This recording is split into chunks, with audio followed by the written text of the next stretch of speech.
The first book of Samuel. 1 Samuel, chapter 1. There was a certain man from Ramathaim, a Zuphite from the hill country of Ephraim, whose name was Elkanah, son of Jeroham, the son of Elihu, the son of Tohu, the son of Zuph, an Ephraimite. He had 2 wives. One was called Hannah, and the other Peninnah. Peninnah had children, but Hannah had none. Year after year, this man went up from his town to worship and sacrifice to the Lord Almighty at Shiloh, where Hophni and Phinehas, the 2 sons of Eli, were priests of the Lord. Whenever the day came for Elkanah to sacrifice, he would give portions of the meat to his wife Peninnah and to all her sons and daughters. But to Hannah he gave a double portion, because he loved her, and the Lord had closed her womb. Because the Lord had closed Hannah's womb, her rival kept provoking her in order to irritate her. This went on year after year. Whenever Hannah went up to the house of the Lord, her rival provoked her till she wept and would not eat. Her husband, Elkanah, would say to her, "Hannah, why are you weeping? Why don't you eat? Why are you downhearted? Don't I mean more to you than 10 sons?" Once, when they had finished eating and drinking in Shiloh, Hannah stood up. Now Eli, the priest, was sitting on his chair by the doorpost of the Lord's house. In her deep anguish, Hannah prayed to the Lord, weeping bitterly. And she made a vow, saying, "Lord Almighty, if you will only look on your servant's misery and remember me, and not forget your servant, but give her a son, then I will give him to the Lord for all the days of his life, and no razor will ever be used on his head." As she kept on praying to the Lord, Eli observed her mouth. Hannah was praying in her heart, and her lips were moving, but her voice was not heard. Eli thought she was drunk and said to her, "How long are you going to stay drunk? Put away your wine." "Not so, my lord," Hannah replied. "I am a woman who is deeply troubled. I have not been drinking wine or beer. I was pouring out my soul to the Lord. Do not take your servant for a wicked woman. I've been praying here out of my great anguish and grief." Eli answered, "Go in peace, and may the God of Israel grant you what you have asked of him." She said, "May your servant find favor in your eyes." Then she went away and ate something, and her face was no longer downcast. Early the next morning, they arose and worshipped before the Lord, and then went back to their home at Ramah. Elkanah made love to his wife Hannah, and the Lord remembered her. So in the course of time, Hannah became pregnant and gave birth to a son. She named him Samuel, saying, "Because I asked the Lord for him." When her husband Elkanah went up with all his family to offer the annual sacrifice to the Lord and to fulfill his vow, Hannah did not go. She said to her husband, "After the boy is weaned, I will take him and present him before the Lord, and he will live there always." "Do what seems best to you," her husband Elkanah told her. "Stay here until you have weaned him. Only may the Lord make good his word." So the woman stayed at home and nursed her son until she had weaned him. After he was weaned, she took the boy with her, young as he was, along with a 3-year-old bull, an ephah of flour, and a skin of wine, and brought him to the house of the Lord at Shiloh. When the bull had been sacrificed, they brought the boy to Eli, and she said to him, "Pardon me, my lord. As surely as you live, I am the woman who stood here beside you praying to the Lord. I prayed for this child, and the Lord has granted me what I asked of him. So now I give him to the Lord. For his whole life he shall be given over to the Lord." And he worshipped the Lord there.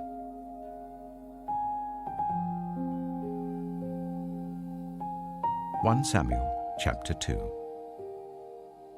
Then Hannah prayed and said, "My heart rejoices in the Lord.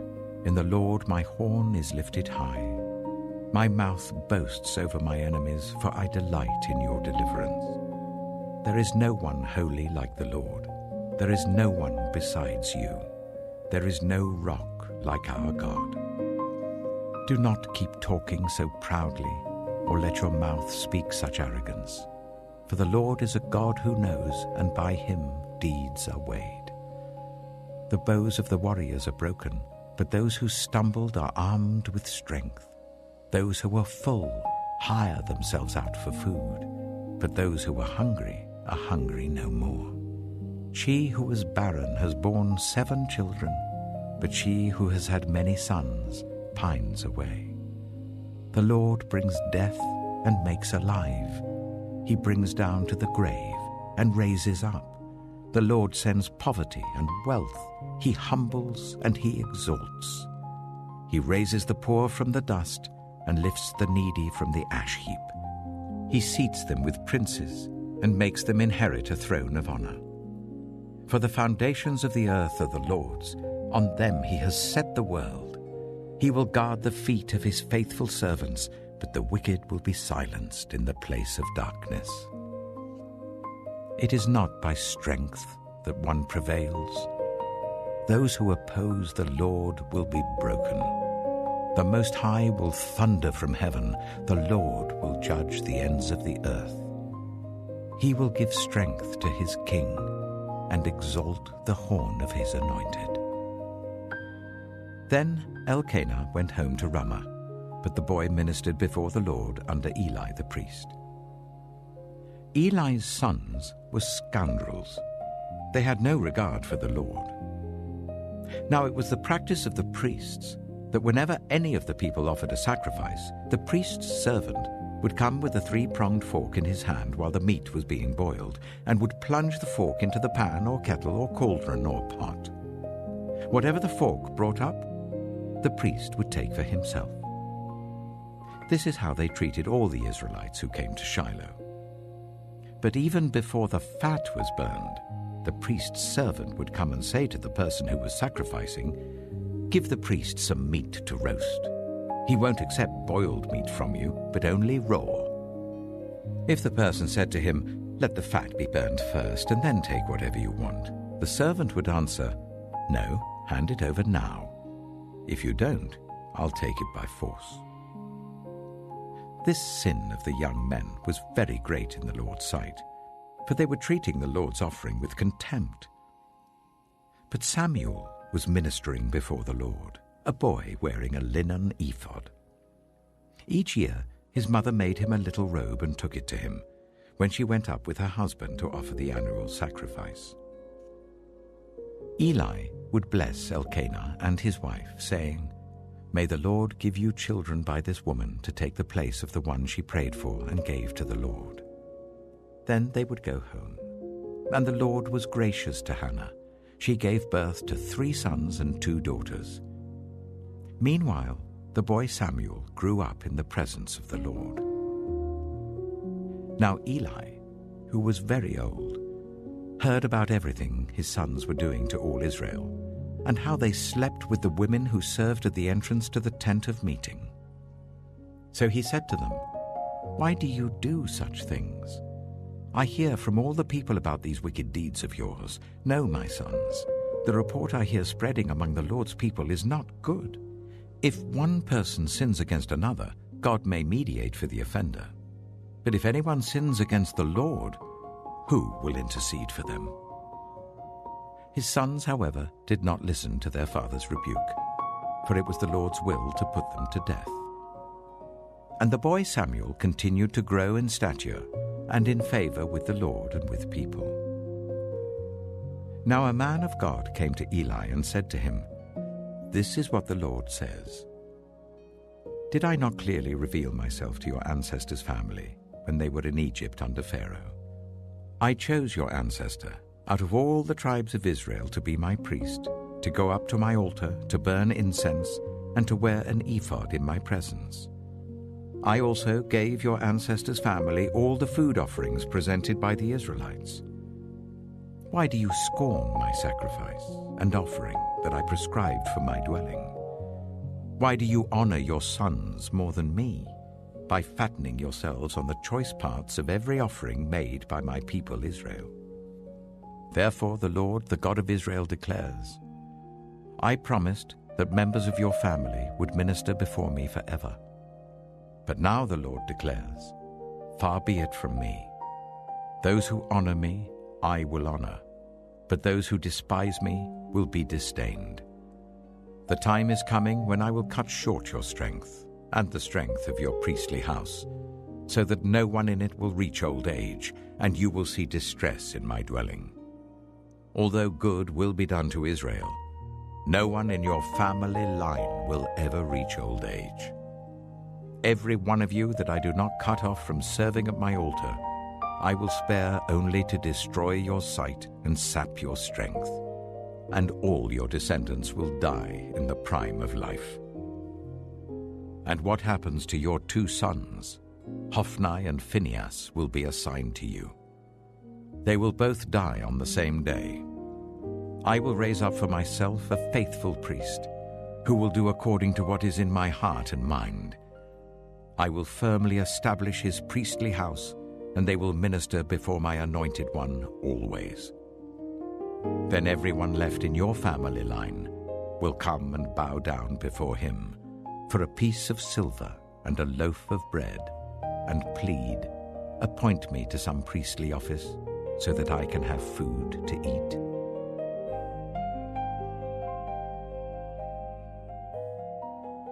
Samuel chapter 3.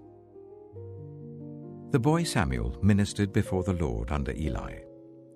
In those days the word of the Lord was rare. There were not many visions. One night, Eli, whose eyes were becoming so weak that he could barely see, was lying down in his usual place. The lamp of God had not yet gone out, and Samuel was lying down in the house of the Lord where the ark of God was. Then the Lord called Samuel. Samuel answered, Here I am. And he ran to Eli and said, Here I am, you called me. But Eli said, I did not call. Go back and lie down. So he went and lay down. Again the Lord called Samuel. Then Samuel got up and went to Eli and said, Here I am, you called me. My son, Eli said, I did not call. Go back and lie down. Now Samuel did not yet know the Lord. The word of the Lord had not yet been revealed to him. A third time the Lord called, Samuel. And Samuel got up and went to Eli and said, Here I am, you called me. Then Eli realized that the Lord was calling the boy. So Eli told Samuel, Go and lie down, and if he calls you, say, Speak, Lord, for your servant is listening. So Samuel went and lay down in his place. The Lord came and stood there, calling as at the other times, Samuel, Samuel. Then Samuel said, Speak, for your servant is listening. And the Lord said to Samuel, See, I am about to do something in Israel that will make the ears of everyone who hears about it tingle. At that time, I will carry out against Eli everything I spoke against his family, from beginning to end. For I told him that I would judge his family forever, because of the sin he knew about. His sons uttered blasphemies against God, and he failed to restrain them. Therefore I swore to the house of Eli, the guilt of Eli's house will never be atoned for by sacrifice or offering. Samuel lay down until morning, and then opened the doors of the house of the Lord. He was afraid to tell Eli the vision, but Eli called him and said, Samuel, my son. Samuel answered, Here I am. What was it he said to you? Eli asked. Do not hide it from me. May God deal with you, be it ever so severely, if you hide from me anything he told you. So Samuel told him everything, hiding nothing from him. Then Eli said, He is the Lord. Let him do what is good in his eyes. The Lord was with Samuel as he grew up, and he let none of Samuel's words fall to the ground. And all Israel from Dan to Beersheba recognized that Samuel was attested as a prophet of the Lord. The Lord continued to appear at Shiloh, and there he revealed himself to Samuel through his word.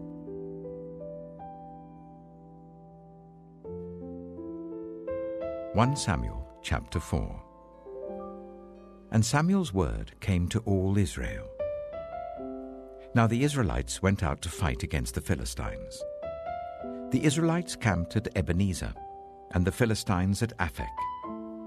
The Philistines deployed their forces to meet Israel, and as the battle spread, Israel was defeated by the Philistines, who killed about 4,000 of them on the battlefield. When the soldiers returned to camp, the elders of Israel asked, "Why did the Lord bring defeat on us today before the Philistines? Let us bring the ark of the Lord's covenant from Shiloh, so that he may go with us and save us from the hand of our enemies." So the people sent men to Shiloh, and they brought back the ark of the covenant of the Lord Almighty, who is enthroned between the cherubim. And Eli's 2 sons, Hophni and Phinehas, were there with the ark of the covenant of God. When the ark of the Lord's covenant came into the camp, all Israel raised such a great shout that the ground shook. Hearing the uproar, the Philistines asked, "What's all this shouting in the Hebrew camp?" When they learned that the ark of the Lord had come into the camp, the Philistines were afraid. "A god has come into the camp," they said. "Oh no, nothing like this has happened before. We're doomed. Who will deliver us from the hand of these mighty gods?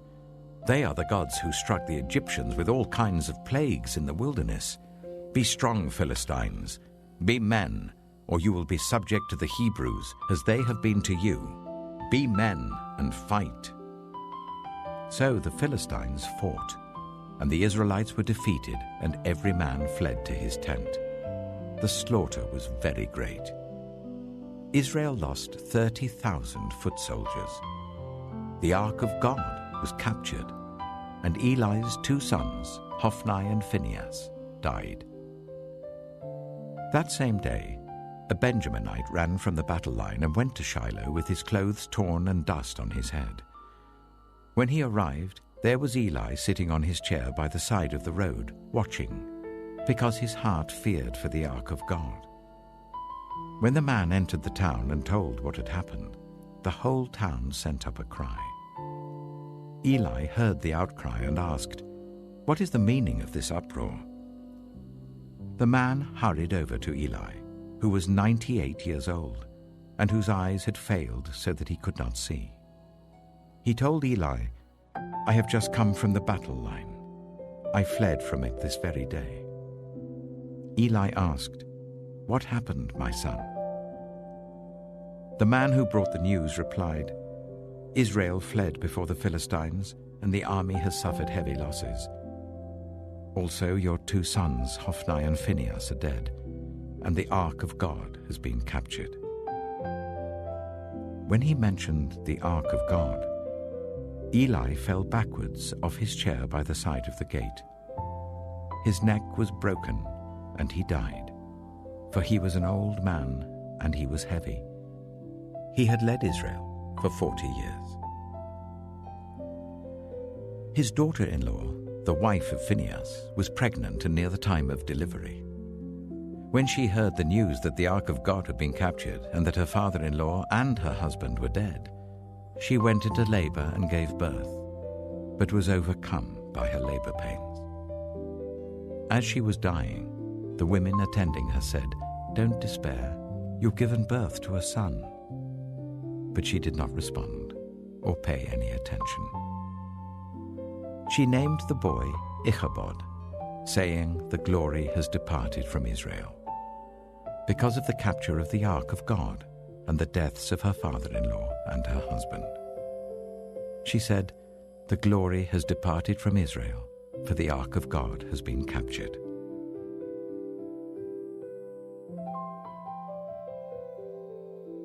Samuel chapter 5. After the Philistines had captured the ark of God, they took it from Ebenezer to Ashdod. Then they carried the ark into Dagon's temple and set it beside Dagon.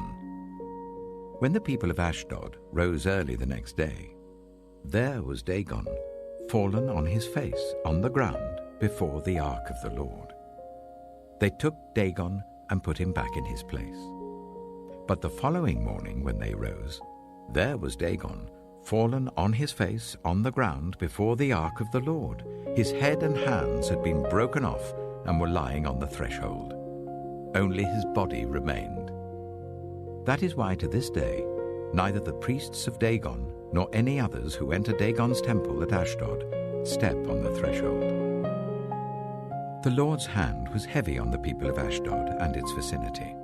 He brought devastation on them and afflicted them with tumors. When the people of Ashdod saw what was happening, they said, "The ark of the God of Israel must not stay here with us, because his hand is heavy on us and on Dagon our God." So they called together all the rulers of the Philistines and asked them, "What shall we do with the ark of the God of Israel?" They answered, "Let the ark of the God of Israel be moved to Gath." So they moved the ark of the God of Israel. But after they had moved it, the Lord's hand was against that city, throwing it into a great panic. He afflicted the people of the city, both young and old, with an outbreak of tumors. So they sent the ark of God to Ekron. As the ark of God was entering Ekron, the people of Ekron cried out, "They have brought the ark of the God of Israel round to us to kill us and our people." So they called together all the rulers of the Philistines and said, "Send the ark of the God of Israel away. Let it go back to its own place, or it will kill us and our people." For death had filled the city with panic. God's hand was very heavy on it. Those who did not die were afflicted with tumors, and the outcry of the city went up to heaven.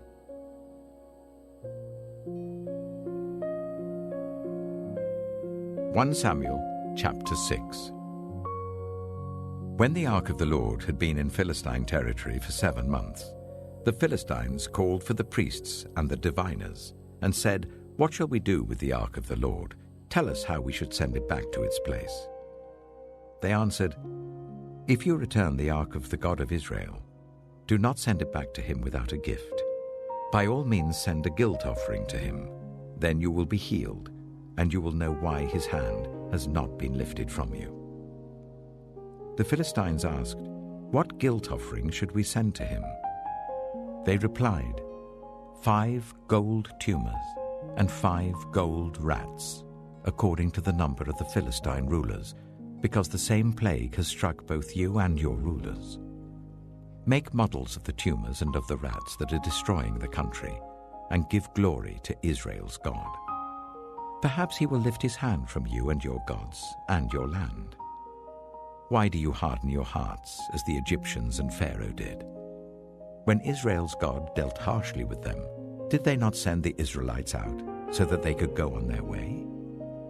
Now then, get a new cart ready, with 2 cows that have calved and have never been yoked.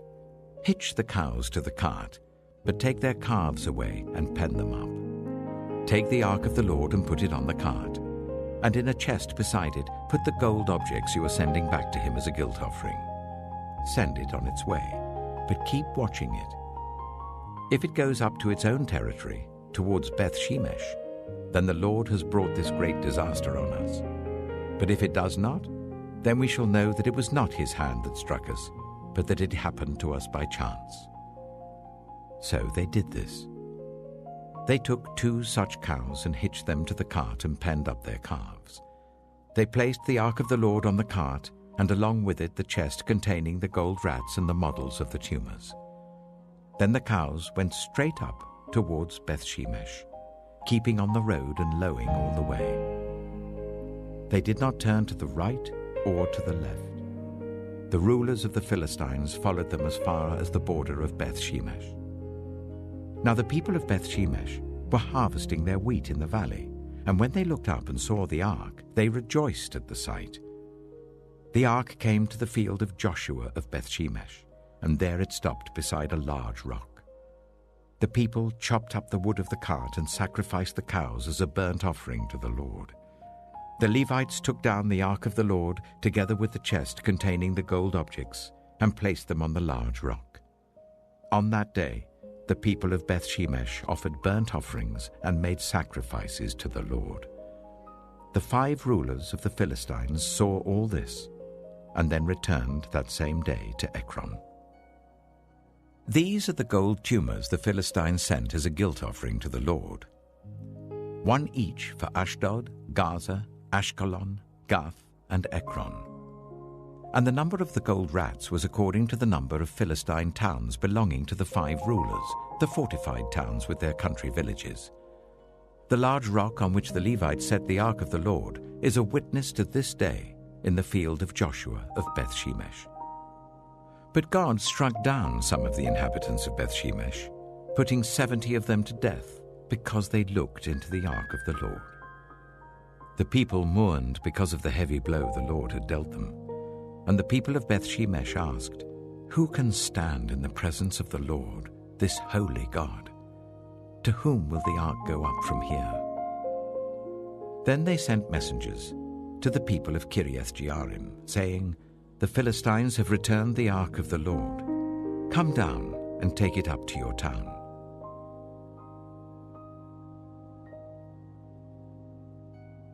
1 Samuel chapter 7. So the men of Kiriath-jearim came and took up the ark of the Lord. They brought it to Abinadab's house on the hill and consecrated Eleazar his son to guard the ark of the Lord. The ark remained at Kiriath-jearim a long time, 20 years in all. Then all the people of Israel turned back to the Lord. So Samuel said to all the Israelites, "If you are returning to the Lord with all your hearts, then rid yourselves of the foreign gods and the Ashtoreths, and commit yourselves to the Lord and serve him only, and he will deliver you out of the hand of the Philistines." So the Israelites put away their Baals and Ashtoreths and served the Lord only. Then Samuel said, "Assemble all Israel at Mizpah, and I will intercede with the Lord for you." When they had assembled at Mizpah, they drew water and poured it out before the Lord. On that day they fasted, and there they confessed, "We have sinned against the Lord." Now Samuel was serving as leader of Israel at Mizpah. When the Philistines heard that Israel had assembled at Mizpah, the rulers of the Philistines came up to attack them. When the Israelites heard of it, they were afraid because of the Philistines. They said to Samuel, "Do not stop crying out to the Lord our God for us, that he may rescue us from the hand of the Philistines." Then Samuel took a suckling lamb and sacrificed it as a whole burnt offering to the Lord. He cried out to the Lord on Israel's behalf, and the Lord answered him. While Samuel was sacrificing the burnt offering, the Philistines drew near to engage Israel in battle. But that day the Lord thundered with loud thunder against the Philistines, and threw them into such a panic that they were routed before the Israelites. The men of Israel rushed out of Mizpah and pursued the Philistines, slaughtering them along the way to a point below Beth-kar. Then Samuel took a stone and set it up between Mizpah and Shen. He named it Ebenezer, saying, "Thus far the Lord has helped us." So the Philistines were subdued, and they stopped invading Israel's territory. Throughout Samuel's lifetime, the hand of the Lord was against the Philistines. The towns from Ekron to Gath that the Philistines had captured from Israel were restored to Israel, and Israel delivered the neighboring territory from the hands of the Philistines, and there was peace between Israel and the Amorites. Samuel continued as Israel's leader all the days of his life. From year to year, he went on a circuit from Bethel to Gilgal to Mizpah, judging Israel in all those places. But he always went back to Ramah, where his home was, and there he also held court for Israel. And he built an altar there to the Lord.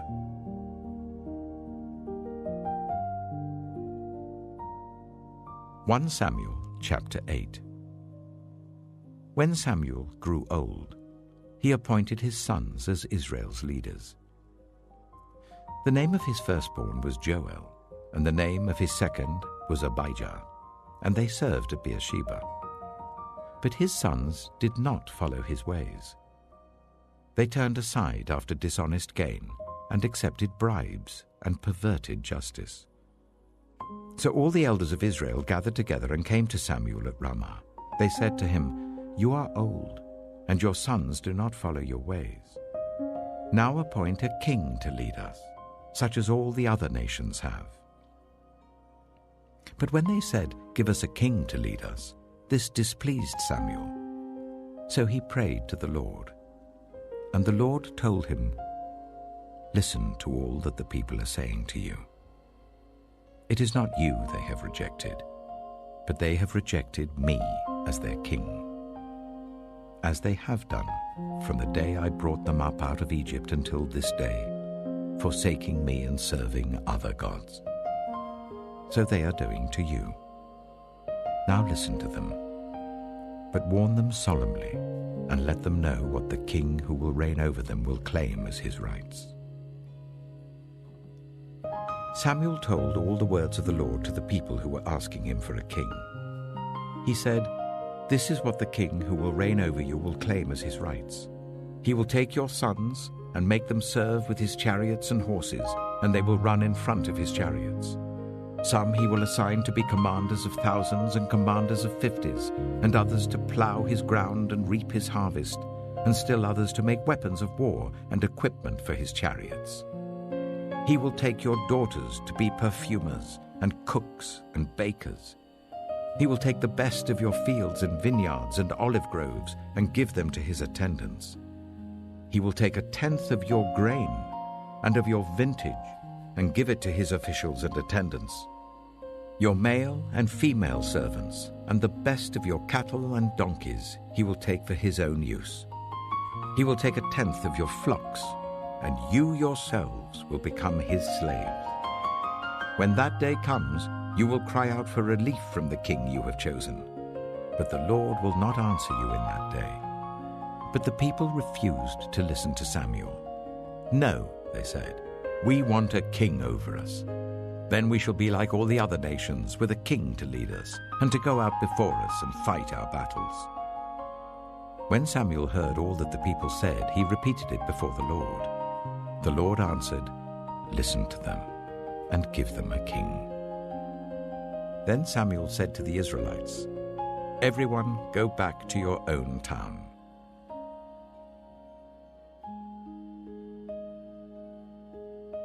1 Samuel chapter 9. There was a Benjaminite, a man of standing, whose name was Kish, son of Abiel, the son of Zeror, the son of Bechorath, and the son of Aphiah of Benjamin. Kish had a son named Saul, as handsome a young man as could be found anywhere in Israel, and he was a head taller than anyone else. Now the donkeys belonging to Saul's father, Kish, were lost, and Kish said to his son Saul, "Take one of the servants with you and go and look for the donkeys." So he passed through the hill country of Ephraim and through the area around Shalisha, but they did not find them. They went on into the district of Shaalim, but the donkeys were not there. Then he passed through the territory of Benjamin, but they did not find them. When they reached the district of Zaph, Saul said to the servant who was with him, "Come, let's go back, or my father will stop thinking about the donkeys and start worrying about us." But the servant replied, "Look, in this town there is a man of God. He is highly respected, and everything he says comes true. Let's go there now. Perhaps he will tell us what way to take."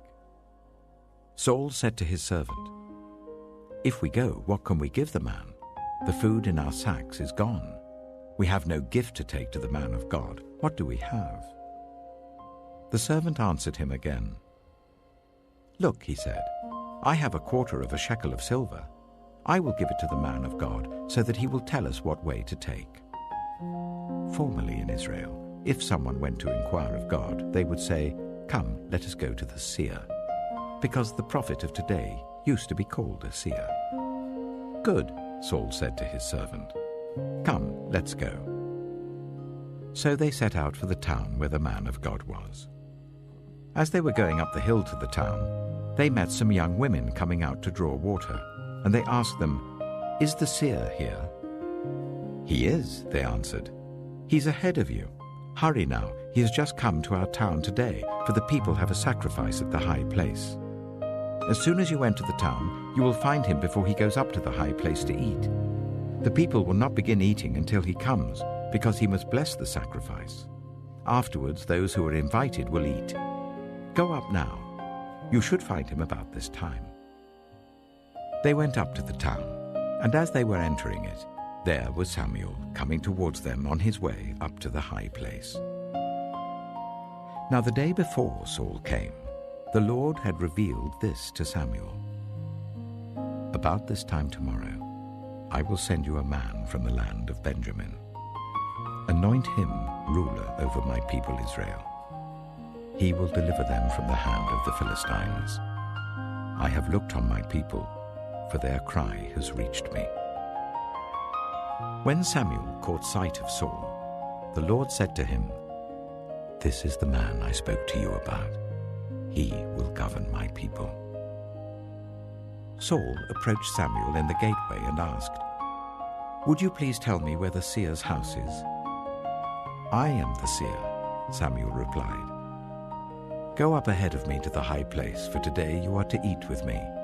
And in the morning I will send you on your way and will tell you all that is in your heart. As for the donkeys you lost 3 days ago, do not worry about them. They have been found. And to whom is all the desire of Israel turned, if not to you and your whole family line?" Saul answered, "But am I not a Benjaminite, from the smallest tribe of Israel? And is not my clan the least of all the clans of the tribe of Benjamin? Why do you say such a thing to me?" Then Samuel brought Saul and his servant into the hall, and seated them at the head of those who were invited, about 30 in number. Samuel said to the cook, "Bring the piece of meat I gave you, the one I told you to lay aside." So the cook took up the thigh with what was on it, and set it in front of Saul. Samuel said, "Here is what has been kept for you. Eat, because it was set aside for you for this occasion from the time I said, 'I have invited guests.'" And Saul dined with Samuel that day. After they came down from the high place to the town, Samuel talked with Saul on the roof of his house. They rose about daybreak, and Samuel called to Saul on the roof, "Get ready, and I will send you on your way." When Saul got ready, he and Samuel went outside together. As they were going down to the edge of the town, Samuel said to Saul, "Tell the servant to go on ahead of us." And the servant did so. "But you stay here for a while, so that I may give you a message from God."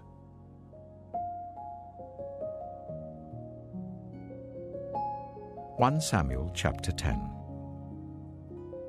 Then Samuel took a flask of olive oil and poured it on Saul's head and kissed him, saying, "Has not the Lord anointed you ruler over his inheritance? When you leave me today, you will meet 2 men near Rachel's tomb at Zelzah, on the border of Benjamin. They will say to you, 'The donkeys you set out to look for have been found.' And now your father has stopped thinking about them and is worried about you.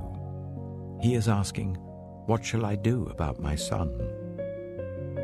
Then you will go on from there until you reach the great tree of Tabor. 3 men going up to worship God at Bethel will meet you there. One will be carrying 3 young goats, another 3 loaves of bread, and another a skin of wine. They will greet you and offer you 2 loaves of bread, which you will accept from them. After that, you will go to Gibeah of God, where there is a Philistine outpost. As you approach the town, you will meet a procession of prophets coming down from the high place, with lyres, tambourines, pipes, and harps being played before them, and they will be prophesying. The Spirit of the Lord will come powerfully upon you, and you will prophesy with them, and you will be changed into a different person. Once these signs are fulfilled, do whatever your hand finds to do, for God is with you. Go down ahead of me to Gilgal. I will surely come down to you to sacrifice burnt offerings and fellowship offerings. But you must wait 7 days until I come to you and tell you what you are to do." As Saul turned to leave Samuel, God changed Saul's heart, and all these signs were fulfilled that day. When he and his servant arrived at Gibeah, a procession of prophets met him. The Spirit of God came powerfully upon him, and he joined in their prophesying. When all those who had formerly known him saw him prophesying with the prophets, they asked each other, "What is this that has happened to the son of Kish? Is Saul also among the prophets?" A man who lived there answered, "And who is their father?" So it became a saying, "Is Saul also among the prophets?" After Saul stopped prophesying, he went to the high place. Now Saul's uncle asked him and his servant, "Where have you been?" "Looking for the donkeys," he said. "But when we saw they were not to be found, we went to Samuel." Saul's uncle said, "Tell me what Samuel said to you." Saul replied, "He assured us that the donkeys had been found." But he did not tell his uncle what Samuel had said about the kingship. Samuel summoned the people of Israel to the Lord at Mizpah and said to them, "This is what the Lord, the God of Israel, says. I brought Israel up out of Egypt, and I delivered you from the power of Egypt and all the kingdoms that oppressed you. But you have now rejected your God, who saves you out of all your disasters and calamities. And you have said, 'No, appoint a king over us.' So now present yourselves before the Lord by your tribes and clans." When Samuel had made all Israel come forward by tribes, the tribe of Benjamin was taken by lot. Then he brought forward the tribe of Benjamin clan by clan, and Matri's clan was taken. Finally, Saul, son of Kish, was taken. But when they looked for him, he was not to be found. So they inquired further of the Lord, "Has the man come here yet?" And the Lord said, "Yes, he has hidden himself among the supplies." They ran and brought him out, and as he stood among the people, he was a head taller than any of the others. Samuel said to all the people, "Do you see the man the Lord has chosen? There is no one like him among all the people." Then the people shouted, "Long live the king." Samuel explained to the people the rights and duties of kingship. He wrote them down on a scroll and deposited it before the Lord. Then Samuel dismissed the people to go to their own homes. Saul also went to his home in Gibeah, accompanied by valiant men whose hearts God had touched. But some scoundrels said, "How can this fellow save us?" They despised him and brought him no gifts, but Saul kept silent.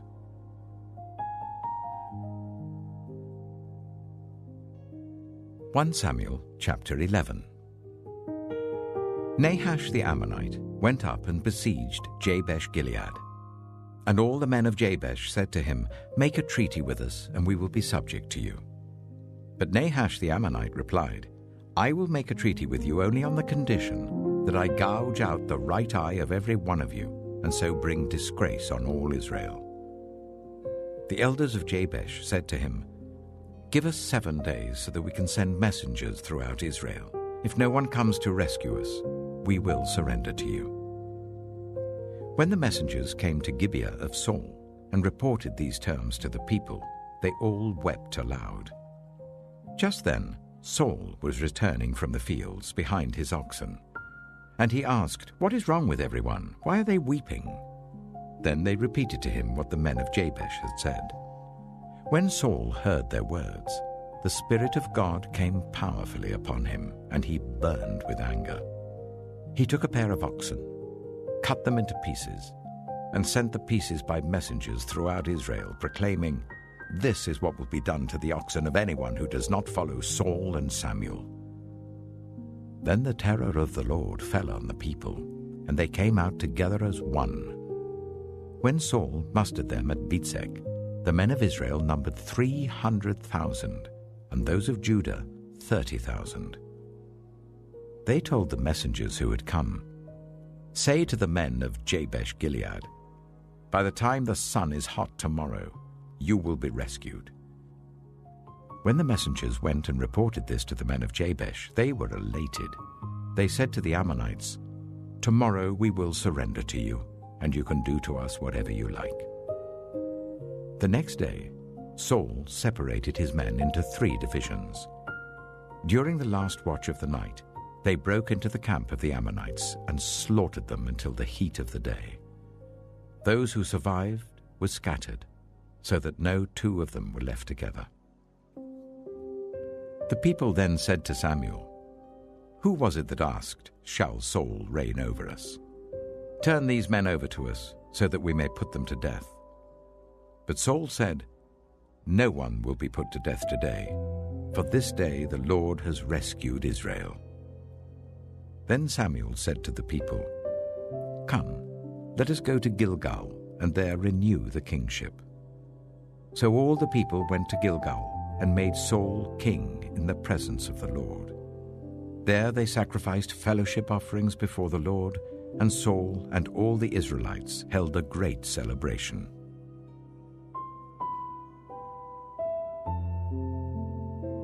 1 Samuel chapter 12.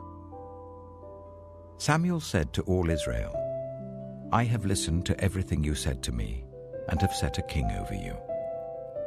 Now you have a king as your leader. As for me, I am old and grey, and my sons are here with you. I have been your leader from my youth until this day. Here I stand. Testify against me in the presence of the Lord and his anointed. Whose ox have I taken? Whose donkey have I taken? Whom have I cheated? Whom have I oppressed? From whose hand have I accepted a bribe to make me shut my eyes? If I have done any of these things, I will make it right." "You have not cheated or oppressed us," they replied. "You have not taken anything from anyone's hand." Samuel said to them, "The Lord is witness against you, and also his anointed is witness this day, that you have not found anything in my hand." "He is witness," they said.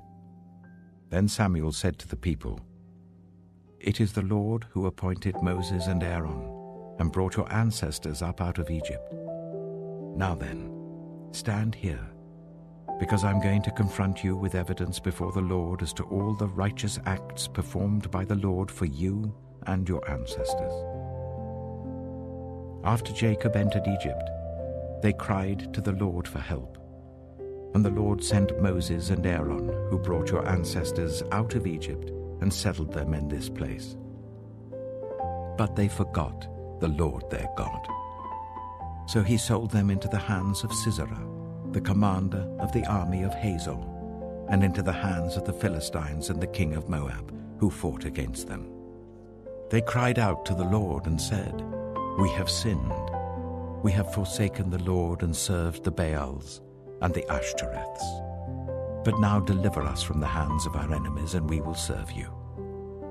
Then the Lord sent Jerubbaal, Barak, Jephthah, and Samuel, and he delivered you from the hands of your enemies all around you, so that you lived in safety.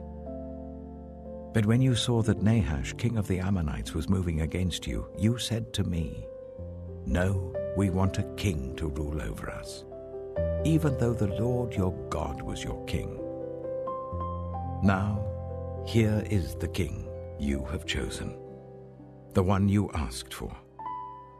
See, the Lord has set a king over you. If you fear the Lord and serve and obey him and do not rebel against his commands, and if both you and the king who reigns over you follow the Lord your God, good. But if you do not obey the Lord, and if you rebel against his commands, his hand will be against you as it was against your ancestors. Now then, stand still and see this great thing the Lord is about to do before your eyes. Is not wheat harvest now? I will call on the Lord to send thunder and rain, and you will realize what an evil thing you did in the eyes of the Lord when you asked for a king." Then Samuel called on the Lord, and that same day the Lord sent thunder and rain. So all the people stood in awe of the Lord and of Samuel. The people all said to Samuel, "Pray to the Lord your God for your servants, so that we will not die. For we have added to all our other sins the evil of asking for a king." "Do not be afraid," Samuel replied. "You have done all this evil. Yet do not turn away from the Lord, but serve the Lord with all your heart. Do not turn away after useless idols. They can do you no good, nor can they rescue you, because they are useless. For the sake of his great name, the Lord will not reject his people, because the Lord was pleased to make you his own. As for me, far be it from me that I should sin against the Lord by failing to pray for you, and I will teach you the way that is good and right. But be sure to fear the Lord and serve him faithfully with all your heart. Consider what great things he has done for you. Yet, if you persist in doing evil, both you and your king will perish."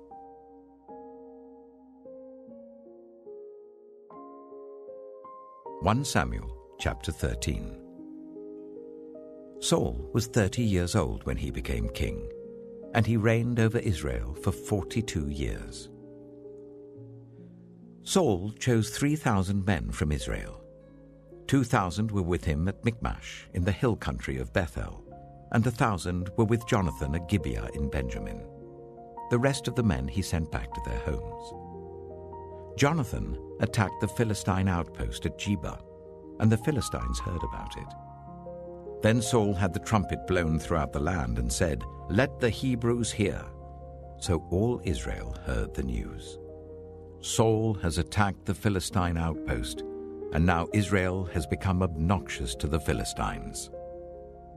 And the people were summoned to join Saul at Gilgal. The Philistines assembled to fight Israel, with 3,000 chariots, 6,000 charioteers, and soldiers as numerous as the sand on the seashore. They went up and camped at Michmash, east of Bethaven. When the Israelites saw that their situation was critical and that their army was hard pressed, they hid in caves and thickets among the rocks, and in pits and cisterns. Some Hebrews even crossed the Jordan to the land of Gad and Gilead. Saul remained at Gilgal, and all the troops with him were quaking with fear. He waited for 7 days, the time set by Samuel. But Samuel did not come to Gilgal, and Saul's men began to scatter. So he said, "Bring me the burnt offering and the fellowship offerings." And Saul offered up the burnt offering. Just as he finished making the offering, Samuel arrived, and Saul went out to greet him. "What have you done?" asked Samuel. Saul replied, "When I saw that the men were scattering, and that you did not come at the set time, and that the Philistines were assembling at Michmash, I thought, now the Philistines will come down against me at Gilgal, and I have not sought the Lord's favor. So I felt compelled to offer the burnt offering." "Oh, you have done a foolish thing," Samuel said. "You have not kept the command the Lord your God gave you. If you had, he would have established your kingdom over Israel for all time. But now your kingdom will not endure. The Lord has sought out a man after his own heart, and appointed him ruler of his people, because you have not kept the Lord's command." Then Samuel left Gilgal and went up to Gibeah in Benjamin. And Saul counted the men who were with him. They numbered about 600. Saul and his son Jonathan and the men with them were staying at Gibeah of Benjamin, while the Philistines camped at Michmash. Raiding parties went out from the Philistine camp in 3 detachments. One turned towards Ophrah in the vicinity of Shual, another towards Beth-horon, and the third towards the borderland overlooking the valley of Zeboim, facing the wilderness. Not a blacksmith could be found in the whole land of Israel, because the Philistines had said, "Otherwise the Hebrews will make swords and spears." So all Israel went down to the Philistines to have their plowshares, mattocks, axes, and sickles sharpened. The price was 2/3 of a shekel for sharpening plowshares and mattocks, and 1/3 of a shekel for sharpening forks and axes, and for repointing goads. So on the day of the battle, not a soldier with Saul and Jonathan had a sword or spear in his hand. Only Saul and his son Jonathan had them. Now a detachment of Philistines had gone out to the pass at Michmash.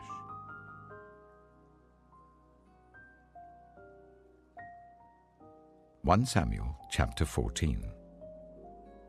One day, Jonathan, son of Saul, said to his young armor-bearer, "Come, let's go over to the Philistine outpost on the other side." But he did not tell his father. Saul was staying on the outskirts of Gibeah, under a pomegranate tree in Migron. With him were about 600 men, among whom was Ahijah, who was wearing an ephod.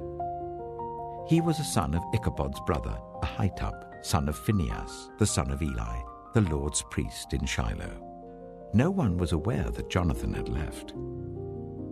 On each side of the pass that Jonathan intended to cross to reach the Philistine outpost was a cliff. One was called Bozez, and the other Seneh. One cliff stood to the north towards Michmash, the other to the south towards Geba. Jonathan said to his young armor-bearer, "Come, let's go over to the outpost of those uncircumcised men. Perhaps the Lord will act on our behalf. Nothing can hinder the Lord from saving, whether by many or by few."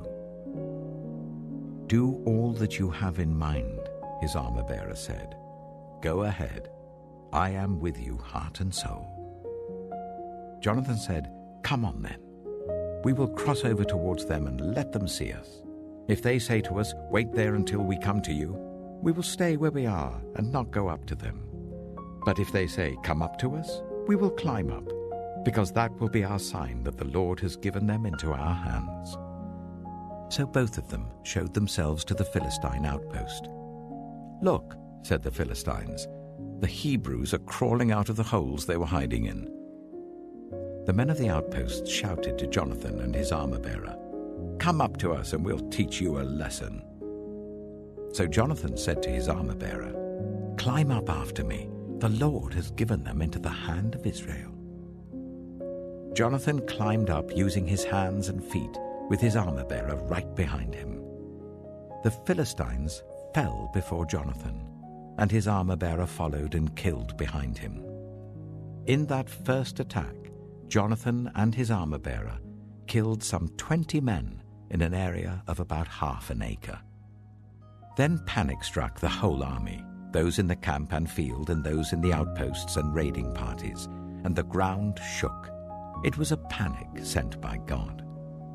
Saul's lookouts at Gibeah in Benjamin saw the army melting away in all directions.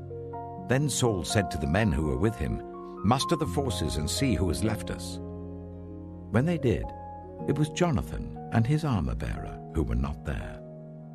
Saul said to Ahijah, "Bring the ark of God." At that time it was with the Israelites. While Saul was talking to the priest, the tumult in the Philistine camp increased more and more. So Saul said to the priest, "Withdraw your hand." Then Saul and all his men assembled and went to the battle.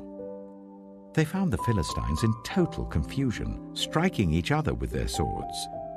Those Hebrews who had previously been with the Philistines and had gone up with them to their camp went over to the Israelites who were with Saul and Jonathan.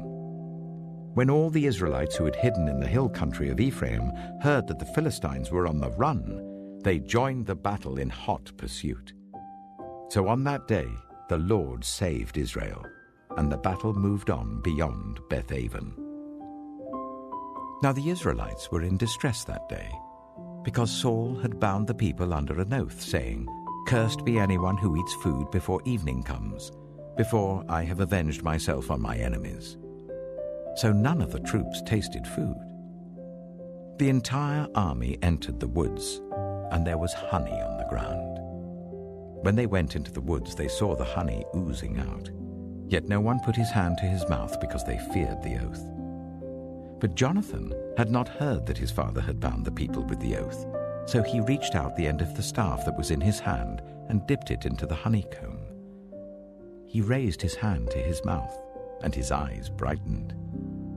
Then one of the soldiers told him, "Your father bound the army under a strict oath, saying, 'Cursed be anyone who eats food today.' That is why the men are faint." Jonathan said, "My father has made trouble for the country. See how my eyes brightened when I tasted a little of this honey? How much better it would have been if the men had eaten today some of the plunder they took from their enemies. Would not the slaughter of the Philistines have been even greater?" That day, after the Israelites had struck down the Philistines from Michmash to Ajalon, they were exhausted. They pounced on the plunder, and taking sheep, cattle, and calves, they butchered them on the ground and ate them, together with the blood. Then someone said to Saul, "Look, the men are sinning against the Lord by eating meat that has blood in it." "You have broken faith," he said. "Roll a large stone over here at once." Then he said, "Go out among the men and tell them, 'Each of you bring me your cattle and sheep and slaughter them here and eat them. Do not sin against the Lord by eating meat with blood still in it.'"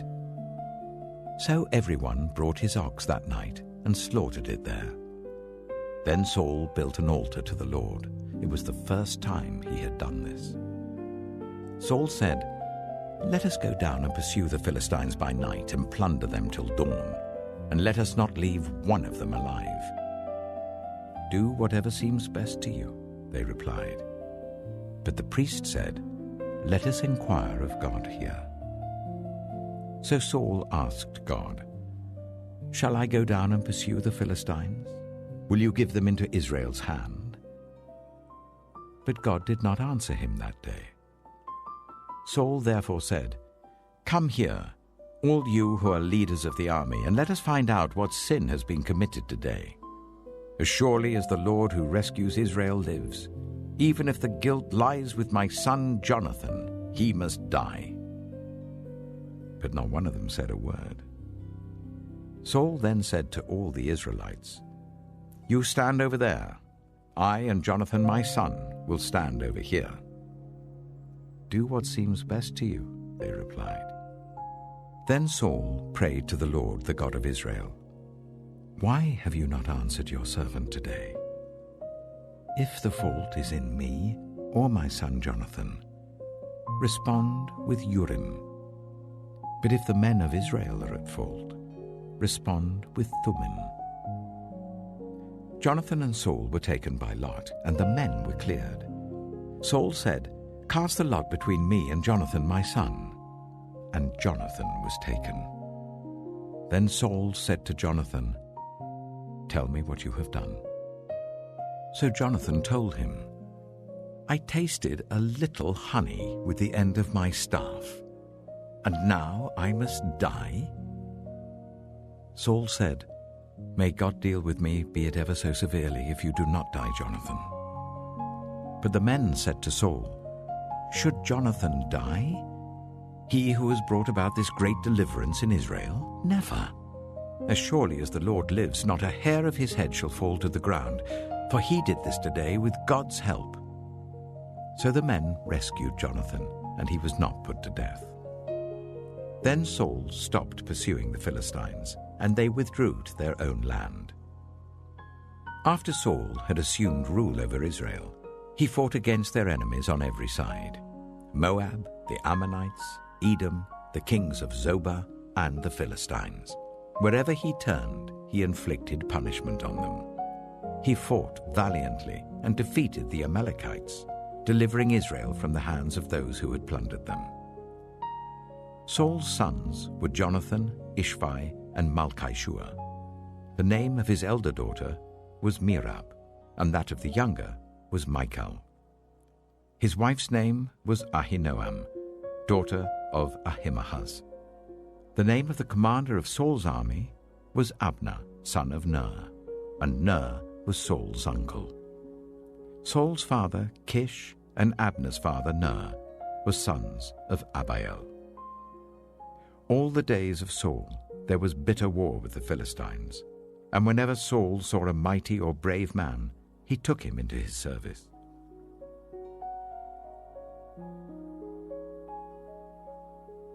Samuel chapter 15. Samuel said to Saul, "I am the one the Lord sent to anoint you king over his people Israel. So listen now to the message from the Lord. This is what the Lord Almighty says. I will punish the Amalekites for what they did to Israel when they waylaid them as they came up from Egypt. Now go, attack the Amalekites, and totally destroy all that belongs to them. Do not spare them. Put to death men and women, children and infants, cattle and sheep, camels and donkeys." So Saul summoned the men and mustered them at Telaim, 200,000 foot soldiers and 10,000 from Judah. Saul went to the city of Amalek and set an ambush in the ravine. Then he said to the Kenites, "Go away, leave the Amalekites, so that I do not destroy you along with them. For you showed kindness to all the Israelites when they came up out of Egypt." So the Kenites moved away from the Amalekites. Then Saul attacked the Amalekites all the way from Havilah to Shur, near the eastern border of Egypt. He took Agag, king of the Amalekites, alive, and all his people he totally destroyed with the sword. But Saul and the army spared Agag and the best of the sheep and cattle, the fat calves and lambs, everything that was good. These they were unwilling to destroy completely, but everything that was despised and weak they totally destroyed. Then the word of the Lord came to Samuel. "I regret that I have made Saul king, because he has turned away from me and has not carried out my instructions." Samuel was angry, and he cried out to the Lord all that night. Early in the morning, Samuel got up and went to meet Saul, but he was told, "Saul has gone to Carmel. There he has set up a monument in his own honor and has turned and gone on down to Gilgal." When Samuel reached him, Saul said, "The Lord bless you. I have carried out the Lord's instructions." But Samuel said, "What then is this bleating of sheep in my ears? What is this lowing of cattle that I hear?" Saul answered, "The soldiers brought them from the Amalekites. They spared the best of the sheep and cattle to sacrifice to the Lord your God, but we totally destroyed the rest." "Enough," Samuel said to Saul. "Let me tell you what the Lord said to me last night." "Tell me," Saul replied. Samuel said, "Although you were once small in your own eyes, did you not become the head of the tribes of Israel? The Lord anointed you king over Israel, and he sent you on a mission, saying, 'Go and completely destroy those wicked people, the Amalekites. Wage war against them until you have wiped them out.' Why did you not obey the Lord? Why did you pounce on the plunder and do evil in the eyes of the Lord?" "But I did obey the Lord," Saul said. "I went on the mission the Lord assigned me. I completely destroyed the Amalekites and brought back Agag, their king. The soldiers took sheep and cattle from the plunder, the best of what was devoted to God, in order to sacrifice them to the Lord your God at Gilgal." But Samuel replied, "Does the Lord delight in burnt offerings and sacrifices as much as in obeying the Lord? To obey is better than sacrifice, and to heed is better than the fat of rams. For rebellion is like the sin of divination, and arrogance like the evil of idolatry. Because you have rejected the word of the Lord, he has rejected you as king." Then Saul said to Samuel, "I have sinned. I violated the Lord's command and your instructions. I was afraid of the men, and so I gave in to them. Now I beg you, forgive my sin and come back with me, so that I may worship the Lord." But Samuel said to him, "I will not go back with you.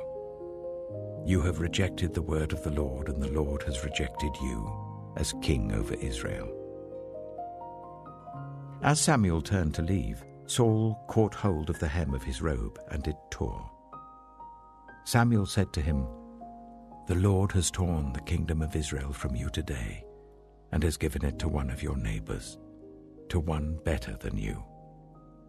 He who is the glory of Israel does not lie or change his mind, for he is not a human being that he should change his mind." Saul replied, "I have sinned, but please honor me before the elders of my people and before Israel.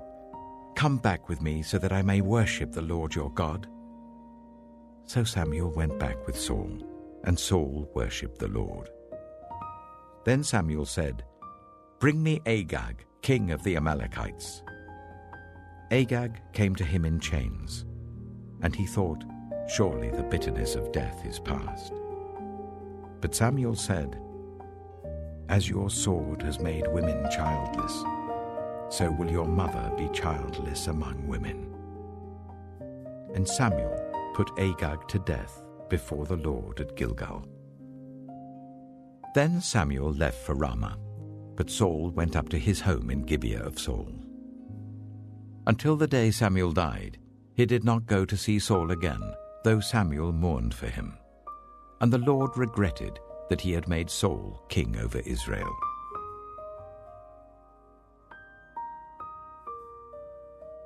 (1 Samuel chapter 16). The Lord said to Samuel, "How long will you mourn for Saul, since I have rejected him as king over Israel? Fill your horn with oil and be on your way. I am sending you to Jesse of Bethlehem. I have chosen one of his sons to be king." But Samuel said, "How can I go? If Saul hears about it, he will kill me." The Lord said, "Take a heifer with you and say, 'I have come to sacrifice to the Lord.' Invite Jesse to the sacrifice, and I will show you what to do. You are to anoint for me the one I indicate." Samuel did what the Lord said. When he arrived at Bethlehem, the elders of the town trembled when they met him. They asked, "Do you come in peace?" Samuel replied, "Yes, in peace. I have come to sacrifice to the Lord. Consecrate yourselves and come to the sacrifice with me." Then he consecrated Jesse and his sons and invited them to the sacrifice. When they arrived, Samuel saw Eliab and thought, "Surely the Lord's anointed stands here before the Lord." But the Lord said to Samuel, "Do not consider his appearance or his height, for I have rejected him. The Lord does not look at the things people look at. People look at the outward appearance, but the Lord looks at the heart." Then Jesse called Abinadab and made him pass in front of Samuel. But Samuel said, "The Lord has not chosen this one either." Jesse then made Shammah pass by, but Samuel said, "Nor has the Lord chosen this one." Jesse made 7 of his sons pass before Samuel, but Samuel said to him, "The Lord has not chosen these." So he asked Jesse, "Are these all the sons you have?" "There is still the youngest," Jesse answered. "He's tending the sheep." Samuel said, "Send for him. We will not sit down until he arrives." So he sent for him and had him brought in. He was glowing with health and had a fine appearance and handsome features. Then the Lord said, "Rise and anoint him. This is the one." So Samuel took the horn of oil and anointed him in the presence of his brothers.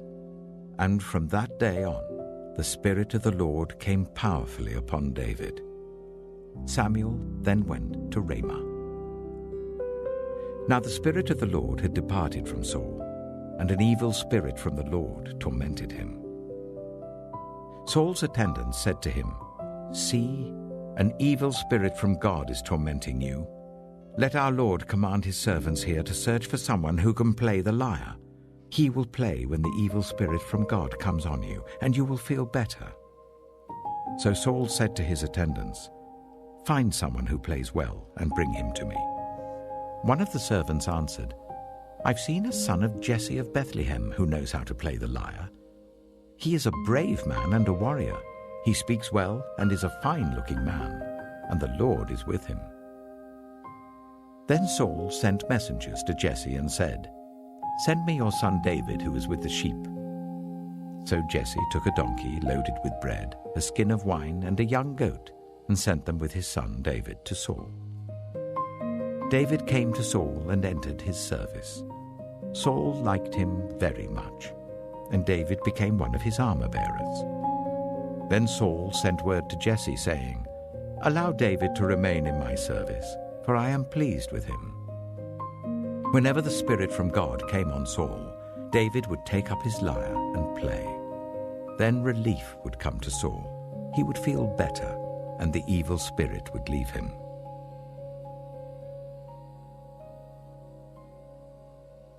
1 Samuel chapter 17. Now the Philistines gathered their forces for war and assembled at Sokoh in Judah. They pitched camp at Ephes-dammim, between Sokoh and Azekah. Saul and the Israelites assembled and camped in the valley of Elah and drew up their battle line to meet the Philistines. The Philistines occupied one hill and the Israelites another, with the valley between them. A champion named Goliath, who was from Gath, came out of the Philistine camp. His height was 6 cubits and a span. He had a bronze helmet on his head and wore a coat of scale armor of bronze weighing 5,000 shekels. On his legs he wore bronze greaves, and a bronze javelin was slung on his back. His spear shaft was like a weaver's rod, and its iron point weighed 600 shekels. His shield-bearer went ahead of him. Goliath stood and shouted to the ranks of Israel, "Why do you come out and line up for battle? Am I not a Philistine, and are you not the servants of Saul? Choose a man and let him come down to me. If he is able to fight and kill me, we will become your subjects. But if I overcome him and kill him, you will become our subjects and serve us." Then the Philistine said, "This day I defy the armies of Israel. Give me a man and let us fight each other." On hearing the Philistines' words, Saul and all the Israelites were dismayed and terrified. Now David was the son of an Ephrathite named Jesse, who was from Bethlehem in Judah. Jesse had 8 sons, and in Saul's time he was very old.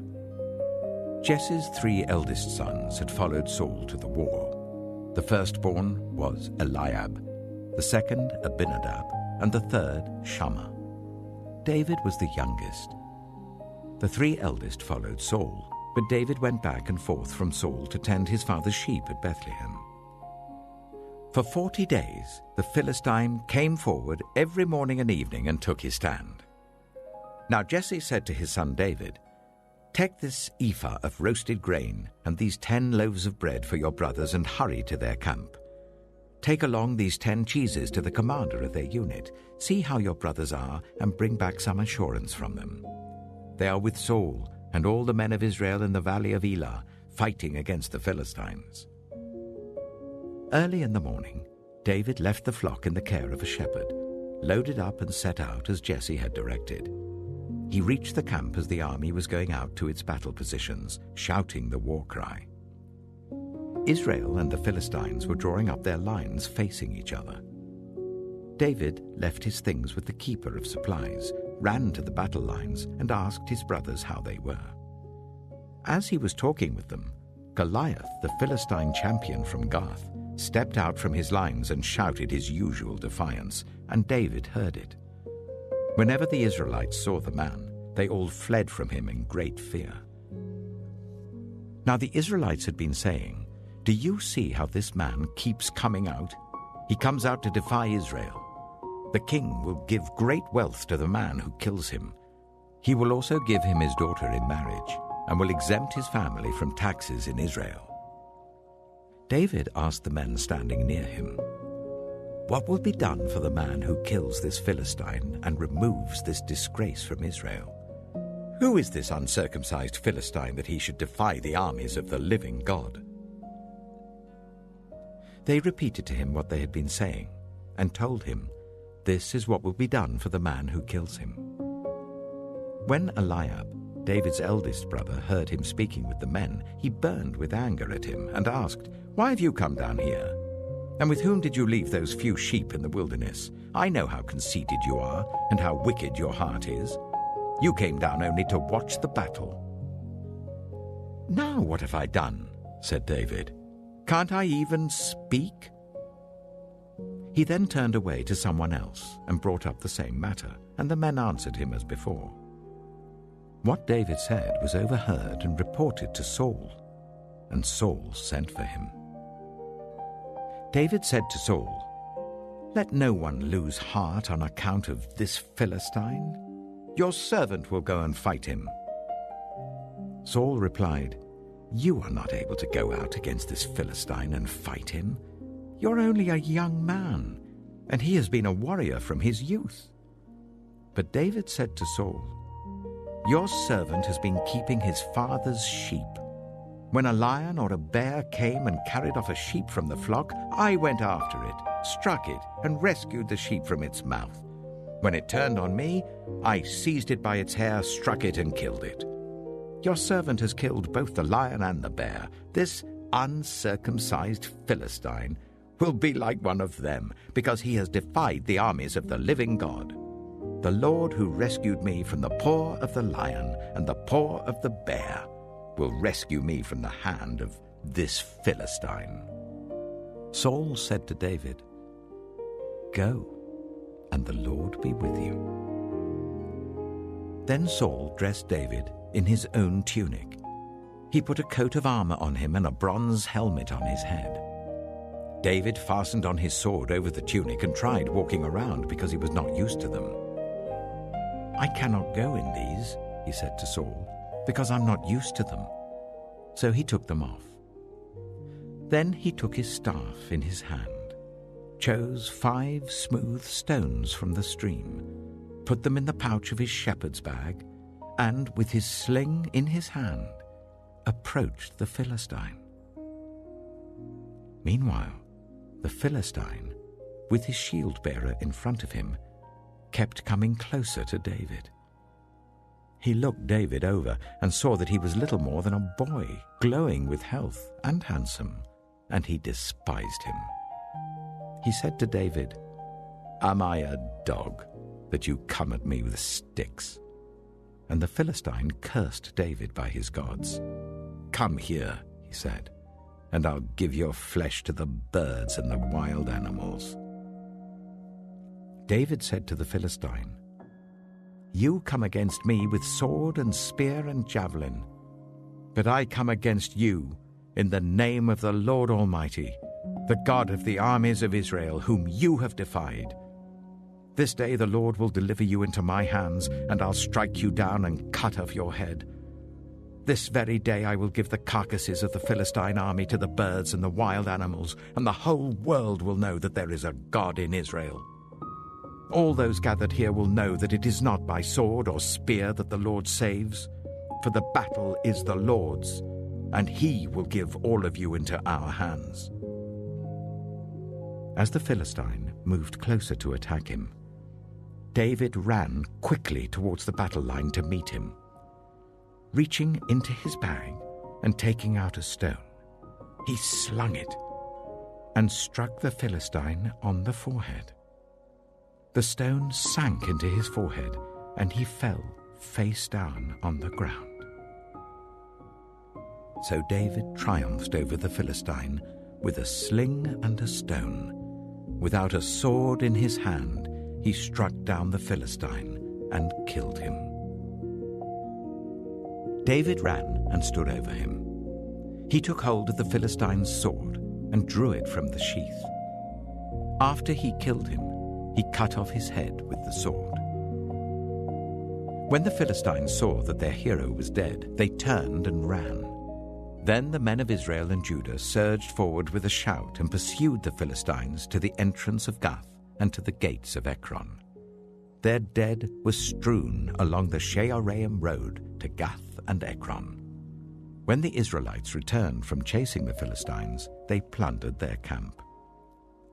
David took the Philistines' head and brought it to Jerusalem. He put the Philistines' weapons in his own tent. As Saul watched David going out to meet the Philistine, he said to Abner, commander of the army, "Abner, whose son is that young man?"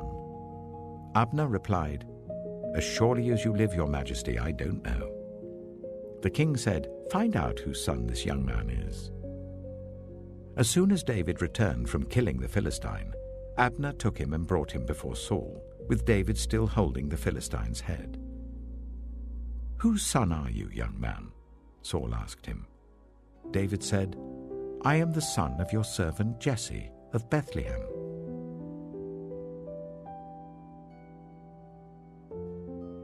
1 Samuel chapter 18.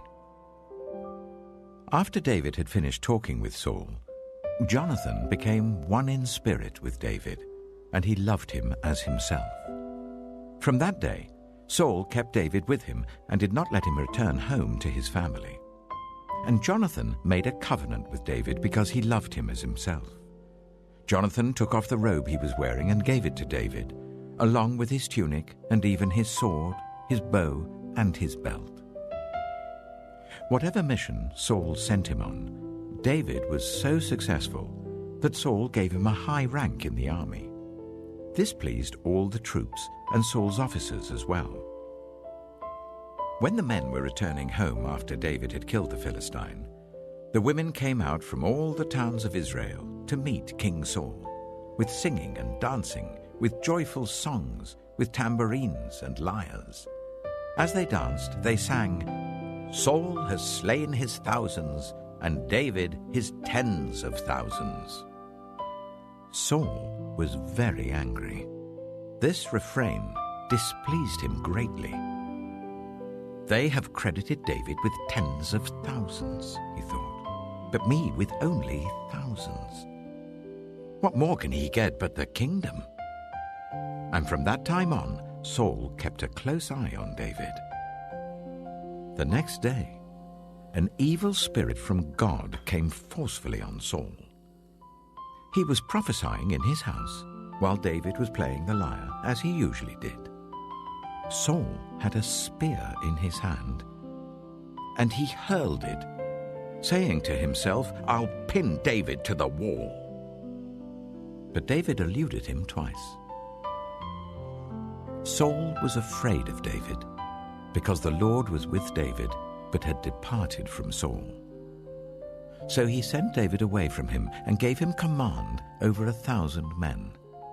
And David led the troops in their campaigns. In everything he did, he had great success, because the Lord was with him. When Saul saw how successful he was afraid of him. But all Israel and Judah loved David because he led them in their campaigns. Saul said to David, "Here is my elder daughter, Merab.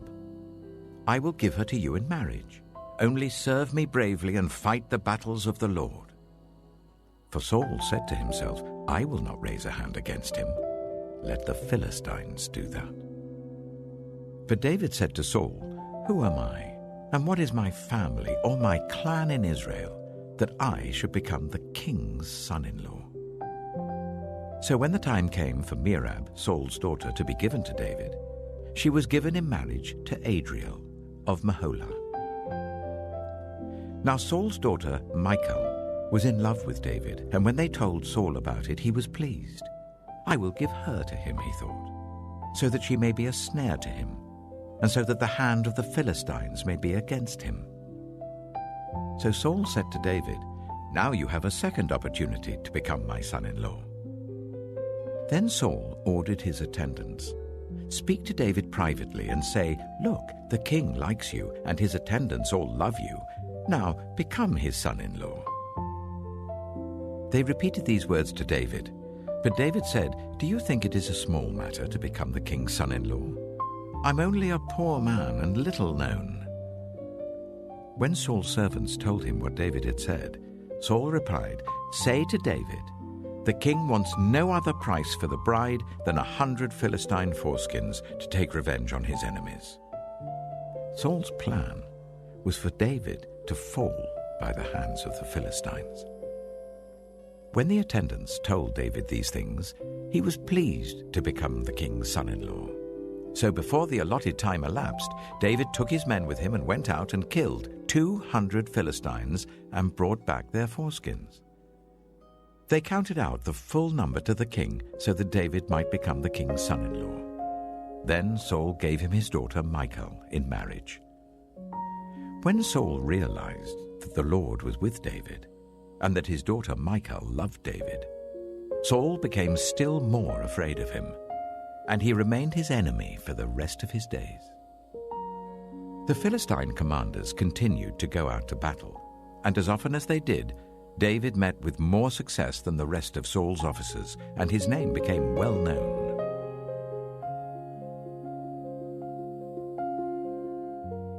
1 Samuel chapter 19. Saul told his son Jonathan and all the attendants to kill David. But Jonathan had taken a great liking to David and warned him, "My father Saul is looking for a chance to kill you. Be on your guard tomorrow morning. Go into hiding and stay there. I will go out and stand with my father in the field where you are. I'll speak to him about you and will tell you what I find out." Jonathan spoke well of David to Saul his father and said to him, "Let not the king do wrong to his servant David. He has not wronged you, and what he has done has benefited you greatly. He took his life in his hands when he killed the Philistine. The Lord won a great victory for all Israel, and you saw it and were glad. Why then would you do wrong to an innocent man like David by killing him for no reason?" Saul listened to Jonathan and took this oath, "As surely as the Lord lives, David will not be put to death." So Jonathan called David and told him the whole conversation. He brought him to Saul, and David was with Saul as before. Once more, war broke out, and David went out and fought the Philistines. He struck them with such force that they fled before him. But an evil spirit from the Lord came on Saul as he was sitting in his house with his spear in his hand. While David was playing the lyre, Saul tried to pin him to the wall with his spear, but David eluded him as Saul drove the spear into the wall. That night, David made good his escape. Saul sent men to David's house to watch it and to kill him in the morning. But Michal, David's wife, warned him, "If you don't run for your life tonight, tomorrow you'll be killed." So Michal let David down through a window, and he fled and escaped. Then Michal took an idol and laid it on the bed, covering it with a garment and putting some goat's hair at the head. When Saul sent the men to capture David, Michal said, "He is ill." Then Saul sent the men back to see David and told them, "Bring him up to me in his bed so that I may kill him." But when the men entered, there was the idol in the bed, and at the head was some goat's hair. Saul said to Michal, "Why did you deceive me like this and send my enemy away so that he escaped?" Michal told him, "He said to me, 'Let me get away. Why should I kill you?'" When David had fled and made his escape, he went to Samuel at Ramah and told him all that Saul had done to him. Then he and Samuel went to Naioth and stayed there. Word came to Saul, "David is in Naioth at Ramah." So he sent men to capture him. But when they saw a group of prophets prophesying, with Samuel standing there as their leader, the Spirit of God came on Saul's men, and they also prophesied. Saul was told about it, and he sent more men, and they prophesied too. Saul sent men a third time, and they also prophesied.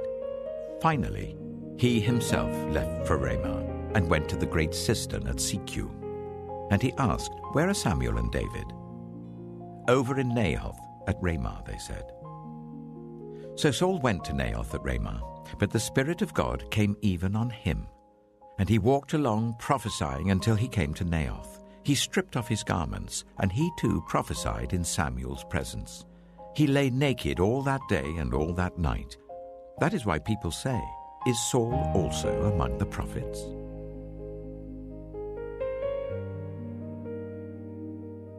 1 Samuel chapter 20. Then David fled from Naioth at Ramah and went to Jonathan and asked, "What have I done? What is my crime? How have I wronged your father that he is trying to kill me?" "Never," Jonathan replied. "You're not going to die. Look, my father doesn't do anything, great or small, without letting me know. Why should he hide this from me? It isn't so." But David took an oath and said, "Your father knows very well that I have found favor in your eyes. And he has said to himself, 'Jonathan must not know this, or he will be grieved.' Yet as surely as the Lord lives and as you live, there is only a step between me and death."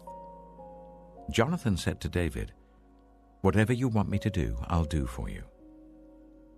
So David said, "Look, tomorrow is the new moon feast, and I am supposed to dine with the king. But let me go and hide in the field until the evening of the day after tomorrow. If your father misses me at all, tell him, 'David earnestly asked my permission to hurry to Bethlehem, his hometown, because an annual sacrifice is being made there for his whole clan.' If he says, 'Very well,' then your servant is safe. But if he loses his temper, you can be sure that he is determined to harm me. As for you, show kindness to your servant, for you have brought him into a covenant with you before the Lord. If I am guilty, then kill me yourself. Why hand me over to your father?" "Never," Jonathan said. "If I had the least inkling that my father was determined to harm you, wouldn't I tell you?" David asked, "Who will tell me if your father answers you harshly?" "Come," Jonathan said, "let's go out into the field." So they went there together. Then Jonathan said to David, "I swear by the Lord, the God of Israel, that I will surely sound out my father by this time the day after tomorrow. If he is favorably disposed towards you, will I not send you word and let you know? But if my father intends to harm you, may the Lord deal with me, be it ever so severely, if I do not let you know and send you away in peace. May the Lord be with you, as he has been with my father. But show me unfailing kindness like the Lord's kindness as long as I live, so that I may not be killed. And do not ever cut off your kindness from my family, not even when the Lord has cut off every one of David's enemies from the face of the earth." So Jonathan made a covenant with the house of David, saying, "May the Lord call David's enemies to account." And Jonathan made David reaffirm his oath out of love for him, because he loved him as he loved himself. Then Jonathan said to David, "Tomorrow is the new moon feast. You will be missed, because your seat will be empty. The day after tomorrow, towards evening, go to the place where you hid when this trouble began, and wait by the stone Ezel. I will shoot 3 arrows to the side of it, as though I were shooting at a target. Then I will send a boy and say, 'Go find the arrows.' If I say to him, 'Look, the arrows are on this side of you, bring them here,' then come, because as surely as the Lord lives, you are safe, there is no danger. But if I say to the boy, 'Look, the arrows are beyond you,' then you must go, because the Lord has sent you away.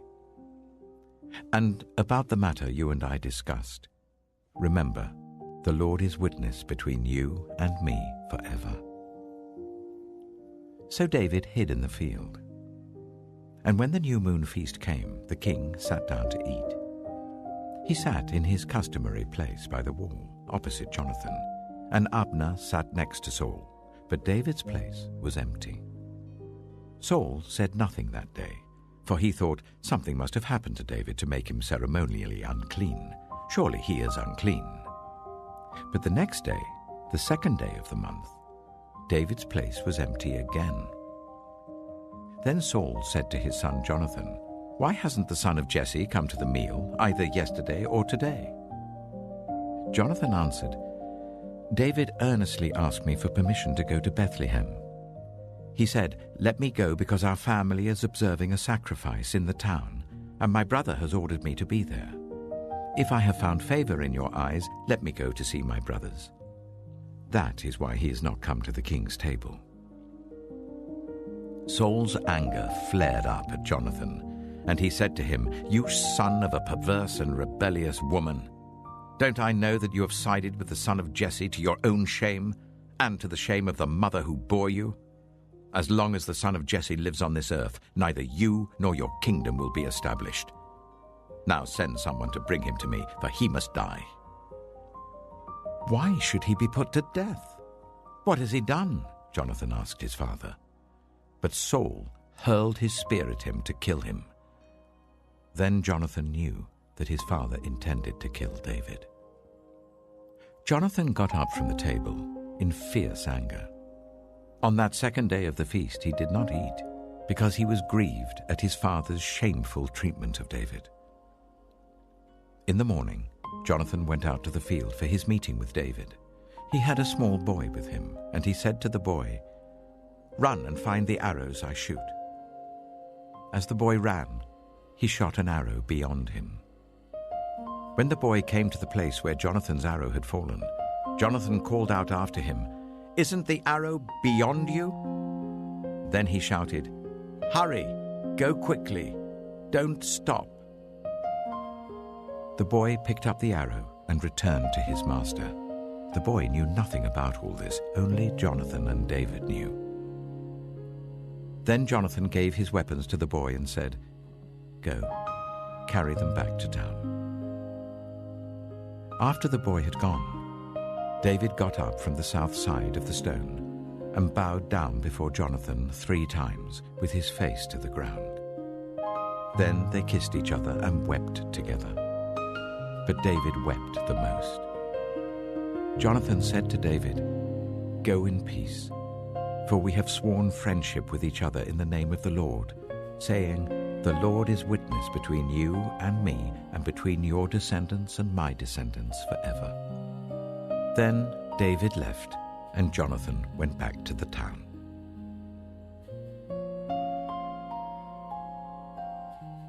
(1 Samuel chapter 21). David went to Nob, to Ahimelech the priest. Ahimelech trembled when he met him and asked, "Why are you alone? Why is no one with you?" David answered Ahimelech the priest, "The king sent me on a mission and said to me, 'No one is to know anything about the mission I'm sending you on. As for my men, I've told them to meet me at a certain place. Now then, what have you to hand? Give me 5 loaves of bread, or whatever you can find.' But the priest answered David, 'I don't have any ordinary bread to hand. However, there is some consecrated bread here, provided the men have kept themselves from women.' David replied, 'Indeed, women have been kept from us, as usual whenever I set out. The men's bodies are holy even on missions that are not holy. How much more so today?'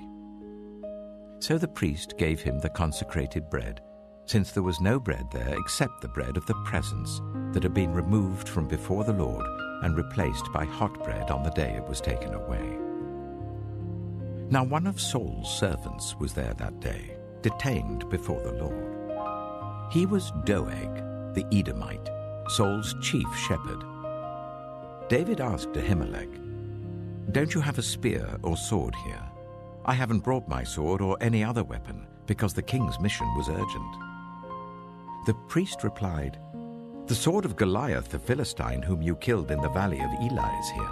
It is wrapped in a cloth behind the ephod. If you want it, take it. There is no sword here but that one." David said, "There is none like it. Give it to me." That day David fled from Saul and went to Achish, king of Gath. But the servants of Achish said to him, "Isn't this David, the king of the land? Isn't he the one they sing about in their dances? Saul has slain his thousands, and David his tens of thousands." David took these words to heart and was very much afraid of Achish, king of Gath. So he feigned insanity in their presence. And while he was in their hands, he acted like a madman, making marks on the doors of the gate and letting saliva run down his beard. Achish said to his servants, "Look at the man, he's insane. Why bring him to me? Am I so short of madmen that you have to bring this fellow here to carry on like this in front of me? Must this man come into my house?"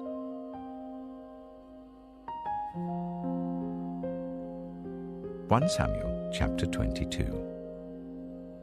David left Gath and escaped to the cave of Adullam. When his brothers and his father's household heard about it, they went down to him there.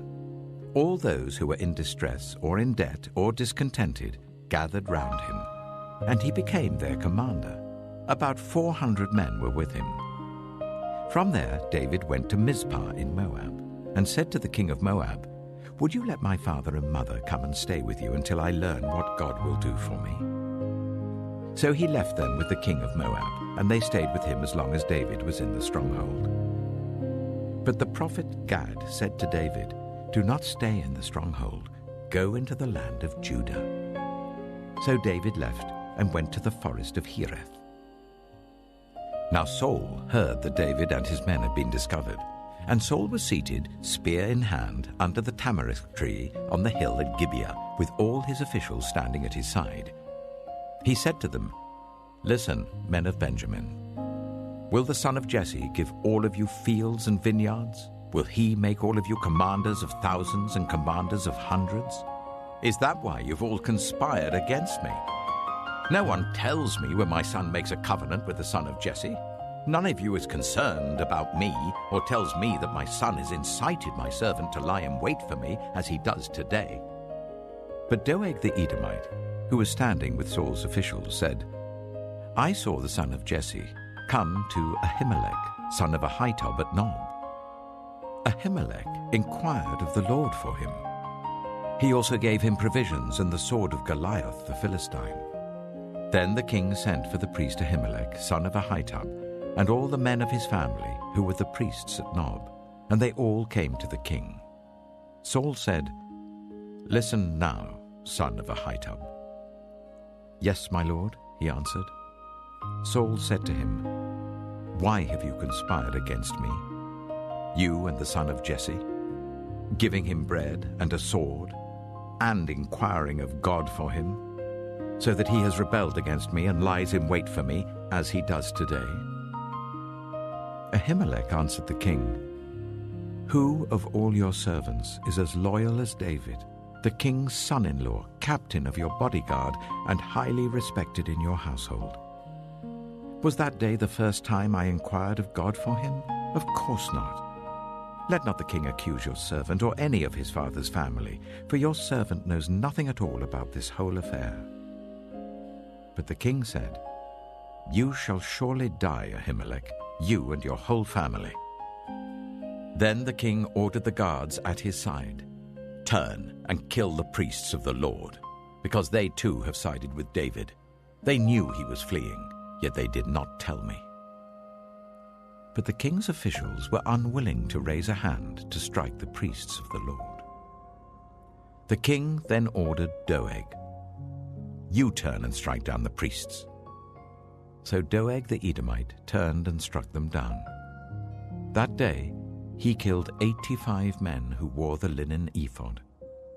He also put to the sword Nob, the town of the priests, with its men and women, its children and infants, and its cattle, donkeys, and sheep. But one son of Ahimelech, son of Ahitub, named Abiathar, escaped and fled to join David. He told David that Saul had killed the priests of the Lord. Then David said to Abiathar, "That day, when Doeg the Edomite was there, I knew he would be sure to tell Saul. I am responsible for the death of your whole family. Stay with me, don't be afraid. The man who wants to kill you is trying to kill me too. You will be safe with me."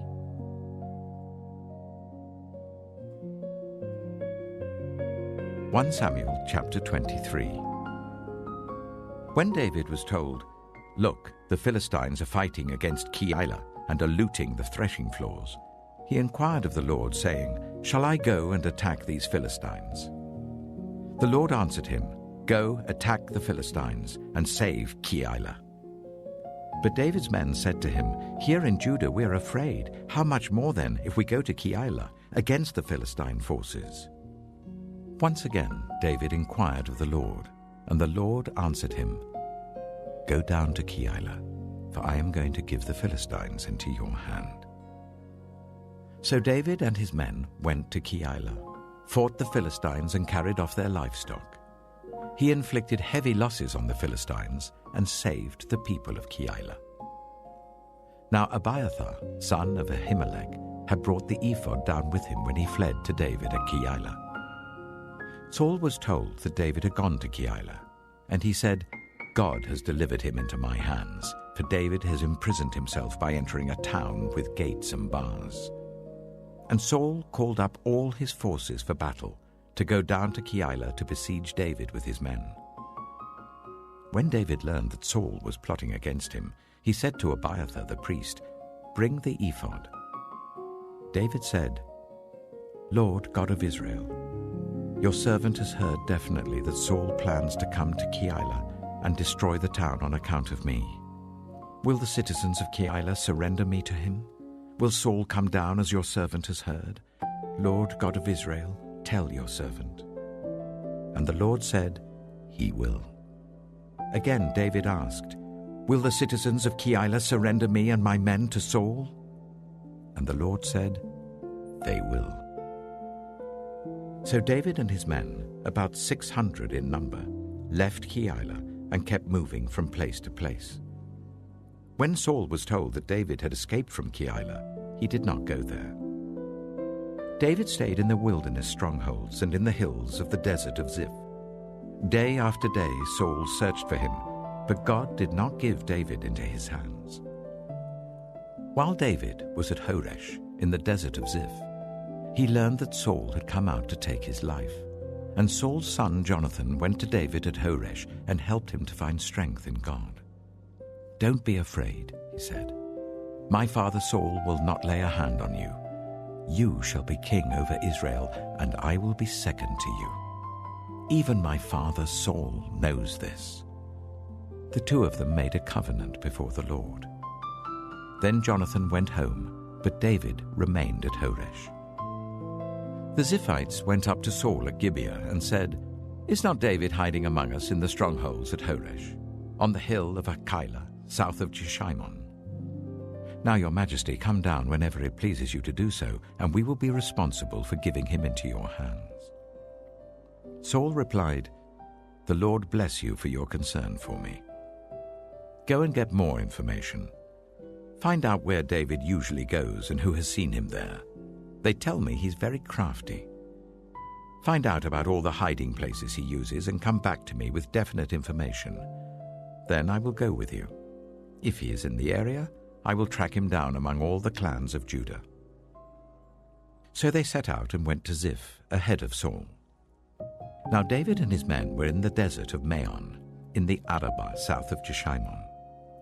Saul and his men began to search, and when David was told about it, he went down to the rock and stayed in the desert of Maon. When Saul heard this, he went into the desert of Maon in pursuit of David.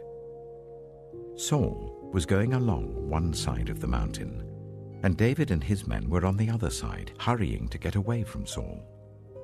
As Saul and his forces were closing in on David and his men to capture them, a messenger came to Saul, saying, "Come quickly, the Philistines are raiding the land." Then Saul broke off his pursuit of David and went to meet the Philistines. That is why they call this place Selah Hamalakoth. And David went up from there and lived in the strongholds of En-gedi.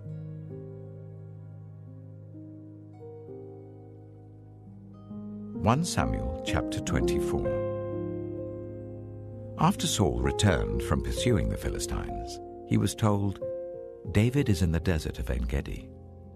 So Saul took 3,000 able young men from all Israel and set out to look for David and his men near the crags of the wild goats. He came to the sheepfolds along the way. A cave was there, and Saul went in to relieve himself.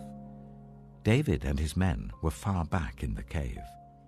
The men said, "This is the day the Lord spoke of when he said to you, 'I will give your enemy into your hands for you to deal with as you wish.'" Then David crept up unnoticed and cut off a corner of Saul's robe.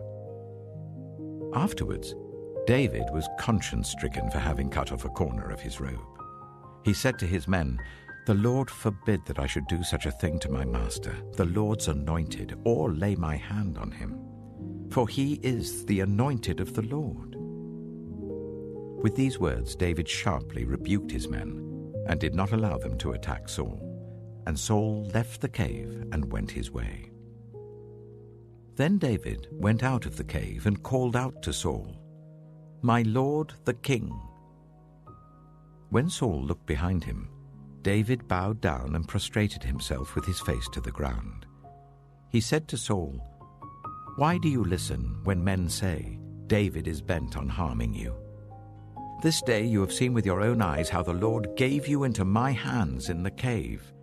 Some urged me to kill you, but I spared you. I said, 'I will not lay my hand on my Lord because he is the Lord's anointed.' See, my father, look at this piece of your robe in my hand. I cut off the corner of your robe, but did not kill you. See that there is nothing in my hand to indicate that I am guilty of wrongdoing or rebellion. I have not wronged you, but you are hunting me down to take my life. May the Lord judge between you and me, and may the Lord avenge the wrongs you have done to me, but my hand will not touch you. As the old saying goes, 'From evildoers come evil deeds,' so my hand will not touch you. Against whom has the king of Israel come out? Who are you pursuing? A dead dog? A flea? May the Lord be our judge and decide between us. May he consider my cause and uphold it. May he vindicate me by delivering me from your hand." When David finished saying this, Saul asked, "Is that your voice, David, my son?" And he wept aloud. "You are more righteous than I," he said. "You have treated me well, but I have treated you badly. You have just now told me about the good you did to me. The Lord gave me into your hands, but you did not kill me. When a man finds his enemy, does he let him get away unharmed? May the Lord reward you well for the way you've treated me today. I know that you will surely be king, and that the kingdom of Israel will be established in your hands. Now swear to me by the Lord that you will not kill off my descendants or wipe out my name from my father's family." So David gave his oath to Saul. Then Saul returned home, but David and his men went up to the stronghold.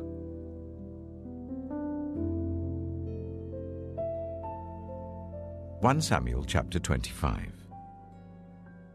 Now Samuel died, and all Israel assembled and mourned for him, and they buried him at his home in Ramah. Then David moved down into the desert of Paran.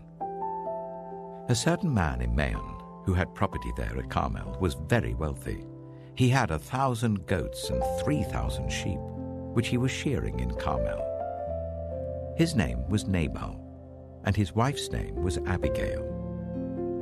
She was an intelligent and beautiful woman, but her husband was surly and mean in his dealings. He was a Calebite.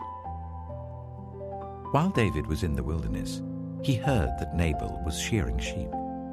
So he sent 10 young men and said to them, "Go up to Nabal at Carmel and greet him in my name. Say to him, 'Long life to you, good health to you and your household, and good health to all that is yours. Now I hear that it is sheep shearing time. When your shepherds were with us, we did not ill-treat them, and the whole time they were at Carmel, nothing of theirs was missing. Ask your own servants, and they will tell you. Therefore be favorable towards my men, since we come at a festive time.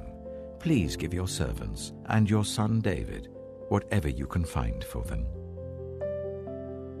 When David's men arrived, they gave Nabal this message in David's name. Then they waited. Nabal answered David's servant, "Who is this David? Who is this son of Jesse? Many servants are breaking away from their masters these days. Why should I take my bread and water and the meat I've slaughtered for my shearers and give it to men coming from who knows where?" David's men turned round and went back. When they arrived, they reported every word. David said to his men, "Each of you strap on your sword." So they did, and David strapped his on as well. About 400 men went up with David, while 200 stayed with the supplies. One of the servants told Abigail, Nabal's wife, "David sent messengers from the wilderness to give our master his greetings, but he hurled insults at them. Yet these men were very good to us. They did not ill-treat us, and the whole time we were out in the fields near them, nothing was missing. Night and day, they were a wall around us the whole time we were herding our sheep near them. Now think it over and see what you can do, because disaster is hanging over our master and his whole household. He is such a wicked man that no one can talk to him." Abigail acted quickly. She took 200 loaves of bread, 2 skins of wine, 5 dressed sheep, 5 seahs of roasted grain, 100 cakes of raisins, and 200 cakes of pressed figs, and loaded them on donkeys. Then she told her servants, "Go on ahead, I'll follow you." But she did not tell her husband Nabal.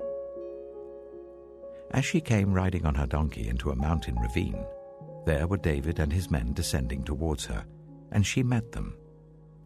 David had just said, "It's been useless, all my watching over this fellow's property in the wilderness, so that nothing of his was missing. He has paid me back evil for good. May God deal with David, be it ever so severely, if by morning I leave alive one male of all who belong to him." When Abigail saw David, she quickly got off her donkey and bowed down before David with her face to the ground. She fell at his feet and said, "Pardon your servant, my lord, and let me speak to you. Hear what your servant has to say. Please pay no attention, my lord, to that wicked man Nabal. He is just like his name. His name means fool, and folly goes with him. As for me, your servant, I did not see the men my lord sent. And now, my lord, as surely as the Lord your God lives and as you live, since the Lord has kept you from bloodshed and from avenging yourself with your own hands, may your enemies and all who are intent on harming my lord be like Nabal. And let this gift which your servant has brought to my lord be given to the men who follow you. Please forgive your servant's presumption. The Lord your God will certainly make a lasting dynasty for my lord, because you fight the Lord's battles, and no wrongdoing will be found in you as long as you live. Even though someone is pursuing you to take your life, the life of my lord will be bound securely in the bundle of the living by the Lord your God, but the lives of your enemies he will hurl away as from the pocket of a sling. When the Lord has fulfilled for my lord every good thing he promised concerning him, and has appointed him ruler over Israel, my lord will not have on his conscience the staggering burden of needless bloodshed or of having avenged himself. And when the Lord your God has brought my lord success, remember your servant." David said to Abigail, "Praise be to the Lord, the God of Israel, who has sent you today to meet me. May you be blessed for your good judgment and for keeping me from bloodshed this day and from avenging myself with my own hands. Otherwise, as surely as the Lord, the God of Israel, lives, who has kept me from harming you, if you had not come quickly to meet me, not one male belonging to Nabal would have been left alive by daybreak." Then David accepted from her hand what she had brought to him and said, "Go home in peace. I have heard your words and granted your request." When Abigail went to Nabal, he was in the house holding a banquet like that of a king. He was in high spirits and very drunk. So she told him nothing at all until daybreak.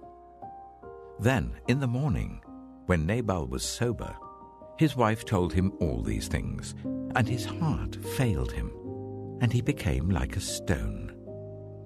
About 10 days later, the Lord struck Nabal, and he died. When David heard that Nabal was dead, he said, "Praise be to the Lord, who has upheld my cause against Nabal for treating me with contempt. He has kept his servant from doing wrong, and has brought Nabal's wrongdoing down on his own head." Then David sent word to Abigail, asking her to become his wife. His servants went to Carmel and said to Abigail, "David has sent us to you to take you to become his wife." She bowed down with her face to the ground and said, "I am your servant, and am ready to serve you and wash the feet of my Lord's servants." Abigail quickly got on a donkey, and attended by her 5 female servants, went with David's messengers and became his wife. David had also married Ahinoam of Jezreel, and they were both his wives. But Saul had given his daughter Michal, David's wife, to Paltiel, son of Laish, who was from Galim.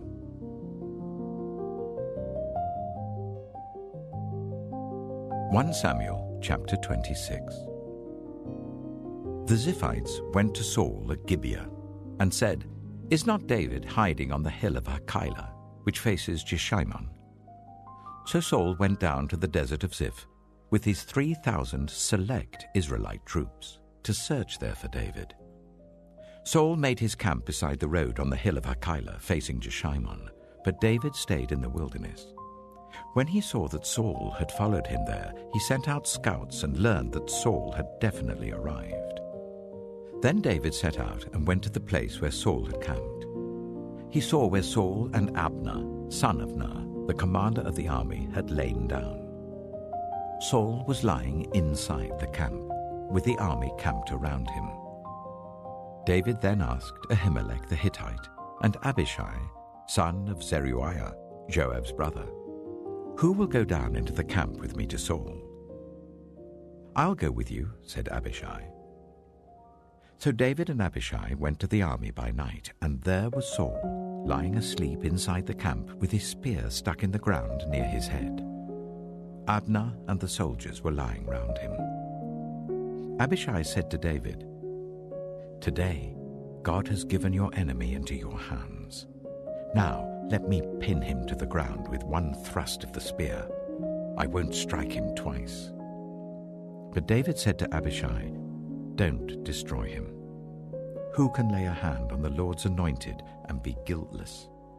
As surely as the Lord lives," he said, "the Lord himself will strike him, or his time will come and he will die, or he will go into battle and perish.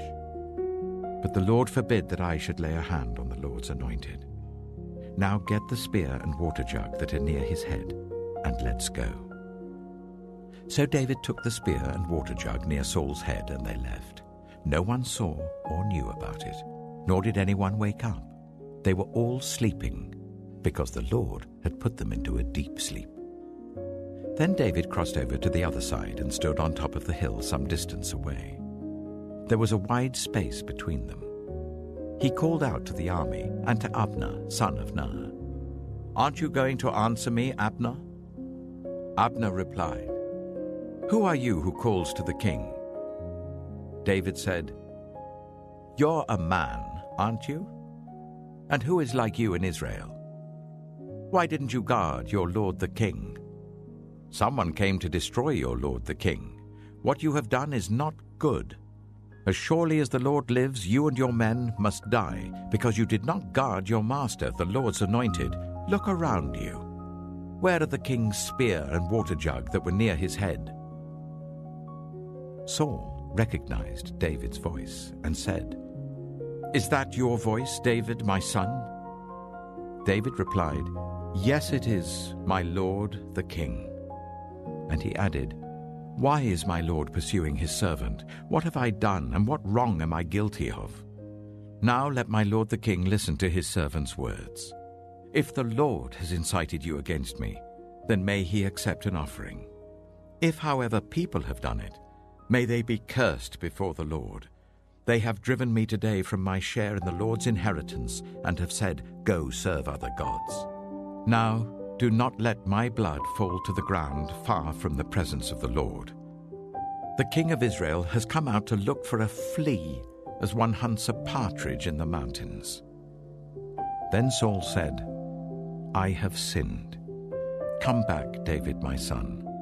Because you considered my life precious today, I will not try to harm you again. Surely I have acted like a fool and have been terribly wrong." "Here is the king's spear," David answered. "Let one of your young men come over and get it. The Lord rewards everyone for their righteousness and faithfulness. The Lord gave you into my hands today, but I would not lay a hand on the Lord's anointed. As surely as I valued your life today, so may the Lord value my life and deliver me from all trouble." Then Saul said to David, "May you be blessed, David, my son. You will do great things and surely triumph." So David went on his way, and Saul returned home.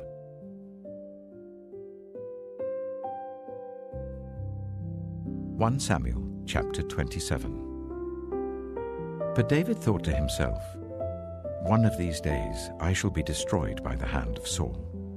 The best thing I can do is to escape to the land of the Philistines. Then Saul will give up searching for me anywhere in Israel, and I will slip out of his hand." So David and the 600 men with him left and went over to Achish, son of Maoch, king of Gath.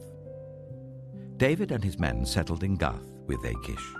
Each man had his family with him, and David had his 2 wives, Ahinoam of Jezreel and Abigail of Carmel, the widow of Nabal.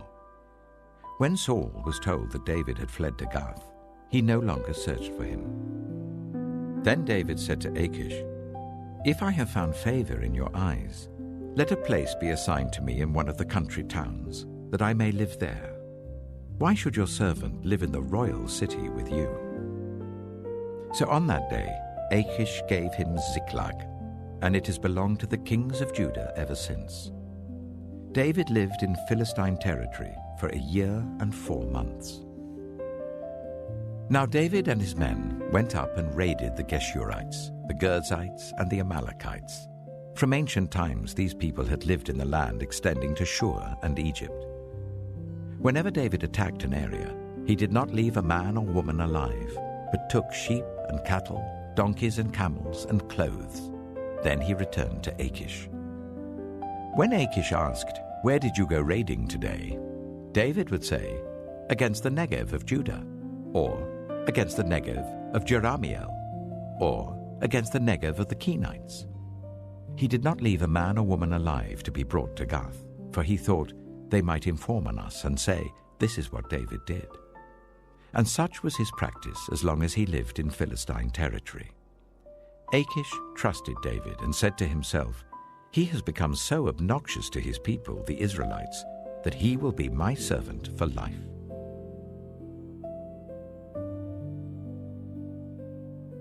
(1 Samuel chapter 28). In those days, the Philistines gathered their forces to fight against Israel. Achish said to David, "You must understand that you and your men will accompany me in the army." David said, "Then you will see for yourself what your servant can do." Achish replied, "Very well.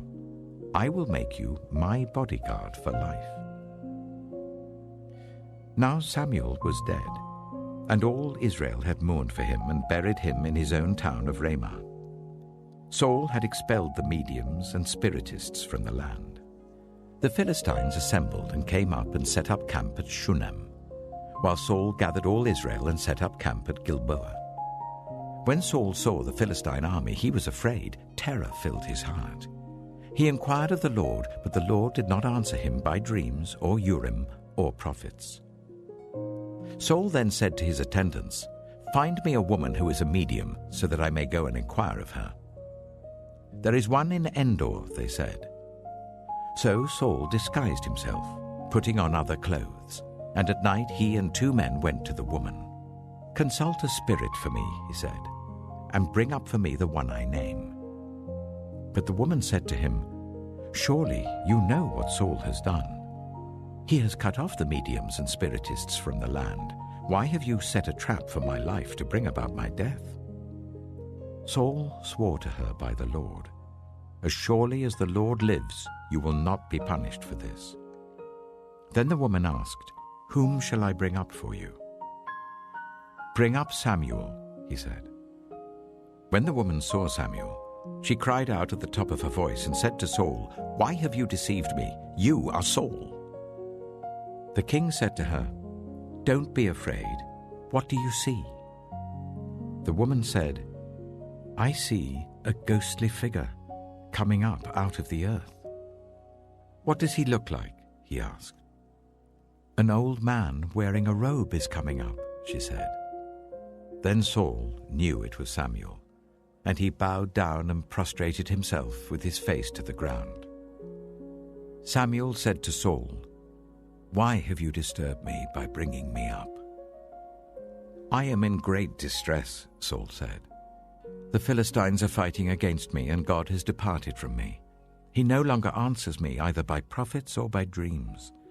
So I have called on you to tell me what to do." Samuel said, "Why do you consult me, now that the Lord has departed from you and become your enemy? The Lord has done what he predicted through me. The Lord has torn the kingdom out of your hands and given it to one of your neighbors, to David. Because you did not obey the Lord or carry out his fierce wrath against the Amalekites, the Lord has done this to you today. The Lord will deliver both Israel and you into the hands of the Philistines, and tomorrow you and your sons will be with me. The Lord will also give the army of Israel into the hands of the Philistines." Immediately, Saul fell full length on the ground, filled with fear because of Samuel's words. His strength was gone, for he had eaten nothing all that day and all that night. When the woman came to Saul and saw that he was greatly shaken, she said, "Look, your servant has obeyed you. I took my life in my hands and did what you told me to do. Now please listen to your servant and let me give you some food, so that you may eat and have the strength to go on your way." He refused and said, "I will not eat." But his men joined with the woman in urging him, and he listened to them. He got up from the ground and sat on the couch.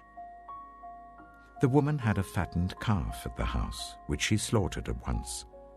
She took some flour, kneaded it, and baked bread without yeast. Then she set it before Saul and his men, and they ate. That same night they got up and left.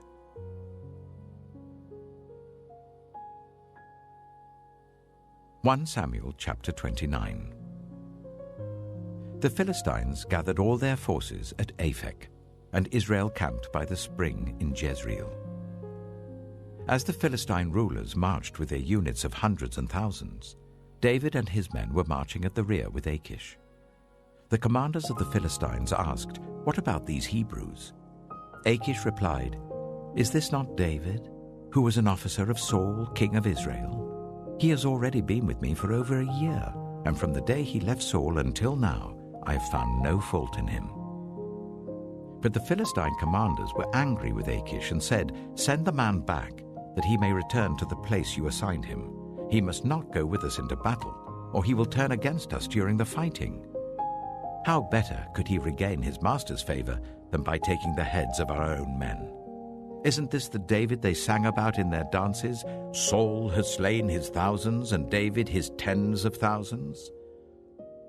So Achish called David and said to him, "As surely as the Lord lives, you have been reliable, and I would be pleased for you to serve with me in the army. From the day you came to me until today, I have found no fault in you, but the rulers don't approve of you. Now turn back and go in peace. Do nothing to displease the Philistine rulers." "But what have I done?" asked David. "What have you found against your servant from the day I came to you until now? Why can't I go and fight against the enemies of my lord the king?" Achish answered, "I know that you have been as pleasing in my eyes as an angel of God. Nevertheless, the Philistine commanders have said, 'He must not go up with us into battle.' Now get up early, along with your master's servants who have come with you, and leave in the morning as soon as it is light."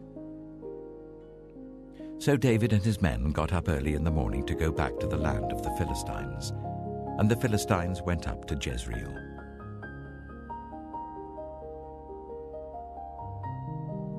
1 Samuel chapter 30. David and his men reached Ziklag on the third day. Now the Amalekites had raided the Negev and Ziklag.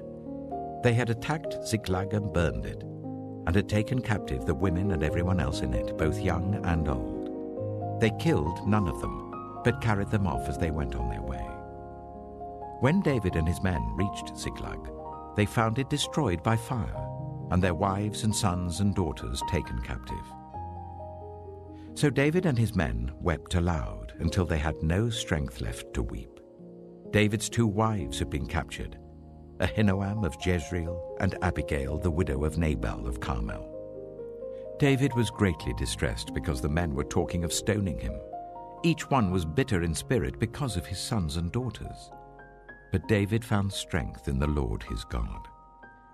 Then David said to Abiathar the priest, the son of Ahimelech, "Bring me the ephod." Abiathar brought it to him, and David inquired of the Lord, "Shall I pursue this raiding party? Will I overtake them?" "Pursue them," he answered. "You will certainly overtake them and succeed in the rescue." David and 600 men with him came to the Bezor valley, where some stayed behind. 200 of them were too exhausted to cross the valley, but David and the other 400 continued the pursuit. They found an Egyptian in a field and brought him to David. They gave him water to drink and food to eat, part of a cake of pressed figs and 2 cakes of raisins. He ate and was revived, for he had not eaten any food or drunk any water for 3 days and 3 nights. David asked him, "Who do you belong to? Where do you come from?" He said, "I am an Egyptian, the slave of an Amalekite. My master abandoned me when I became ill 3 days ago. We raided the Negev of the Kirithites, some territory belonging to Judah, and the Negev of Caleb, and we burned Ziklag." David asked him, "Can you lead me down to this raiding party?" He said, "Swear to me before God that you will not kill me or hand me over to my master, and I will take you down to them." He led David down, and there they were, scattered over the countryside, eating, drinking, and reveling because of the great amount of plunder they had taken from the land of the Philistines and from Judah. David fought them from dusk until the evening of the next day, and none of them got away except 400 young men who rode off on camels and fled. David recovered everything the Amalekites had taken, including his 2 wives. Nothing was missing. Young or old, boy or girl, plunder or anything else they had taken, David brought everything back. He took all the flocks and herds, and his men drove them ahead of the other livestock, saying, "This is David's plunder." Then David came to the 200 men who had been too exhausted to follow him, and who were left behind at the Bezor valley. They came out to meet David and the men with him. As David and his men approached, he asked them how they were. But all the evil men and troublemakers among David's followers said, "Because they did not go out with us, we will not share with them the plunder we recovered. However, each man may take his wife and children and go." David replied, "No, my brothers, you must not do that with what the Lord has given us. He has protected us and delivered into our hands the raiding party that came against us. Who will listen to what you say? The share of the man who stayed with the supplies is to be the same as that of him who went down to the battle. All shall share alike." David made this a statute and ordinance for Israel from that day to this. When David reached Ziklag, he sent some of the plunder to the elders of Judah who were his friends, saying, "Here is a gift for you from the plunder of the Lord's enemies."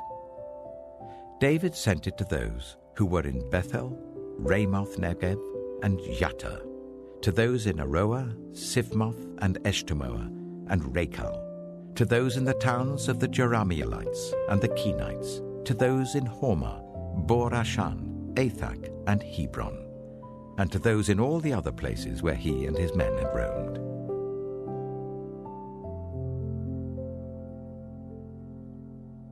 Samuel chapter 31. Now the Philistines fought against Israel. The Israelites fled before them, and many fell dead on Mount Gilboa. The Philistines were in hot pursuit of Saul and his sons, and they killed his sons Jonathan, Abinadab, and Malchishua. The fighting grew fierce around Saul, and when the archers overtook him, they wounded him critically. Saul said to his armor-bearer, "Draw your sword and run me through, or these uncircumcised fellows will come and run me through and abuse me." But the armor-bearer was terrified and would not do it. So Saul took his own sword and fell on it. When the armor-bearer saw that Saul was dead, he too fell on his sword and died with him. So Saul and his 3 sons and his armor-bearer and all his men died together that same day.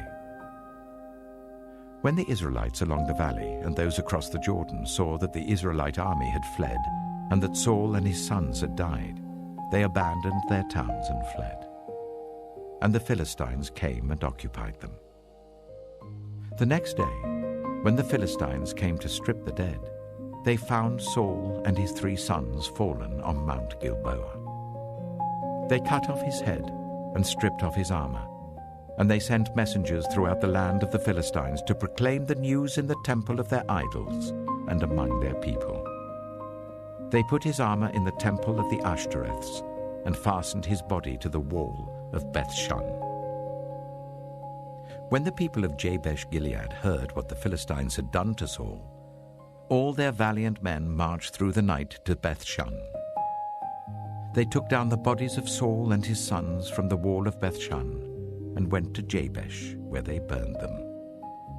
Then they took their bones and buried them under a tamarisk tree at Jabesh, and they fasted 7 days.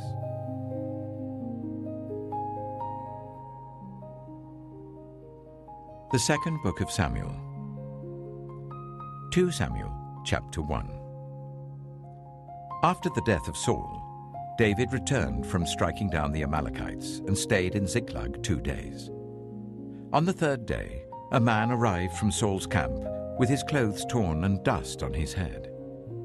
When he came to David, he fell to the ground to pay him honor.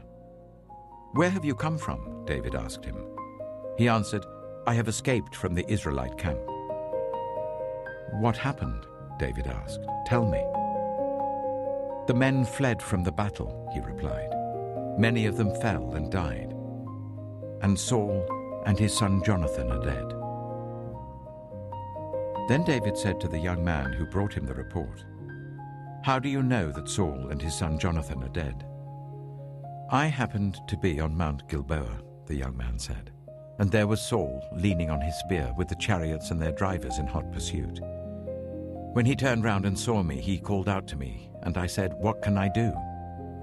He asked me, 'Who are you?' 'An Amalekite,' I answered. Then he said to me, 'Stand here by me and kill me. I'm in the throes of death, but I'm still alive.' So I stood beside him and killed him, because I knew that after he had fallen he could not survive. And I took the crown that was on his head and the band on his arm, and have brought them here to my lord." Then David and all the men with him took hold of their clothes and tore them. They mourned and wept and fasted till evening for Saul and his son Jonathan, and for the army of the Lord and for the nation of Israel, because they had fallen by the sword. David said to the young man who brought him the report, "Where are you from?" "I am the son of a foreigner, an Amalekite," he answered. David asked him, "Why weren't you afraid to lift your hand to destroy the Lord's anointed?" Then David called one of his men and said, "Go, strike him down." So he struck him down, and he died. For David had said to him, "Your blood be on your own head. Your own mouth testified against you when you said, 'I killed the Lord's anointed.'" David took up this lament concerning Saul and his son Jonathan, and he ordered that the people of Judah be taught this lament of the bow. It is written in the book of Jasher. "A gazelle lies slain on your heights, Israel. How the mighty have fallen. Tell it not in Gath. Proclaim it not in the streets of Ashkelon, lest the daughters of the Philistines be glad, lest the daughters of the uncircumcised rejoice. Mountains of Gilboa, may you have neither dew nor rain. May no showers fall on your terraced fields. For there the shield of the mighty was despised, the shield of Saul, no longer rubbed with oil. From the blood of the slain, from the flesh of the mighty, the bow of Jonathan did not turn back. The sword of Saul did not return unsatisfied. Saul and Jonathan, in life they were loved and admired, and in death they were not parted. They were swifter than eagles, they were stronger than lions. Daughters of Israel, weep for Saul, who clothed you in scarlet and finery, who adorned your garments with ornaments of gold. How the mighty have fallen in battle. Jonathan lies slain on your heights. I grieve for you, Jonathan, my brother. You were very dear to me. Your love for me was wonderful, more wonderful than that of women. How the mighty have fallen. The weapons of war have perished."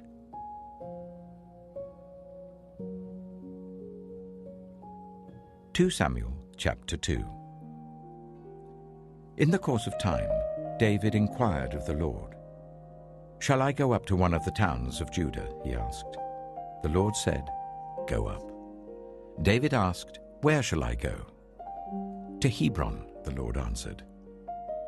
So David went up there with his 2 wives, Ahinoam of Jezreel and Abigail, the widow of Nabal of Carmel.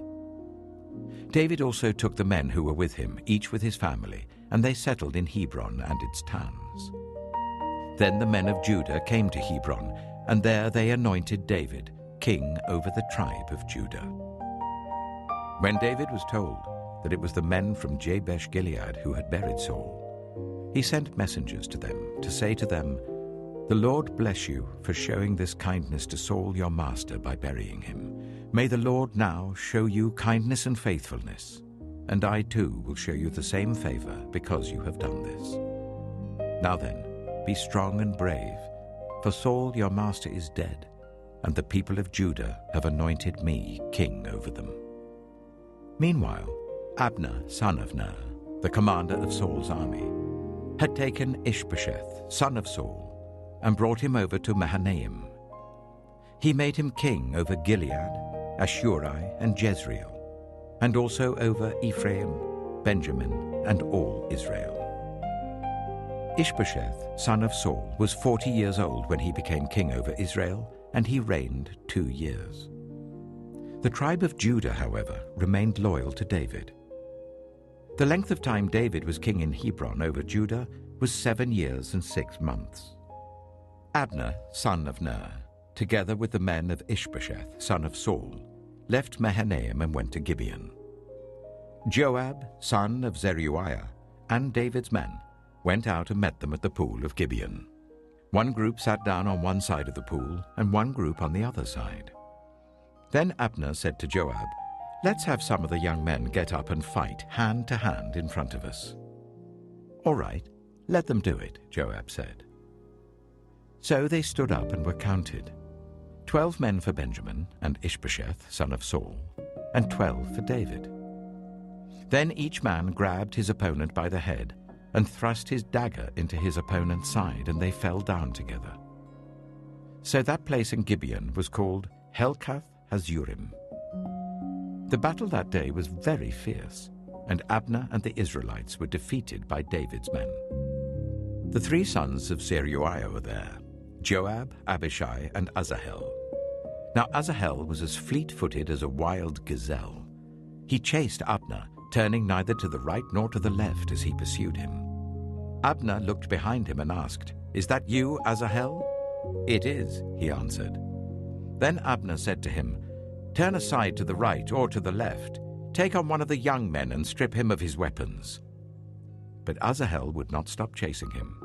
Again Abner warned Asahel, "Stop chasing me. Why should I strike you down? How could I look your brother Joab in the face?" But Asahel refused to give up the pursuit. So Abner thrust the butt of his spear into Asahel's stomach, and the spear came out through his back. He fell there and died on the spot. And every man stopped when he came to the place where Asahel had fallen and died. But Joab and Abishai pursued Abner. And as the sun was setting, they came to the hill of Ammah, near Giah, on the way to the wasteland of Gibeon. Then the men of Benjamin rallied behind Abner. They formed themselves into a group and took their stand on top of a hill. Abner called out to Joab, "Must the sword devour forever? Don't you realize that this will end in bitterness? How long before you order your men to stop pursuing their fellow Israelites?" Joab answered, "As surely as God lives, if you had not spoken, the men would have continued pursuing them until morning."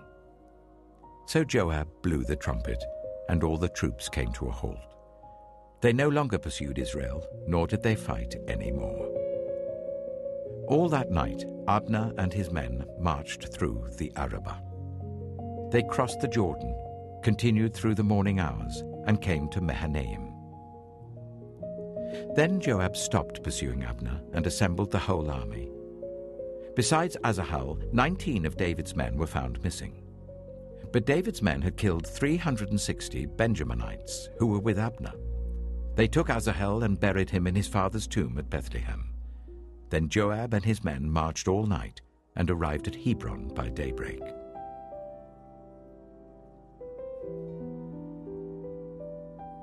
Samuel chapter 3. The war between the house of Saul and the house of David lasted a long time. David grew stronger and stronger, while the house of Saul grew weaker and weaker. Sons were born to David in Hebron. His firstborn was Amnon, the son of Ahinoam of Jezreel. His second, Chileab, the son of Abigail, the widow of Nabal of Carmel.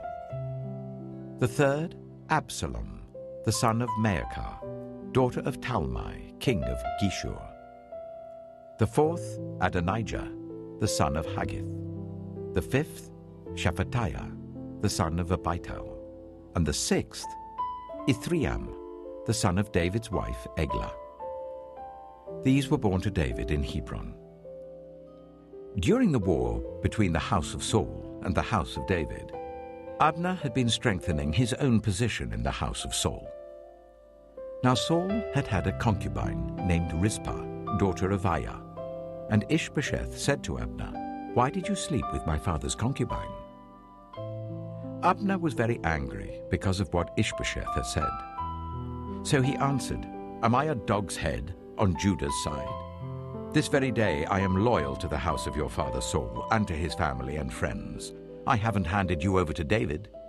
Yet now you accuse me of an offense involving this woman.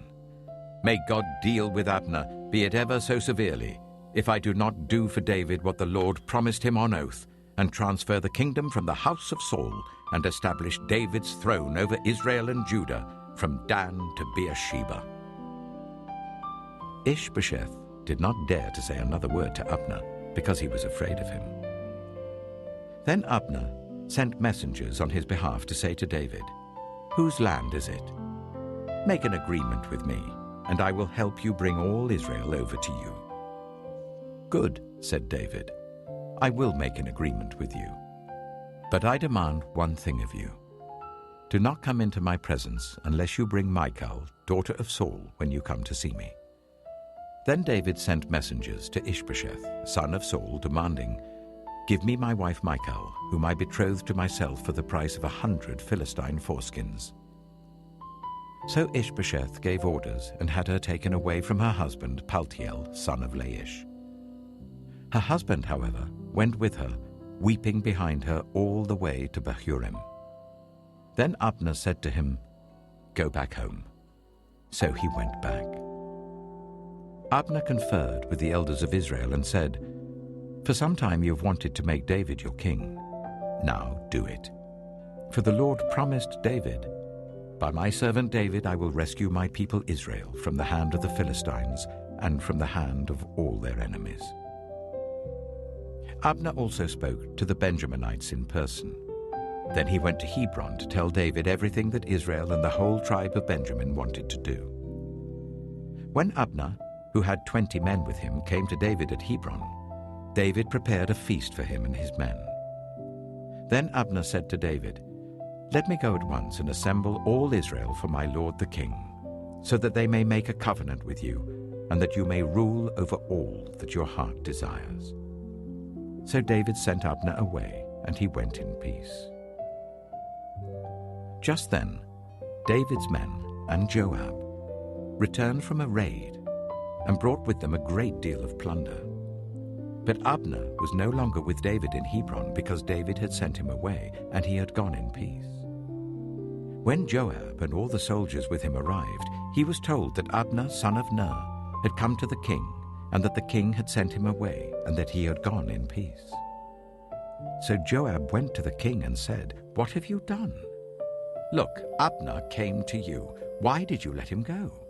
Now he is gone. You know Abner, son of Ner. He came to deceive you and observe your movements and find out everything you're doing." Joab then left David and sent messengers after Abner, and they brought him back from the cistern at Sirah. But David did not know it. Now when Abner returned to Hebron, Joab took him aside into an inner chamber, as if to speak with him privately. And there, to avenge the blood of his brother Asahel, Joab stabbed him in the stomach, and he died. Later, when David heard about this, he said, "I and my kingdom are forever innocent before the Lord concerning the blood of Abner, son of Ner. May his blood fall on the head of Joab and on his whole family. May Joab's family never be without someone who has a running sore or leprosy, or who leans on a crutch, or who falls by the sword, or who lacks food." Joab and his brother Abishai murdered Abner because he had killed their brother Asahel in the battle of Gibeon. Then David said to Joab and all the people with him, "Tear your clothes and put on sackcloth and walk in mourning in front of Abner." King David himself walked behind the bier. They buried Abner in Hebron, and the king wept aloud at Abner's tomb. All the people wept also. The king sang this lament for Abner. "Should Abner have died as the lawless die? Your hands were not bound, your feet were not fettered. You fell as one falls before the wicked." And all the people wept over him again. Then they all came and urged David to eat something while it was still day.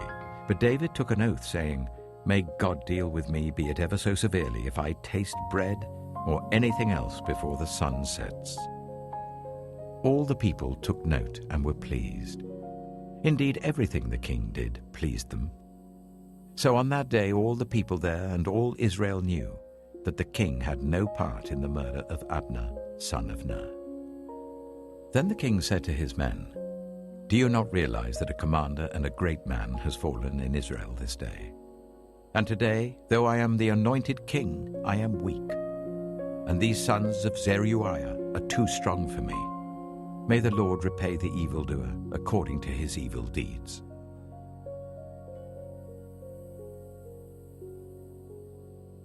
2 Samuel chapter 4.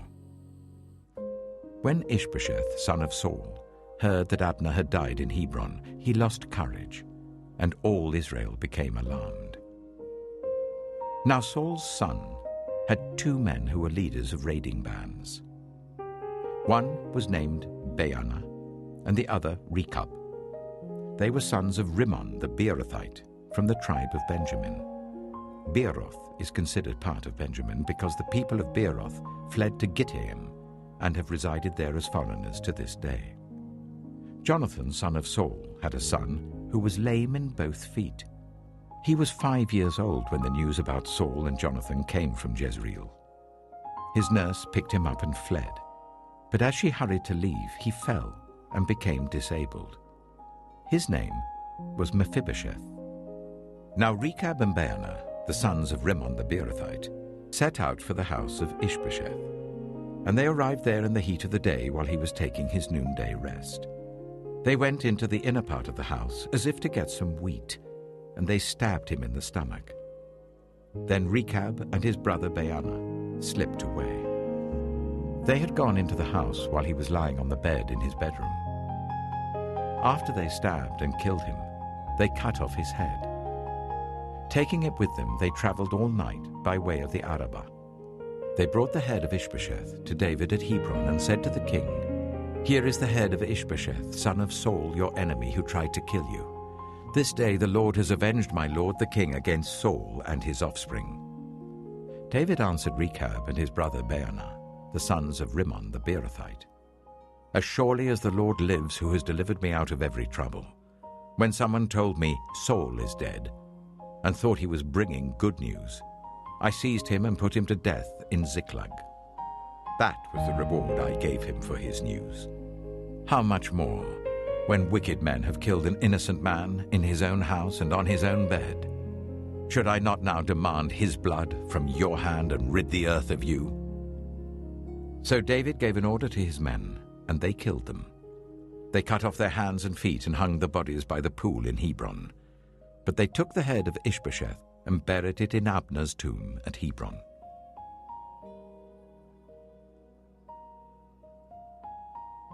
Samuel chapter 5. All the tribes of Israel came to David at Hebron and said, "We are your own flesh and blood. In the past, while Saul was king over us, you were the one who led Israel on their military campaigns. And the Lord said to you, 'You shall shepherd my people Israel, and you shall become their ruler.'" When all the elders of Israel had come to King David at Hebron, the king made a covenant with them at Hebron before the Lord, and they anointed David king over Israel. David was 30 years old when he became king, and he reigned for 40 years. In Hebron he reigned over Judah for 7 years and 6 months, and in Jerusalem he reigned over all Israel and Judah for 33 years. The king and his men marched to Jerusalem to attack the Jebusites who lived there. The Jebusites said to David, "You will not get in here. Even the blind and the lame can ward you off." They thought, "David cannot get in here." Nevertheless, David captured the fortress of Zion, which is the city of David. On that day, David had said, "Anyone who conquers the Jebusites will have to use the water shaft to reach those lame and blind, who are David's enemies. That is why they say, 'The blind and lame will not enter the palace.'" David then took up residence in the fortress and called it the City of David. He built up the area around it from the terraces inwards, and he became more and more powerful because the Lord God Almighty was with him. Now Hiram, king of Tyre, sent envoys to David, along with cedar logs and carpenters and stonemasons, and they built a palace for David. Then David knew that the Lord had established him as king over Israel and had exalted his kingdom for the sake of his people Israel. After he left Hebron, David took more concubines and wives in Jerusalem, and more sons and daughters were born to him.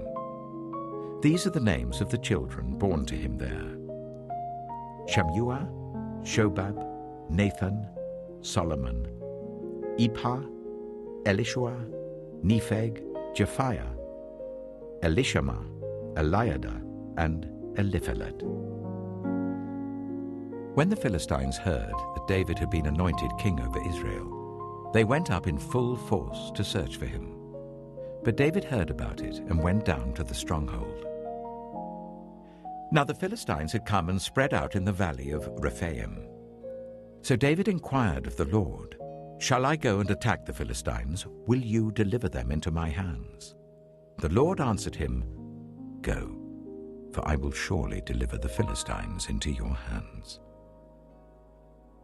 So David went to Baal Perazim, and there he defeated them. He said, "As the waters break out, the Lord has broken out against my enemies before me." So that place was called Baal Perazim.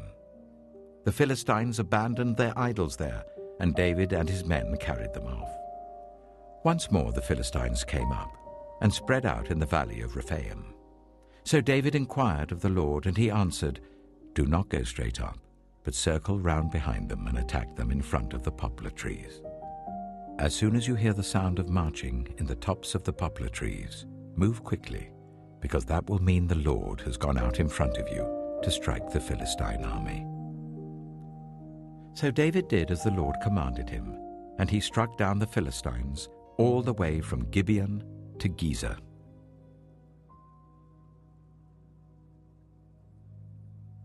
2 Samuel chapter 6.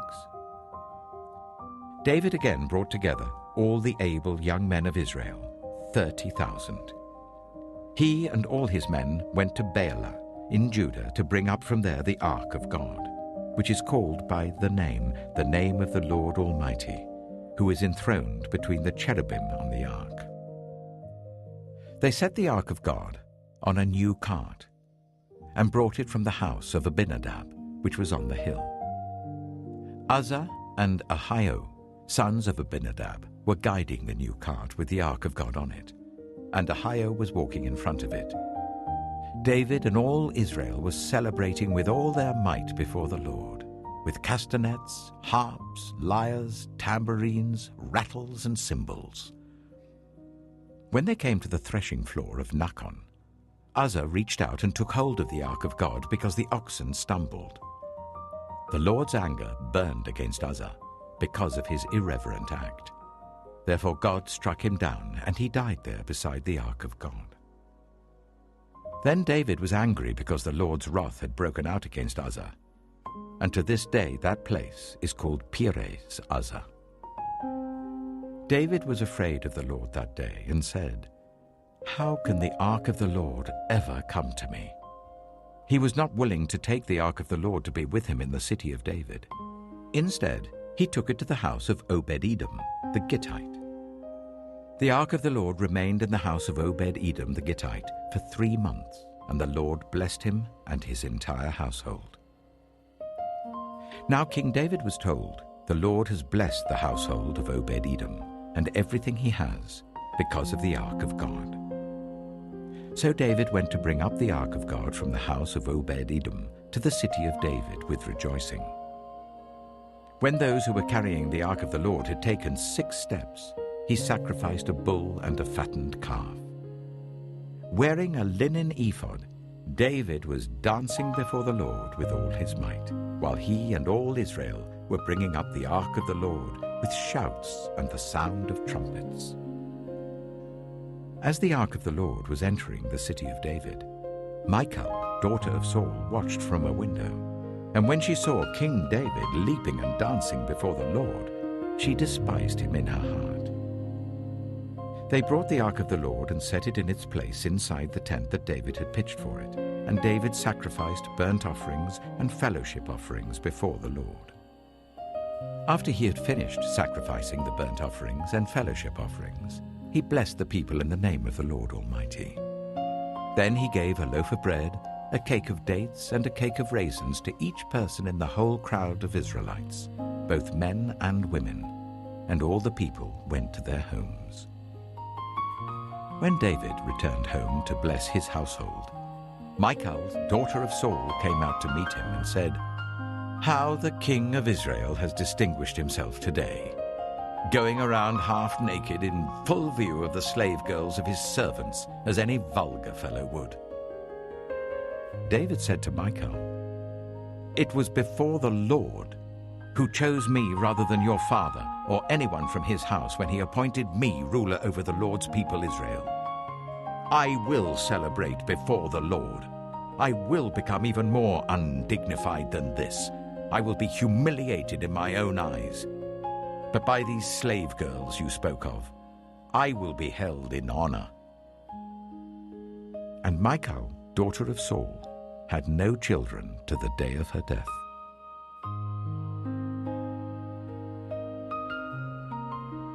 Two Samuel chapter 7.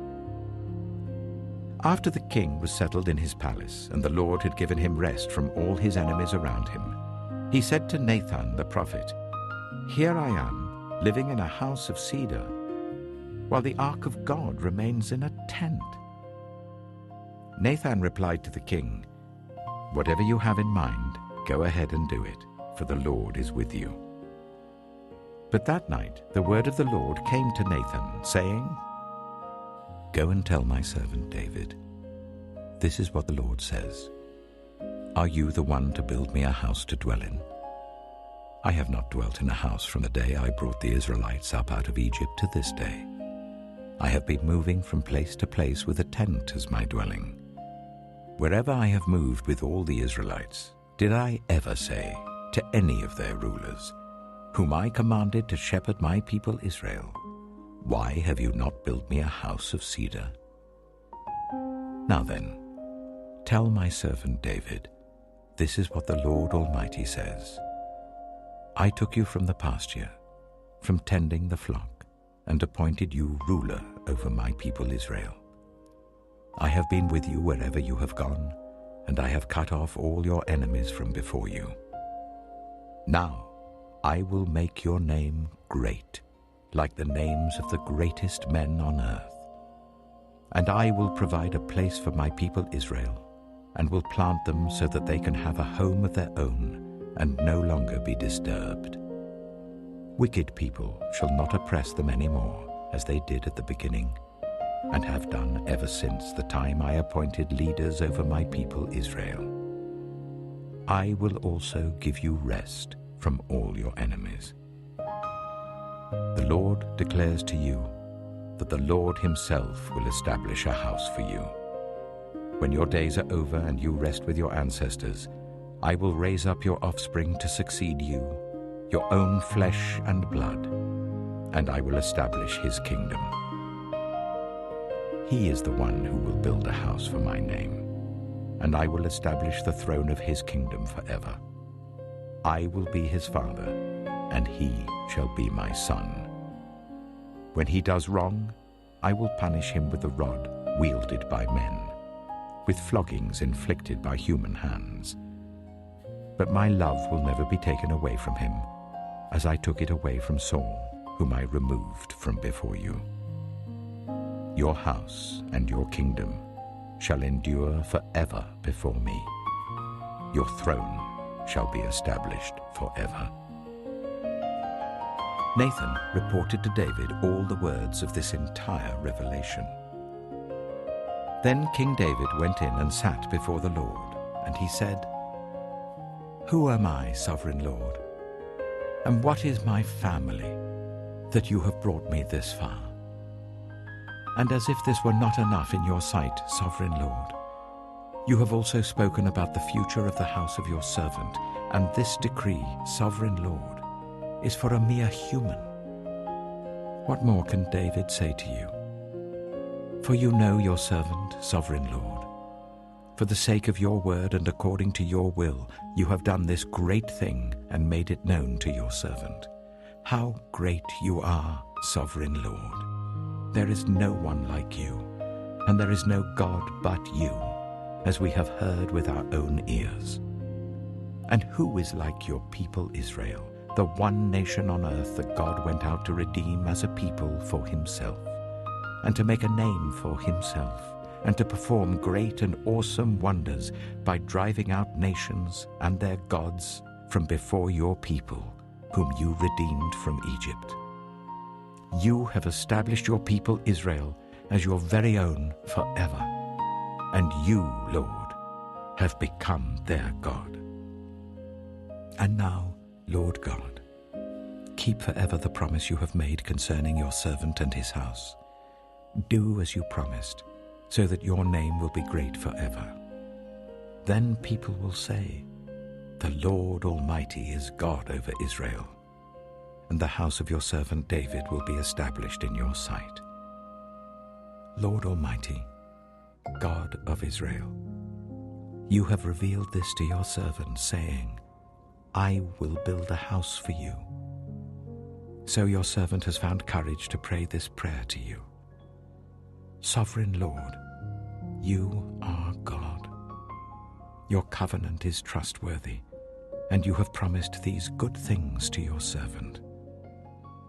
Now be pleased to bless the house of your servant, that it may continue forever in your sight. For you, sovereign Lord, have spoken, and with your blessing, the house of your servant will be blessed forever.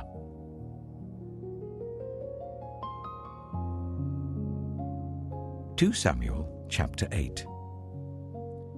In the course of time, David defeated the Philistines and subdued them. And he took Metheg-Ammah from the control of the Philistines. David also defeated the Moabites. He made them lie down on the ground and measured them off with a length of cord. Every 2 lengths of them were put to death, and the 3rd length was allowed to live. So the Moabites became subject to David and brought him tribute. Moreover, David defeated Hadadezer, son of Rehob, king of Zobah, when he went to restore his monument at the river Euphrates. David captured 1,000 of his chariots, 7,000 charioteers, and 20,000 foot soldiers. He hamstrung all but 100 of the chariot horses. When the Arameans of Damascus came to help Hadadezer, king of Zobah, David struck down 22,000 of them. He put garrisons in the Aramean kingdom of Damascus, and the Arameans became subject to him and brought tribute. The Lord gave David victory wherever he went. David took the gold shields that belonged to the officers of Hadadezer and brought them to Jerusalem. From Tebah and Berothai, towns that belonged to Hadadezer, King David took a great quantity of bronze. When Tou, king of Hamath, heard that David had defeated the entire army of Hadadezer, he sent his son Joram to King David to greet him and congratulate him on his victory in battle over Hadadezer, who had been at war with Tou. Joram brought with him articles of silver, of gold, and of bronze. King David dedicated these articles to the Lord, as he had done with the silver and gold from all the nations he had subdued: Edom and Moab, the Ammonites and the Philistines, and Amalek. He also dedicated the plunder taken from Hadadezer, son of Rehob, king of Zobah. And David became famous after he returned from striking down 18,000 Edomites in the Valley of Salt. He put garrisons throughout Edom, and all the Edomites became subject to David. The Lord gave David victory wherever he went. David reigned over all Israel, doing what was just and right for all his people. Joab, son of Zeruiah, was over the army. Jehoshaphat, son of Ahilud, was recorder. Zadok, son of Ahitub, and Ahimelech, son of Abiathar, were priests. Sariah was secretary. Benaiah, son of Jehoiada, was over the Kerethites and Pelethites, and David's sons were priests.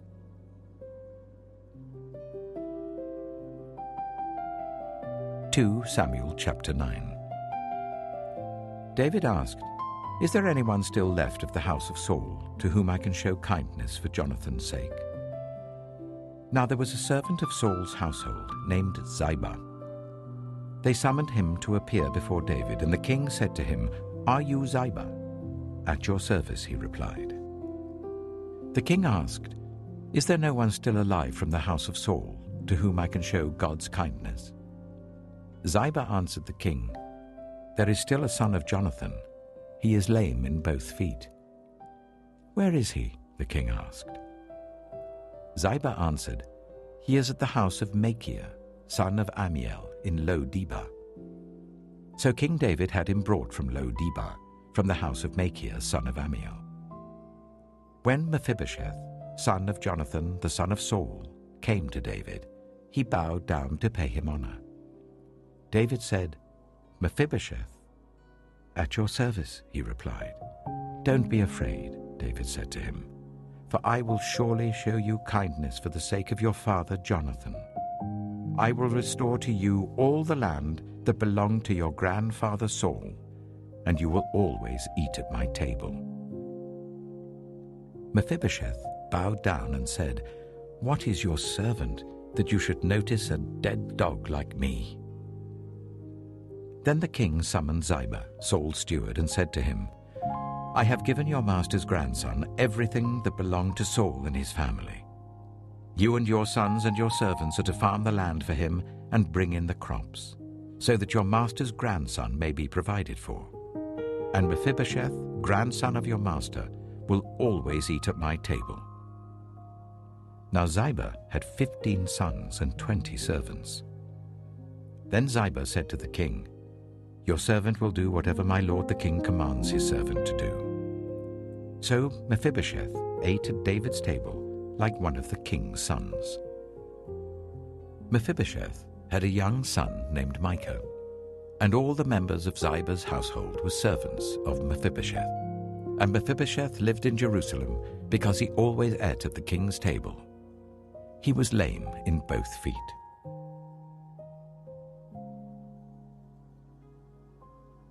(2 Samuel chapter 10).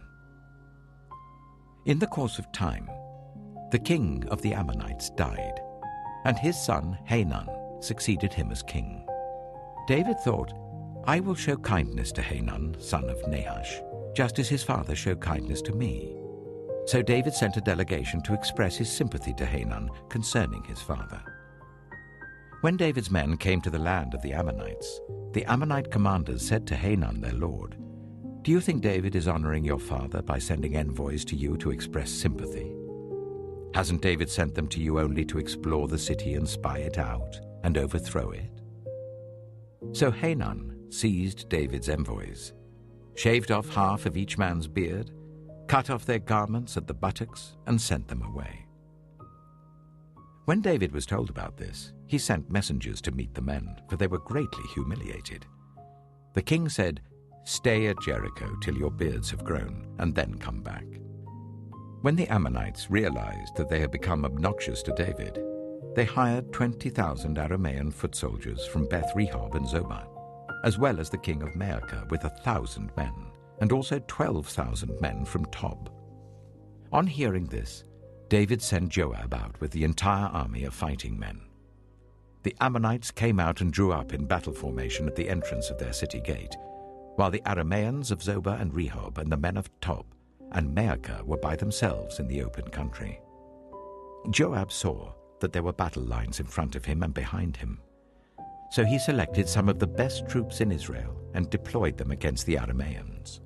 He put the rest of the men under the command of Abishai his brother and deployed them against the Ammonites. Joab said, "If the Arameans are too strong for me, then you are to come to my rescue. But if the Ammonites are too strong for you, then I will come to rescue you. Be strong and let us fight bravely for our people and the cities of our God. The Lord will do what is good in his sight." Then Joab and the troops with him advanced to fight the Arameans, and they fled before him. When the Ammonites realized that the Arameans were fleeing, they fled before Abishai and went inside the city. So Joab returned from fighting the Ammonites and came to Jerusalem. After the Arameans saw that they had been routed by Israel, they regrouped. Hadadezer had Arameans brought from beyond the river Euphrates. They went to Helam, with Shobach, the commander of Hadadezer's army, leading them. When David was told of this, he gathered all Israel, crossed the Jordan, and went to Helam. The Arameans formed their battle lines to meet David and fought against him. But they fled before Israel, and David killed 700 of their charioteers and 40,000 of their foot soldiers. He also struck down Shobach, the commander of their army, and he died there. When all the kings who were vassals of Hadadezer saw that they had been routed by Israel, they made peace with the Israelites and became subject to them. So the Arameans were afraid to help the Ammonites anymore.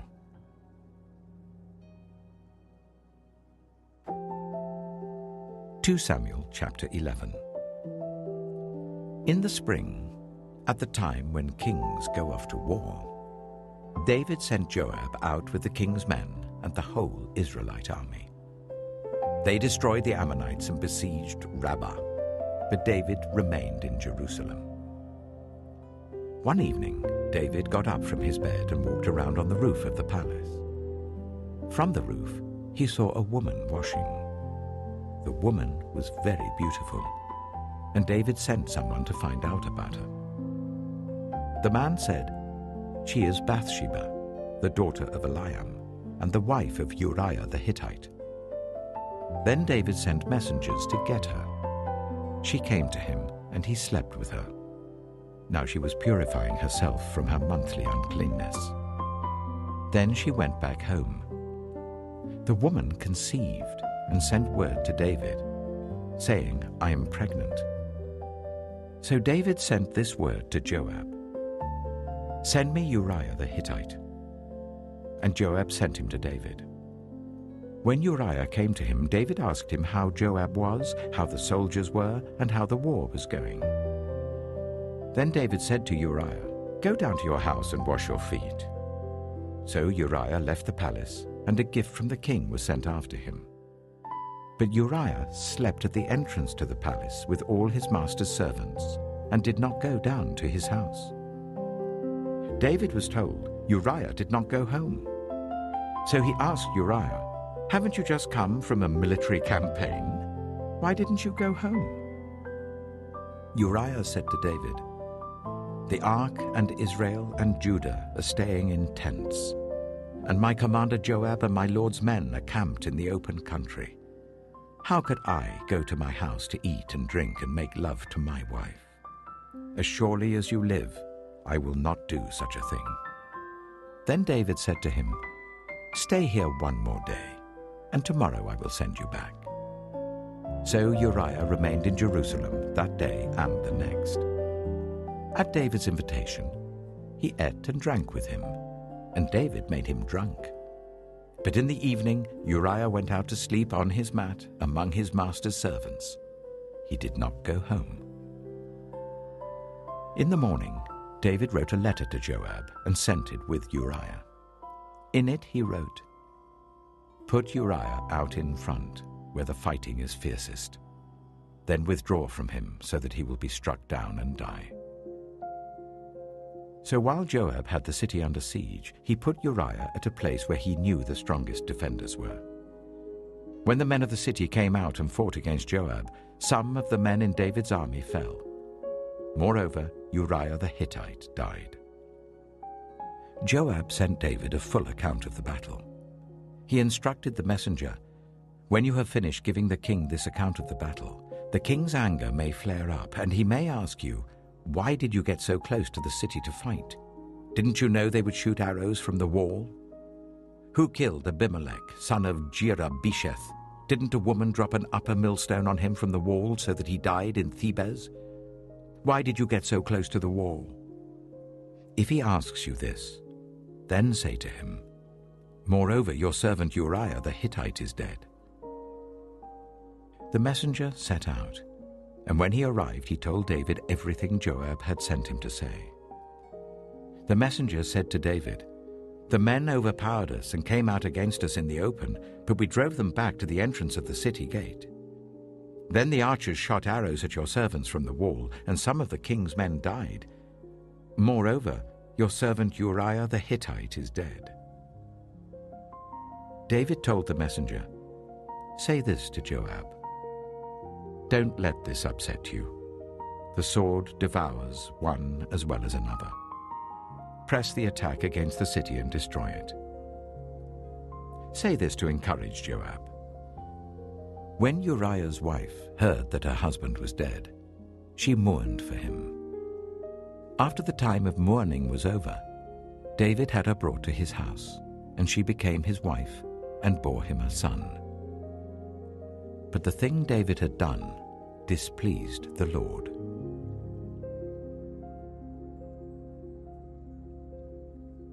2 Samuel chapter 12. The Lord sent Nathan to David.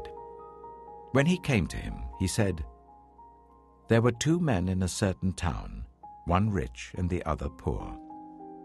The rich man had a very large number of sheep and cattle, but the poor man had nothing except one little ewe lamb that he had bought. He raised it, and it grew up with him and his children. It shared his food, drank from his cup, and even slept in his arms. It was like a daughter to him. Now a traveler came to the rich man.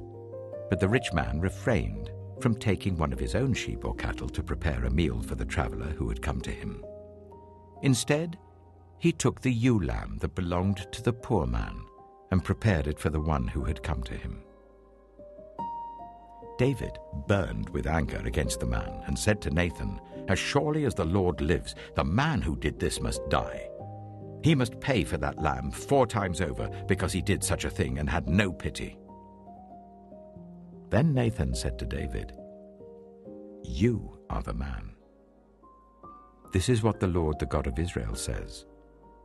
I anointed you king over Israel, and I delivered you from the hand of Saul. I gave your master's house to you, and your master's wives into your arms. I gave you all Israel and Judah. And if all this had been too little, I would have given you even more. Why did you despise the word of the Lord by doing what is evil in his eyes? You struck down Uriah the Hittite with the sword and took his wife to be your own. You killed him with the sword of the Ammonites. Now, therefore, the sword shall never depart from your house, because you despised me and took the wife of Uriah the Hittite to be your own. This is what the Lord says. Out of your own household I'm going to bring calamity on you. Before your very eyes I will take your wives and give them to one who is close to you, and he will sleep with your wives in broad daylight. You did it in secret, but I will do this thing in broad daylight before all Israel." Then David said to Nathan, "I have sinned against the Lord." Nathan replied, "The Lord has taken away your sin. You're not going to die. But because by doing this you have shown utter contempt for the Lord, the son born to you will die." After Nathan had gone home, the Lord struck the child that Uriah's wife had borne to David, and he became ill. David pleaded with God for the child. He fasted and spent the nights lying in sackcloth on the ground. The elders of his household stood beside him to get him up from the ground, but he refused, and he would not eat any food with them. On the 7th day, the child died. David's attendants were afraid to tell him that the child was dead, for they thought, while the child was still living, he wouldn't listen to us when we spoke to him. How can we now tell him the child is dead? He may do something desperate. David noticed that his attendants were whispering among themselves, and he realized that the child was dead. "Is the child dead?" he asked. "Yes," they replied, "he is dead." Then David got up from the ground. After he had washed, put on lotions and changed his clothes, he went into the house of the Lord and worshipped. Then he went to his own house, and at his request they served him food, and he ate. His attendants asked him, "Why are you acting in this way?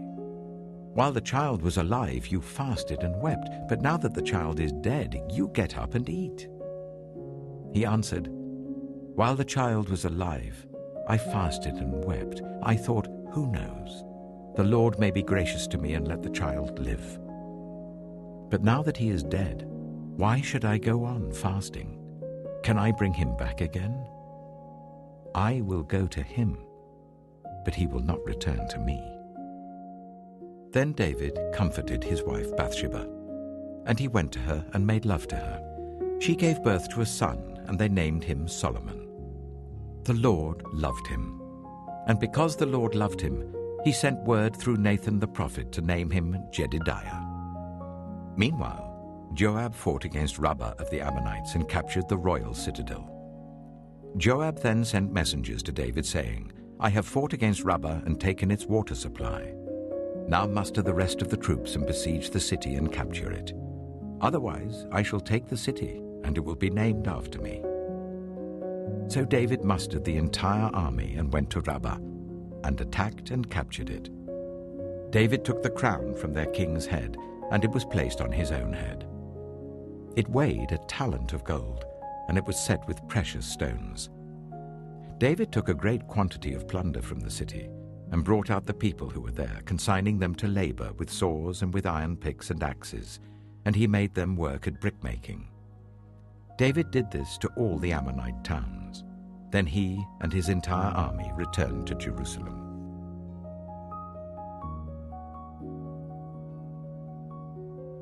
Samuel chapter 13.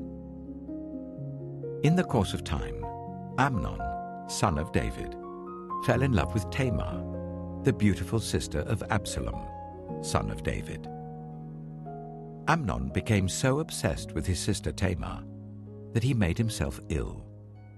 She was a virgin, and it seemed impossible for him to do anything to her. Now Amnon had an advisor named Jonadab, son of Shimeah, David's brother. Jonadab was a very shrewd man.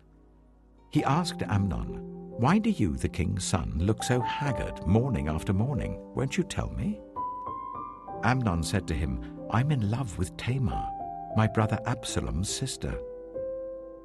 "Go to bed and pretend to be ill," Jonadab said. "When your father comes to see you, say to him, 'I would like my sister Tamar to come and give me something to eat. Let her prepare the food in my sight, so that I may watch her and then eat it from her hand.'" So Amnon lay down and pretended to be ill. When the king came to see him, Amnon said to him, "I would like my sister Tamar to come and make some special bread in my sight, so that I may eat from her hand." David sent word to Tamar at the palace, "Go to the house of your brother Amnon and prepare some food for him." So Tamar went to the house of her brother Amnon, who was lying down. She took some dough, kneaded it, made the bread in his sight, and baked it. Then she took the pan and served him the bread, but he refused to eat. "Send everyone out of here," Amnon said. So everyone left him. Then Amnon said to Tamar, "Bring the food here into my bedroom, so that I may eat it from your hand." And Tamar took the bread she had prepared and brought it to her brother Amnon in his bedroom. But when she took it to him to eat, he grabbed her and said, "Come to bed with me, my sister." "No, my brother," she said to him, "don't force me. Such a thing should not be done in Israel. Don't do this wicked thing. What about me? Where could I get rid of my disgrace? And what about you? You would be like one of the wicked fools in Israel. Please speak to the king. He will not keep me from being married to you." But he refused to listen to her, and since he was stronger than she, he raped her. Then Amnon hated her with intense hatred. In fact, he hated her more than he had loved her. Amnon said to her, "Get up and get out." "No," she said to him. "Sending me away would be a greater wrong than what you have already done to me." But he refused to listen to her. He called his personal servant and said, "Get this woman out of my sight and bolt the door after her." So his servant put her out and bolted the door after her. She was wearing an ornate robe, for this was the kind of garment the virgin daughters of the king wore. Tamar put ashes on her head and tore the ornate robe she was wearing. She put her hands on her head and went away, weeping aloud as she went. Her brother Absalom said to her, "Has that Amnon, your brother, been with you? Be quiet for now, my sister. He is your brother. Don't take this thing to heart." And Tamar lived in her brother Absalom's house, a desolate woman. When King David heard all this, he was furious. And Absalom never said a word to Amnon, either good or bad. He hated Amnon because he had disgraced his sister Tamar. 2 years later, when Absalom's sheep shearers were at Baal Hazor, near the border of Ephraim, he invited all the king's sons to come there. Absalom went to the king and said, "Your servant has had shearers come. Will the king and his attendants please join me?" "No, my son," the king replied. "All of us should not go. We would only be a burden to you." Although Absalom urged him, he still refused to go but gave him his blessing. Then Absalom said, "If not, please let my brother Amnon come with us." The king asked him, "Why should he go with you?" But Absalom urged him. So he sent with him Amnon and the rest of the king's sons. Absalom ordered his men, "Listen, when Amnon is in high spirits from drinking wine, and I say to you, 'Strike Amnon down,' then kill him. Don't be afraid. Haven't I given you this order? Be strong and brave." So Absalom's men did to Amnon what Absalom had ordered.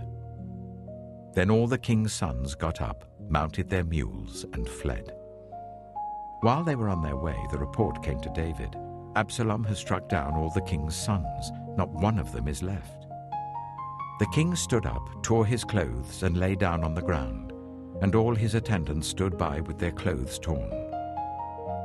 But Jonadab, son of Shimeah, David's brother, said, "My lord should not think that they killed all the princes. Only Amnon is dead." This has been Absalom's express intention ever since the day that Amnon raped his sister Tamar. My lord the king should not be concerned about the report that all the king's sons are dead. Only Amnon is dead. Meanwhile, Absalom had fled. Now the man standing watch looked up and saw many people on the road west of him coming down the side of the hill. The watchman went and told the king, "I see men in the direction of Horonaim on the side of the hill." Jonadab said to the king, "See, the king's sons have come. It has happened just as your servant said." As he finished speaking, the king's sons came in, wailing loudly. The king too and all his attendants wept very bitterly. Absalom fled and went to Talmai, son of Ammihud, the king of Geshur. But King David mourned many days for his son. After Absalom fled and went to Geshur, he stayed there for 3 years, and King David longed to go to Absalom, for he was consoled concerning Amnon's death.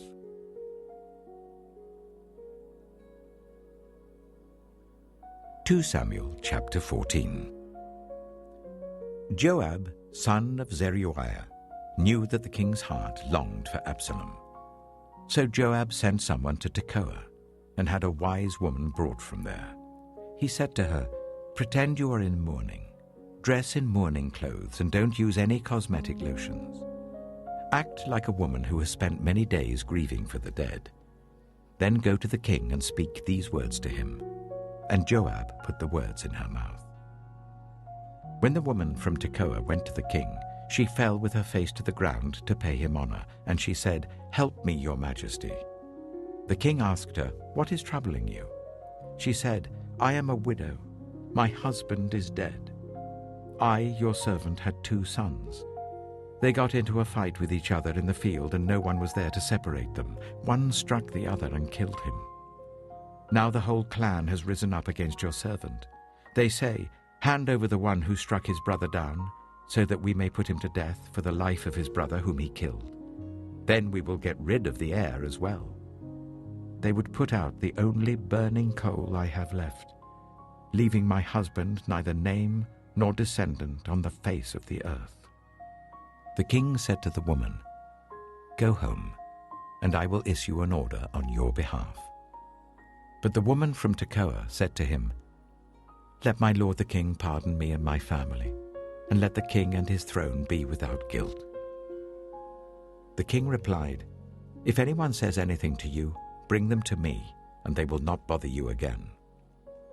She said, "Then let the king invoke the Lord his God to prevent the avenger of blood from adding to this destruction, so that my son shall not be destroyed." "As surely as the Lord lives," he said, "not one hair of your son's head will fall to the ground." Then the woman said, "Let your servant speak a word to my lord the king." "Speak," he replied.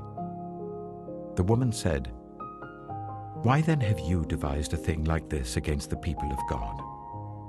When the king says this, does he not convict himself? For the king has not brought back his banished son.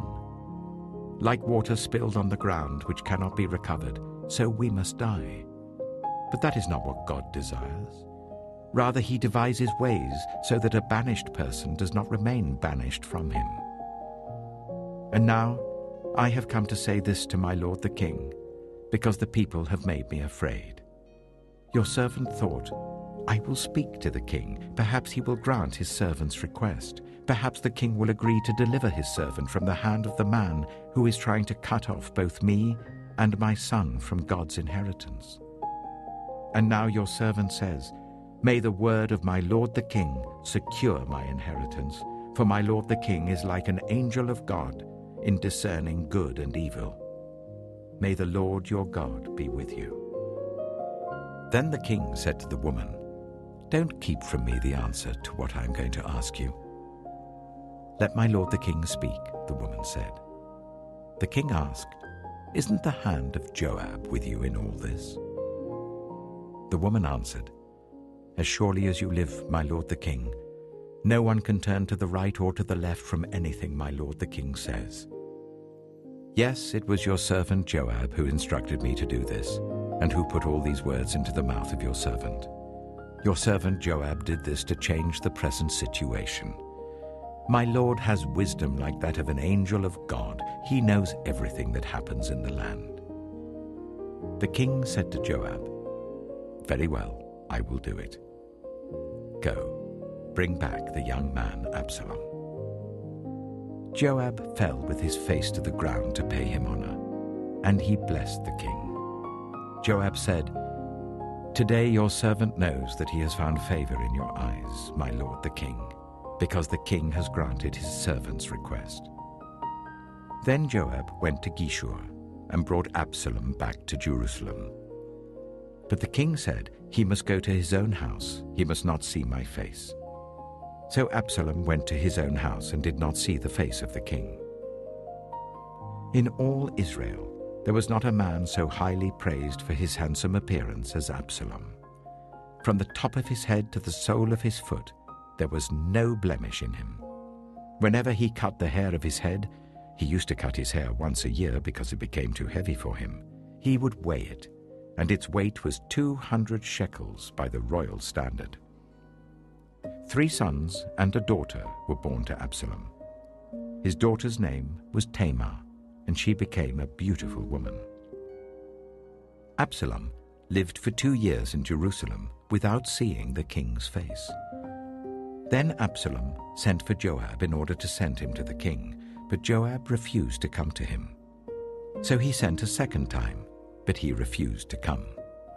Then he said to his servants, look, Joab's field is next to mine, and he has barley there. Go and set it on fire. So Absalom's servants set the field on fire. Then Joab did go to Absalom's house, and he said to him, why have your servants set my field on fire? Absalom said to Joab, look, I sent word to you and said, come here so that I can send you to the king to ask, why have I come from Geshur? It would be better for me if I was still there. Now then, I want to see the king's face, and if I'm guilty of anything, let him put me to death. So Joab went to the king and told him this. Then the king summoned Absalom, and he came in and bowed down with his face to the ground before the king, and the king kissed Absalom.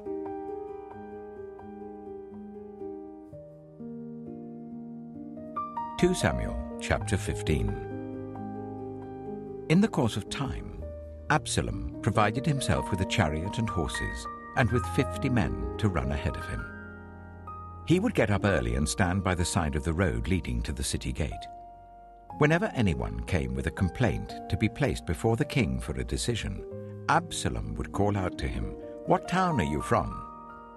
He would answer, your servant is from one of the tribes of Israel. Then Absalom would say to him, look, your claims are valid and proper, but there is no representative of the king to hear you. And Absalom would add, if only I were appointed judge in the land, then everyone who has a complaint or case could come to me, and I would see that they receive justice. Also, whenever anyone approached him to bow down before him, Absalom would reach out his hand, take hold of him, and kiss him.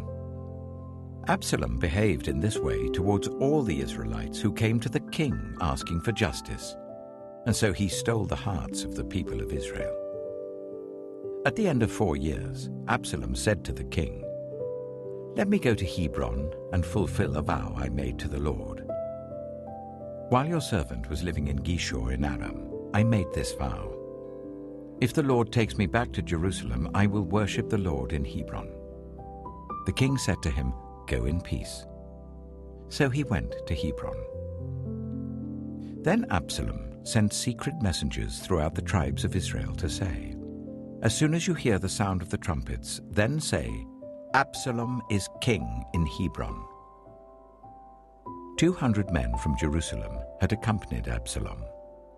They had been invited as guests and went quite innocently, knowing nothing about the matter. While Absalom was offering sacrifices, he also sent for Ahithophel, the Gilonite, David's counselor, to come from Gilo, his hometown. And so the conspiracy gained strength, and Absalom's following kept on increasing. A messenger came and told David, The hearts of the people of Israel are with Absalom. Then David said to all his officials who were with him in Jerusalem, Come, we must flee, or none of us will escape from Absalom. We must leave immediately, or he will move quickly to overtake us and bring ruin on us, and put the city to the sword. The king's officials answered him, Your servants are ready to do whatever our lord the king chooses. The king set out, with his entire household following him. But he left 10 concubines to take care of the palace. So the king set out, with all the people following him, and they halted at the edge of the city. All his men marched past him, along with all the Kerethites and the Pelethites, and all the 600 Gittites who had accompanied him from Gath marched before the king.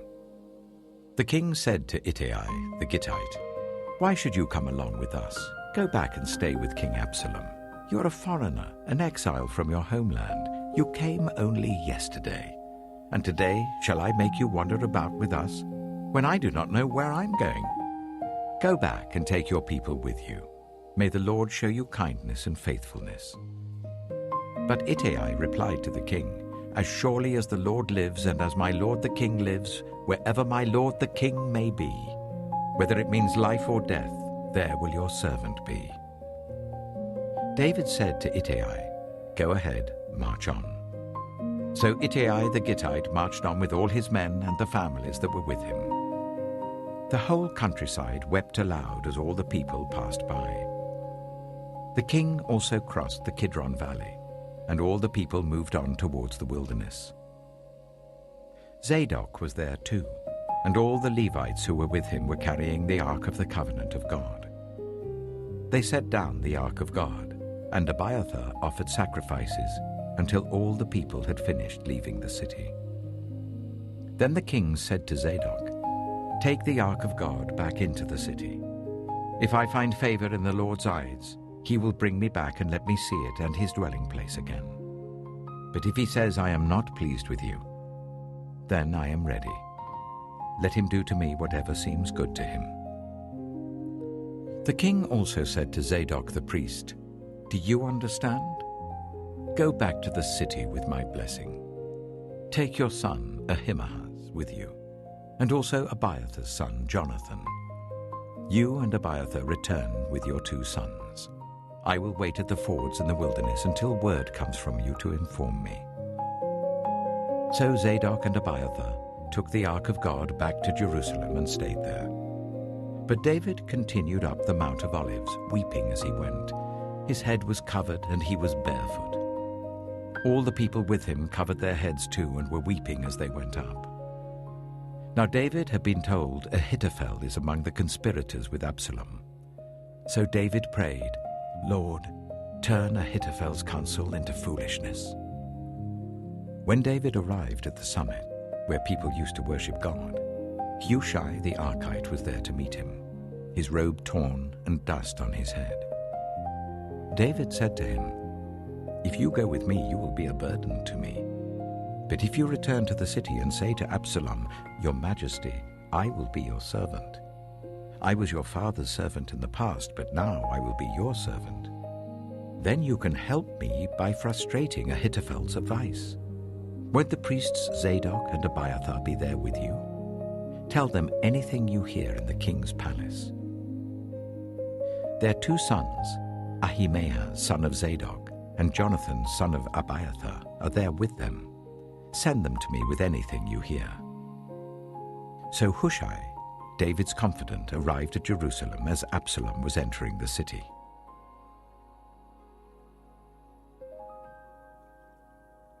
Two Samuel chapter 16. When David had gone a short distance beyond the summit, there was Ziba, the steward of Mephibosheth, waiting to meet him. He had a string of donkeys saddled and loaded with 200 loaves of bread, 100 cakes of raisins, 100 cakes of figs, and a skin of wine. The king asked Ziba, "Why have you brought these?" Ziba answered, "The donkeys are for the king's household to ride on, the bread and fruit are for the men to eat, and the wine is to refresh those who become exhausted in the wilderness." The king then asked, "Where is your master's grandson?" Ziba said to him, "He is staying in Jerusalem because he thinks, 'Today the Israelites will restore to me my grandfather's kingdom.'" Then the king said to Ziba, "All that belonged to Mephibosheth is now yours." "I humbly bow," Ziba said. "May I find favor in your eyes, my lord the king." As King David approached Bahurim, a man from the same clan as Saul's family came out from there. His name was Shimei, the son of Gera, and he cursed as he came out. He pelted David and all the king's officials with stones, though all the troops in the special guard were on David's right and left. As he cursed, Shimei said, get out, you murderer, you scoundrel. The Lord has repaid you for all the blood you shed in the household of Saul, in whose place you have reigned. The Lord has given the kingdom into the hands of your son Absalom. You have come to ruin because you are a murderer." Then Abishai, son of Zeruiah, said to the king, "Why should this dead dog curse my lord the king? Let me go over and cut off his head." But the king said, "What does this have to do with you, you sons of Zeruiah? If he is cursing because the Lord said to him, 'Curse David,' who can ask, 'Why do you do this?'" David then said to Abishai and all his officials, "My son, my own flesh and blood, is trying to kill me. How much more then this Benjaminite? Leave him alone, let him curse, for the Lord has told him to. It may be that the Lord will look upon my misery and restore to me his covenant blessing instead of his curse today." So David and his men continued along the road, while Shimei was going along the hillside opposite him, cursing as he went and throwing stones at him and showering him with dirt. The king and all the people with him arrived at their destination exhausted, and there he refreshed himself. Meanwhile, Absalom and all the men of Israel came to Jerusalem, and Ahithophel was with him. Then Hushai the Archite, David's confidant, went to Absalom and said to him, "Long live the king! Long live the king!" Absalom said to Hushai, "So this is the love you show your friend? If he's your friend, why didn't you go with him?" Hushai said to Absalom, "No, the one chosen by the Lord, by these people and by all the men of Israel, his I will be, and I will remain with him. Furthermore, whom should I serve? Should I not serve the Son? Just as I served your father, so I will serve you." Absalom said to Ahithophel, "Give us your advice. What should we do?" Ahithophel answered, "Sleep with your father's concubines, whom he left to take care of the palace. Then all Israel will hear that you have made yourself obnoxious to your father, and the hands of everyone with you will be more resolute." So they pitched a tent for Absalom on the roof, and he slept with his father's concubines in the sight of all Israel. Now in those days, the advice Ahithophel gave was like that of one who inquires of God. That was how both David and Absalom regarded all of Ahithophel's advice.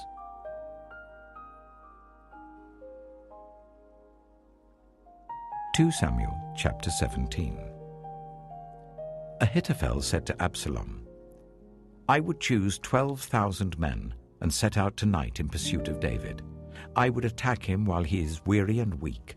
I would strike him with terror, and then all the people with him will flee. I would strike down only the king, and bring all the people back to you. The death of the man you seek will mean the return of all. All the people will be unharmed." This plan seemed good to Absalom and to all the elders of Israel. But Absalom said, "Summon also Hushai the Archite, so that we can hear what he has to say as well." When Hushai came to him, Absalom said, "Ahithophel has given this advice. Should we do what he says? If not, give us your opinion." Hushai replied to Absalom, "The advice Ahithophel has given is not good this time. You know your father and his men. They're fighters, and as fierce as a wild bear robbed of her cubs. Besides, your father is an experienced fighter. He will not spend the night with the troops. Even now he is hidden in a cave or some other place. If he should attack your troops first, whoever hears about it will say, 'There has been a slaughter among the troops who follow Absalom.' Then even the bravest soldier, whose heart is like the heart of a lion, will melt with fear, for all Israel knows that your father is a fighter and that those with him are brave. So I advise you, let all Israel, from Dan to Beersheba, as numerous as the sand on the seashore, be gathered to you, with you yourself leading them into battle. Then we will attack him wherever he may be found, and we will fall on him as dew settles on the ground. Neither he nor any of his men will be left alive. If he withdraws into a city, then all Israel will bring ropes to that city, and we will drag it down to the valley until not so much as a pebble is left." Absalom and all the men of Israel said, "The advice of Hushai the Archite is better than that of Ahithophel." For the Lord had determined to frustrate the good advice of Ahithophel in order to bring disaster on Absalom. Hushai told Zadok and Abiathar the priests, "Ahithophel has advised Absalom and the elders of Israel to do such and such, but I have advised them to do so and so. Now send a message at once and tell David, 'Do not spend the night at the fords in the wilderness. Cross over without fail, or the king and all the people with him will be swallowed up.'" Jonathan and Ahimaaz were staying at En-Rogel. A female servant was to go and inform them, and they were to go and tell King David, for they could not risk being seen entering the city. But a young man saw them and told Absalom.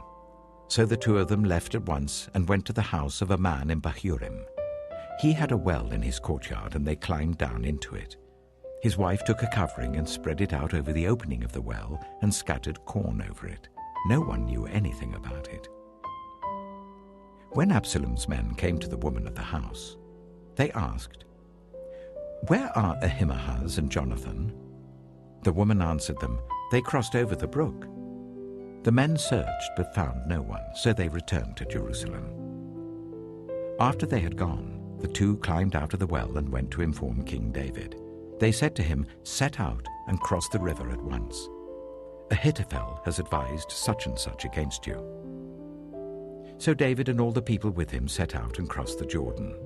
By daybreak, no one was left who had not crossed the Jordan.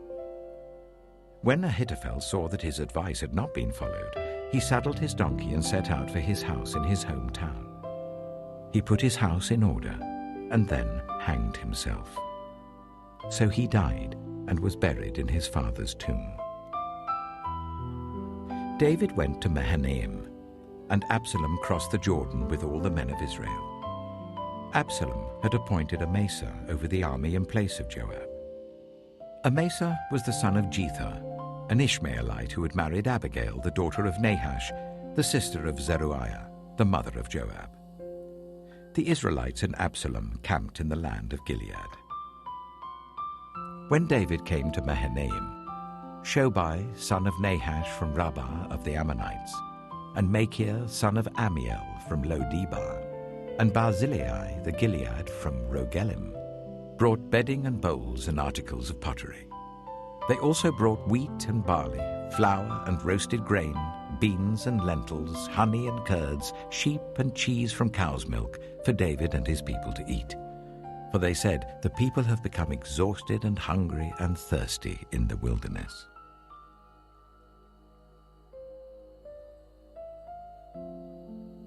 2 Samuel chapter 18. David mustered the men who were with him and appointed over them commanders of thousands and commanders of hundreds. David sent out his troops, a third under the command of Joab, a third under Joab's brother Abishai, son of Zeruiah, and a third under Ittai the Gittite. The king told the troops, "I myself will surely march out with you." But the men said, "You must not go out. If we are forced to flee, they won't care about us.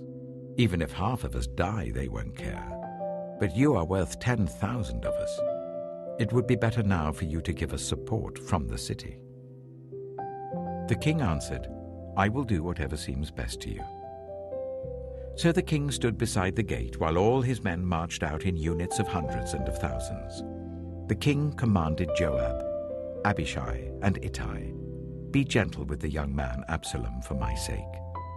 And all the troops heard the king give orders concerning Absalom to each of the commanders. David's army marched out of the city to fight Israel, and the battle took place in the forest of Ephraim. There Israel's troops were routed by David's men, and the casualties that day were great, 20,000 men. The battle spread out over the whole countryside, and the forest swallowed up more men that day than the sword. Now Absalom happened to meet David's men.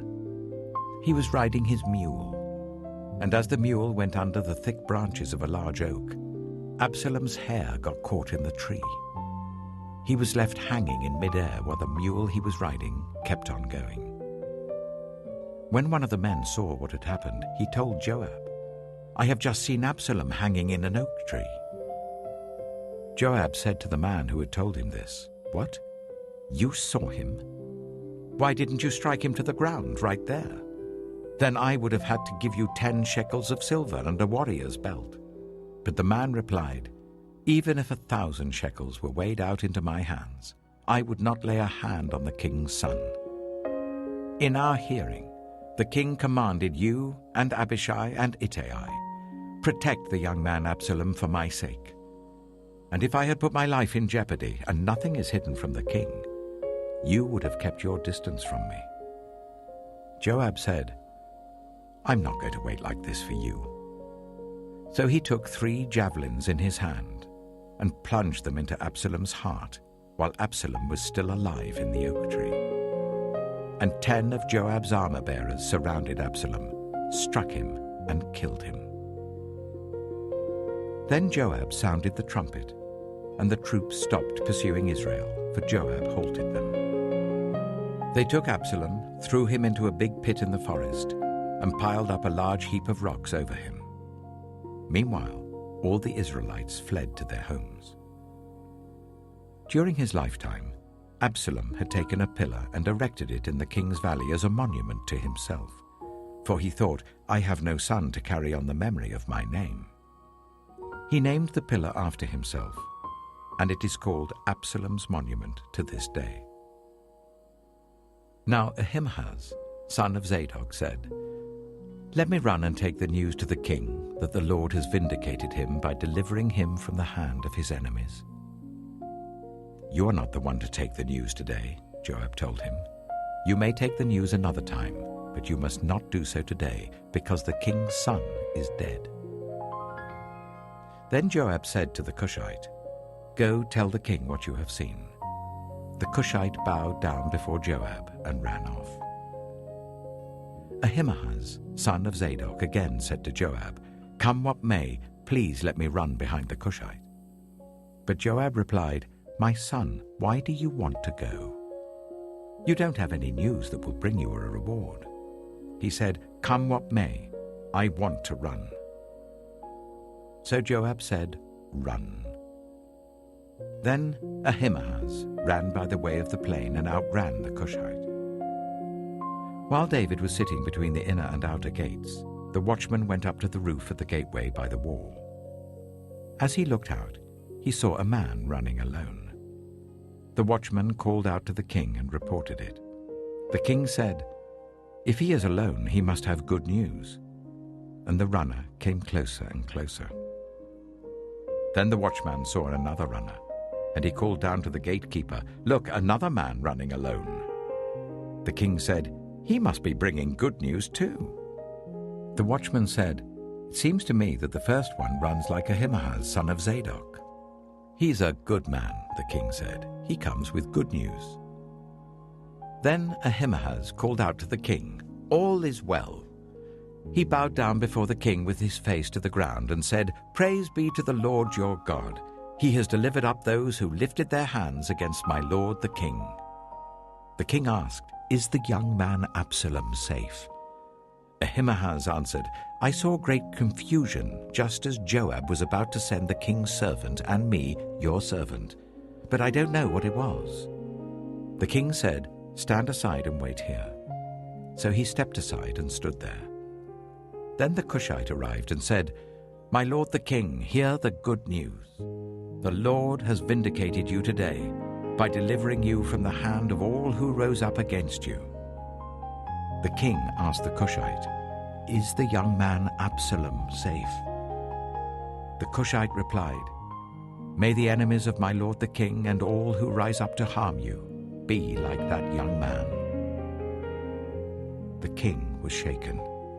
He went up to the room over the gateway and wept. As he went, he said, "Oh, my son Absalom, my son Absalom. If only I had died instead of you, O Absalom, my son, my son."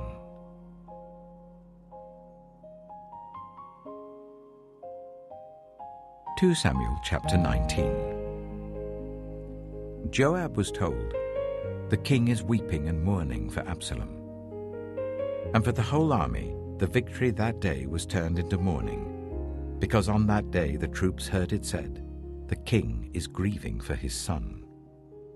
The men stole into the city that day, as men steal in who are ashamed when they flee from battle. The king covered his face and cried out, "Oh, my son Absalom! Oh, Absalom, my son, my son!" Then Joab went into the house to the king and said, "Today you have humiliated all your men who have just saved your life and the lives of your sons and daughters and the lives of your wives and concubines. You love those who hate you and hate those who love you. You have made it clear today that the commanders and their men mean nothing to you. I see that you would be pleased if Absalom were alive today and all of us were dead. Now go out and encourage your men.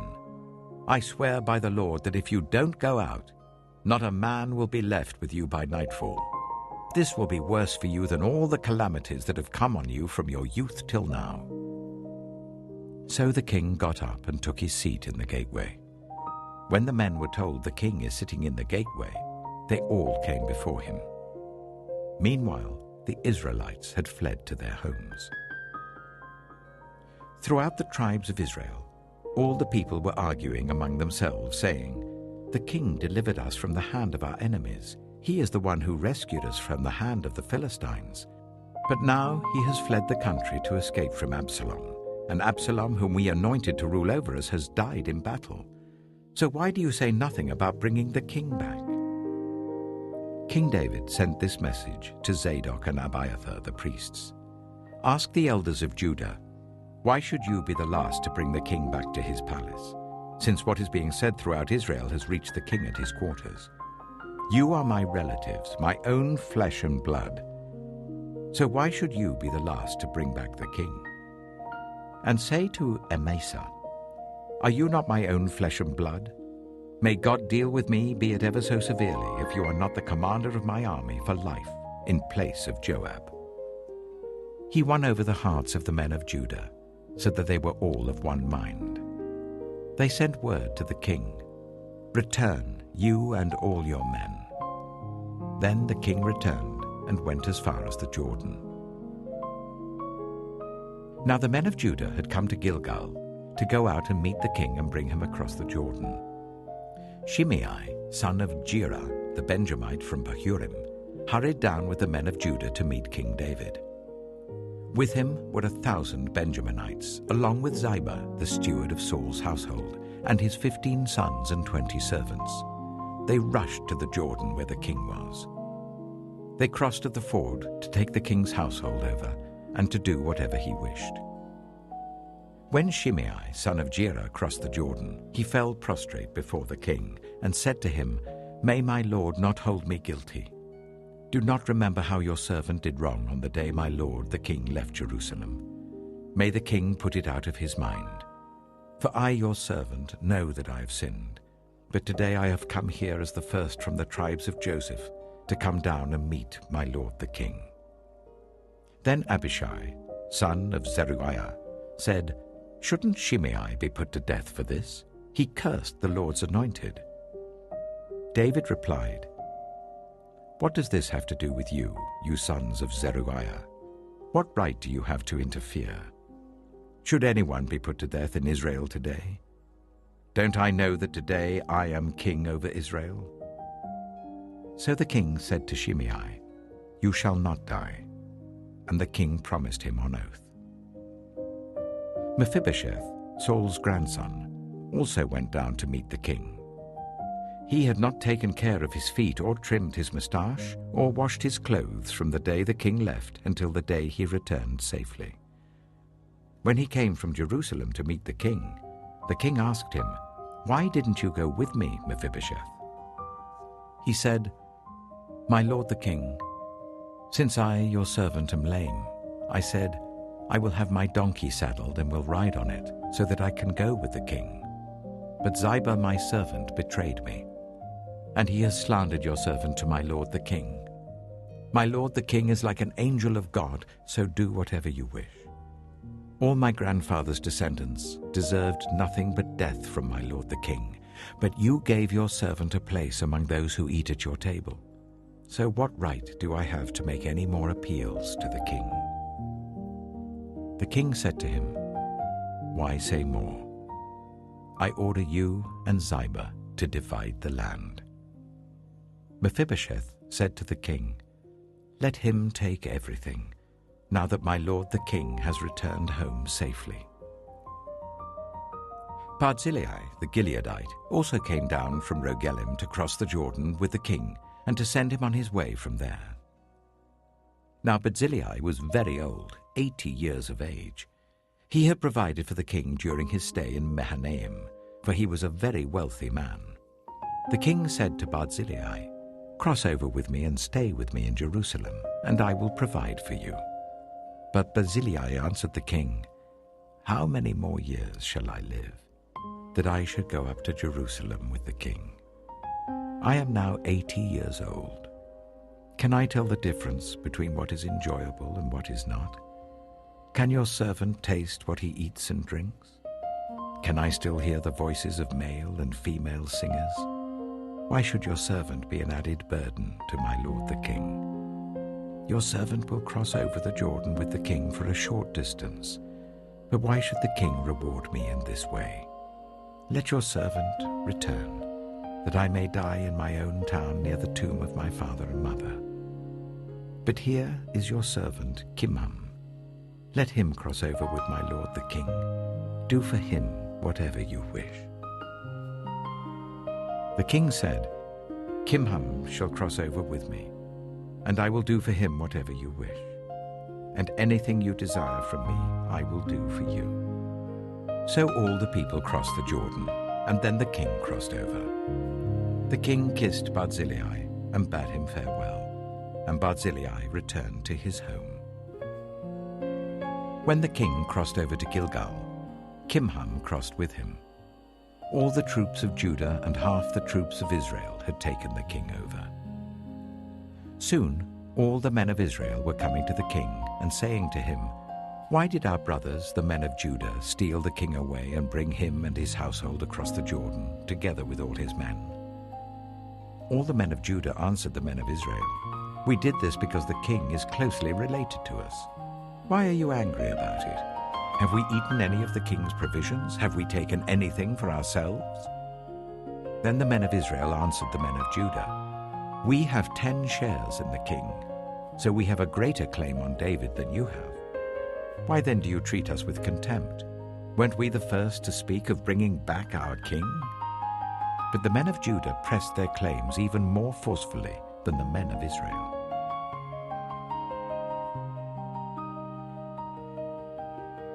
2 Samuel chapter 20. Now a troublemaker named Sheba, son of Bichri, a Benjaminite, happened to be there. He sounded the trumpet and shouted, "We have no share in David, no part in Jesse's son. Every man to his tent, Israel." So all the men of Israel deserted David to follow Sheba, son of Bichri. But the men of Judah stayed by their king all the way from the Jordan to Jerusalem. When David returned to his palace in Jerusalem, he took the 10 concubines he had left to take care of the palace and put them in a house under guard. He provided for them but had no sexual relations with them. They were kept in confinement till the day of their death, living as widows. Then the king said to Amasa, "Summon the men of Judah to come to me within 3 days and be here yourself." But when Amasa went to summon Judah, he took longer than the time the king had set for him. David said to Abishai, "Now Sheba, son of Bichri, will do us more harm than Absalom did. Take your master's men and pursue him, or he will find fortified cities and escape from us." So Joab's men and the Kerethites and the Pelethites and all the mighty warriors went out under the command of Abishai. They marched out from Jerusalem to pursue Sheba, son of Bichri. While they were at the great rock in Gibeon, Amasa came to meet them. Joab was wearing his military tunic, and strapped over it at his waist was a belt with a dagger in its sheath. As he stepped forward, it dropped out of its sheath. Joab said to Amasa, "How are you, my brother?" Then Joab took Amasa by the beard with his right hand to kiss him. Amasa was not on his guard against the dagger in Joab's hand, and Joab plunged it into his belly, and his intestines spilled out onto the ground. Without being stabbed again, Amasa died. Then Joab and his brother Abishai pursued Sheba, son of Bichri. One of Joab's men stood beside Amasa and said, "Whoever favors Joab, and whoever is for David, let him follow Joab." Amasa lay wallowing in his blood in the middle of the road, and the man saw that all the troops came to a halt there. When he realized that everyone who came up to Amasa stopped, he dragged him from the road into a field and threw a garment over him. After Amasa had been removed from the road, everyone went on with Joab to pursue Sheba, son of Bichri. Sheba passed through all the tribes of Israel to Abel-Beth-Maachah, and through the entire region of the Bichrites, who gathered together and followed him. All the troops with Joab came and besieged Sheba in Abel-Beth-Maachah. They built a siege ramp up to the city, and it stood against the outer fortifications. While they were battering the wall to bring it down, a wise woman called from the city, "Listen, listen! Tell Joab to come here so that I can speak to him." He went towards her, and she asked, "Are you Joab?" "I am," he answered. She said, "Listen to what your servant has to say." "I'm listening," he said.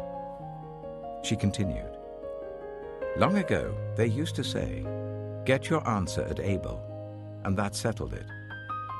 We are the peaceful and faithful in Israel. You are trying to destroy a city that is a mother in Israel. Why do you want to swallow up the Lord's inheritance?" "Far be it from me," Joab replied. "Far be it from me to swallow up or destroy. That is not the case.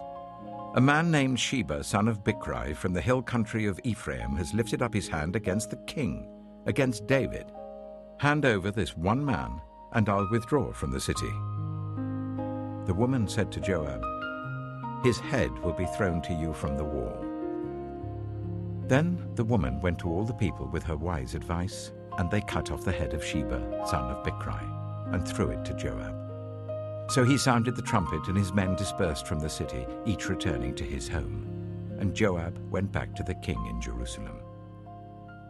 Joab was over Israel's entire army. Benaiah, son of Jehoiada, was over the Kerethites and the Pelethites. Adoniram was in charge of forced labor. Jehoshaphat, son of Ahilud, was recorder. Sheva was secretary. Zadok and Abiathar were priests, and Ira the Jairite was David's priest.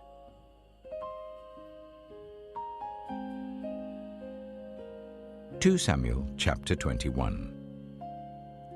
During the reign of David, there was a famine for 3 successive years. So David sought the face of the Lord. The Lord said, "It is on account of Saul and his blood-stained house. It is because he put the Gibeonites to death." The king summoned the Gibeonites and spoke to them. Now the Gibeonites were not a part of Israel, but were survivors of the Amorites. The Israelites had sworn to spare them, but Saul, in his zeal for Israel and Judah, had tried to annihilate them. David asked the Gibeonites, "What shall I do for you? How shall I make atonement so that you will bless the Lord's inheritance?" The Gibeonites answered him, "We have no right to demand silver or gold from Saul or his family, nor do we have the right to put anyone in Israel to death. What do you want me to do for you?" David asked. They answered the king, "As for the man who destroyed us and plotted against us, so that we have been decimated and have no place anywhere in Israel, let 7 of his male descendants be given to us to be killed, and their bodies exposed before the Lord at Gibeah of Saul, the Lord's chosen one." So the king said, "I will give them to you." The king spared Mephibosheth, son of Jonathan, the son of Saul, because of the oath before the Lord between David and Jonathan, son of Saul. But the king took Armoni and Mephibosheth, the 2 sons of Aiah's daughter Rizpah, whom she had borne to Saul, together with the 5 sons of Saul's daughter Merab, whom she had borne to Adriel, son of Barzillai, the Maholathite. He handed them over to the Gibeonites, who killed them and exposed their bodies on a hill before the Lord. All 7 of them fell together. They were put to death during the first days of harvest, just as the barley harvest was beginning. Rizpah, daughter of Aiah, took sackcloth and spread it out for herself on a rock. From the beginning of the harvest till the rain poured down from the heavens on the bodies, she did not let the birds touch them by day or the wild animals by night. When David was told what Aiah's daughter Rizpah, Saul's concubine, had done, he went and took the bones of Saul and his son Jonathan from the citizens of Jabesh Gilead. They had stolen their bodies from the public square at Bethshan, where the Philistines had hung them after they struck Saul down on Gilboa. David brought the bones of Saul and his son Jonathan from there, and the bones of those who had been killed and exposed were gathered up. They buried the bones of Saul and his son Jonathan in the tomb of Saul's father Kish at Zelah in Benjamin, and did everything the king commanded. After that, God answered prayer on behalf of the land. Once again, there was a battle between the Philistines and Israel. David went down with his men to fight against the Philistines, and he became exhausted. And Ishbi-Benob, one of the descendants of Rapha, whose bronze spearhead weighed 300 shekels, and who was armed with a new sword, said he would kill David. But Abishai, son of Zeruiah, came to David's rescue. He struck the Philistine down and killed him. Then David's men swore to him, saying, "Never again will you go out with us in battle, so that the lamp of Israel will not be extinguished." In the course of time, there was another battle with the Philistines at Gob. At that time, Sibbecai, the Hushathite, killed Saph, one of the descendants of Rapha. In another battle with the Philistines at Gob, Elhanan, son of Jair, the Bethlehemite, killed the brother of Goliath, the Gittite, who had a spear with a shaft like a weaver's rod. In still another battle which took place at Gath, there was a huge man with 6 fingers on each hand and 6 toes on each foot, 24 in all. He also was descended from Rapha. When he taunted Israel, Jonathan, son of Shimeah, David's brother, killed him. There were 4 descendants of Rapha in Gath, and they fell at the hands of David and his men.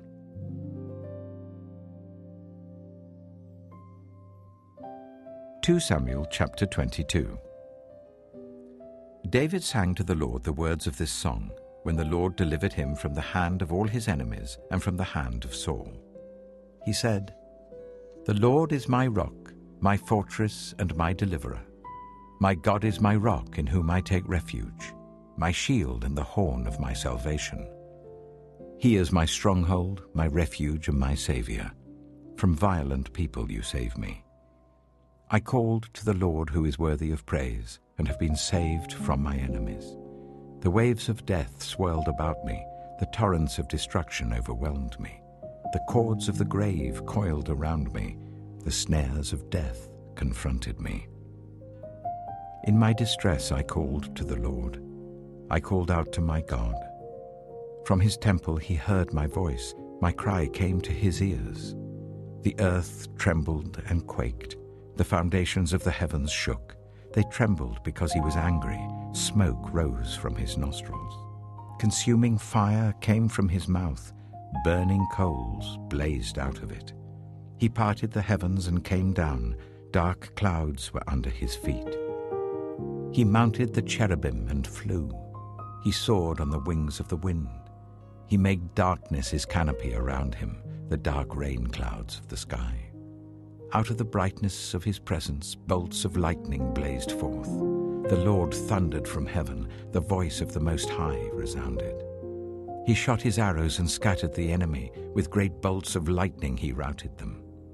The valleys of the sea were exposed, and the foundations of the earth laid bare at the rebuke of the Lord, at the blast of breath from his nostrils. He reached down from on high and took hold of me. He drew me out of deep waters. He rescued me from my powerful enemy, from my foes who were too strong for me. They confronted me in the day of my disaster, but the Lord was my support. He brought me out into a spacious place. He rescued me because he delighted in me. The Lord has dealt with me according to my righteousness. According to the cleanness of my hands, he has rewarded me. For I have kept the ways of the Lord. I am not guilty of turning from my God. All his laws are before me. I have not turned away from his decrees. I have been blameless before him and have kept myself from sin. The Lord has rewarded me according to my righteousness, according to my cleanness in his sight. To the faithful, you show yourself faithful. To the blameless, you show yourself blameless. To the pure, you show yourself pure. But to the devious, you show yourself shrewd. You save the humble, but your eyes are on the haughty to bring them low. You, Lord, are my lamp. The Lord turns my darkness into light. With your help I can advance against a troop. With my God I can scale a wall. As for God, his way is perfect. The Lord's word is flawless. He shields all who take refuge in him. For who is God besides the Lord? And who is the rock except our God? It is God who arms me with strength and keeps my way secure. He makes my feet like the feet of a deer. He causes me to stand on the heights. He trains my hands for battle.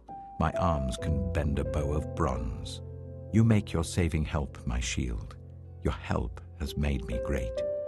You provide a broad path for my feet so that my ankles do not give way. I pursued my enemies and crushed them. I did not turn back till they were destroyed. I crushed them completely, and they could not rise. They fell beneath my feet. You armed me with strength for battle. You humbled my adversaries before me. You made my enemies turn their backs in flight, and I destroyed my foes.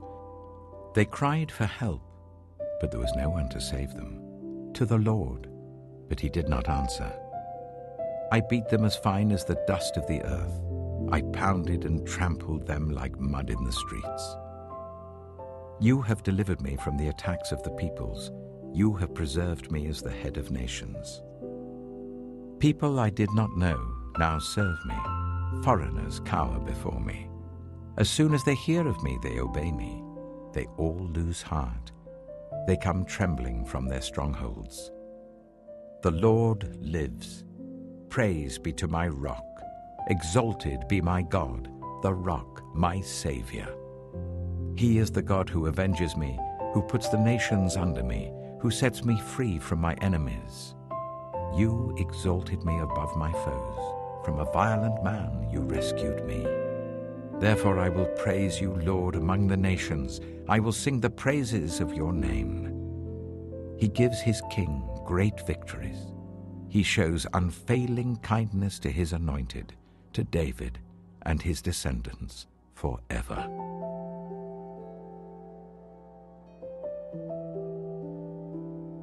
Samuel chapter 23. These are the last words of David. The inspired utterance of David, son of Jesse, the utterance of the man exalted by the Most High, the man anointed by the God of Jacob, the hero of Israel's songs. The Spirit of the Lord spoke through me.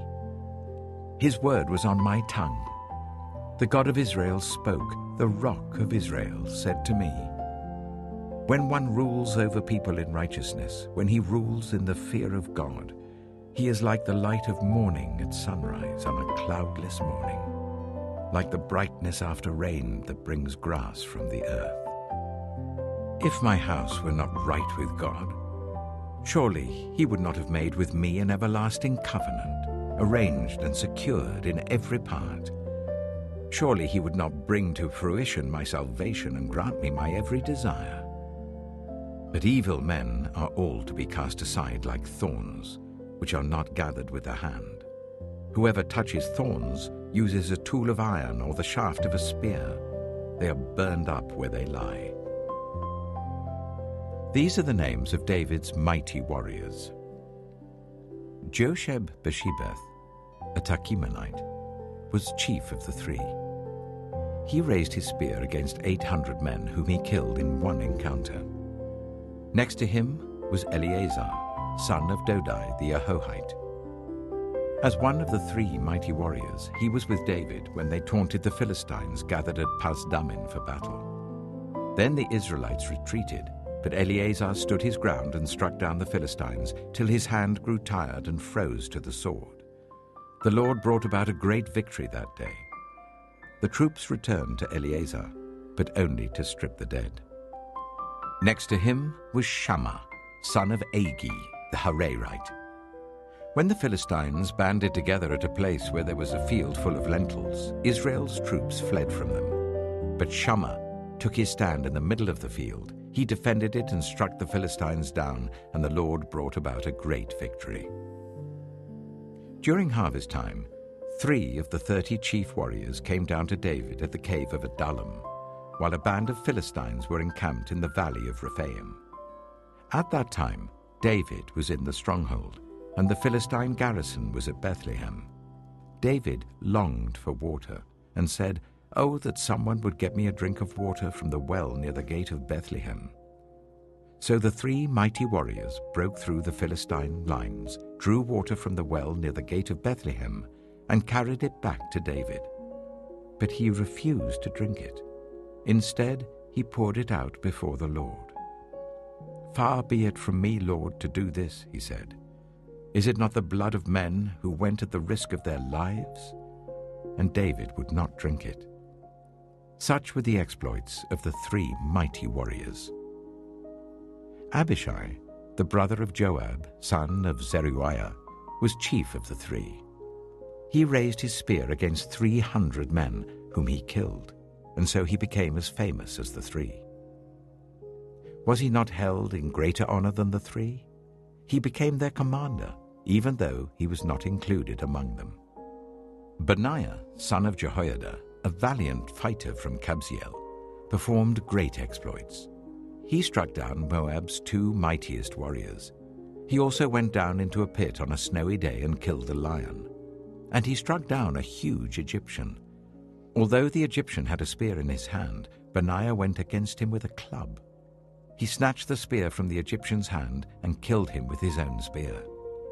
Such were the exploits of Benaiah, son of Jehoiada. He too was as famous as the 3 mighty warriors. He was held in greater honor than any of the 30, but he was not included among the 3. And David put him in charge of his bodyguard. Among the 30 were Asahel, the brother of Joab, Elhanan, son of Dodo from Bethlehem, Shammah the Harodite, Elika the Harodite, Helez the Paltite, Ira, son of Ikesh from Tekoa, Abiezer from Anathoth, Sibbecai the Hushathite, Zalmon the Ahohite, Maharai the Netophathite, Heled, son of Baanah the Netophathite, Ittai, son of Ribai from Gibeah in Benjamin, Benaiah the Pirathonite, Hiddai from the ravines of Gaash, Abi-Albon the Arbathite, Asmaveth the Barhumite, Eliahba the Shaalbonite, the sons of Jashen, Jonathan son of Shammah the Hararite, Ahiam son of Sherah the Hararite, Eliphalet son of Ahasbai the Maacathite, Eliam son of Ahithophel the Gilonite, Hezro the Carmelite, Peorai the Arbite, Igal son of Nathan from Zobah, the son of Hagri, Zelek the Ammonite, Naharai the Beerothite, the armor-bearer of Joab son of Zeruiah, Ira the Ithrite, Gareb the Ithrite, and Uriah the Hittite. There were 37 in all.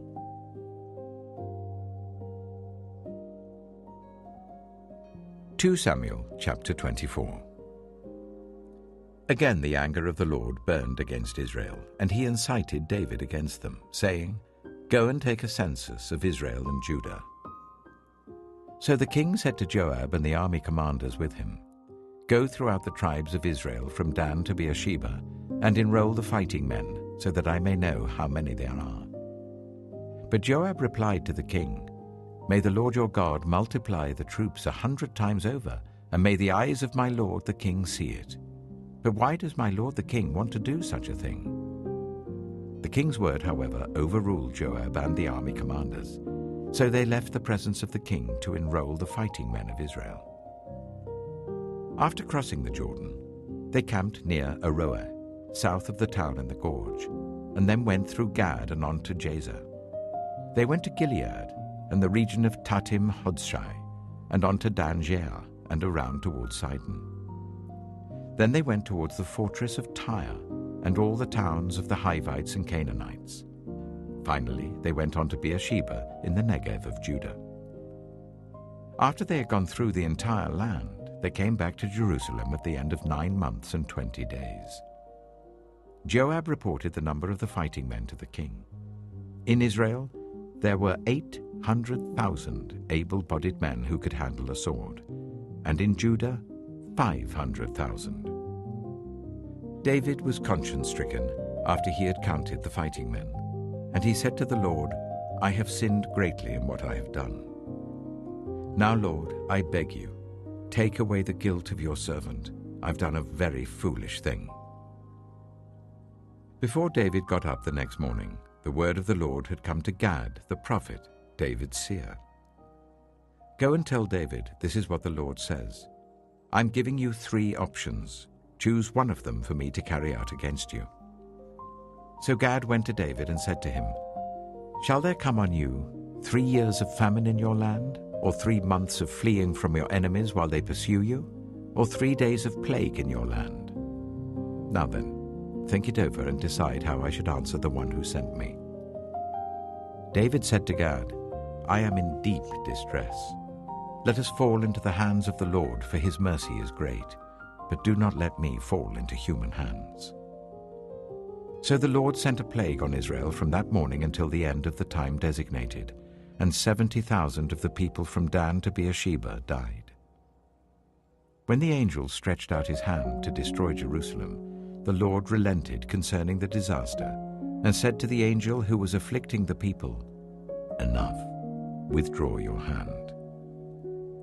The angel of the Lord was then at the threshing floor of Araunah the Jebusite. When David saw the angel who was striking down the people, he said to the Lord, "I have sinned. I, the shepherd, have done wrong.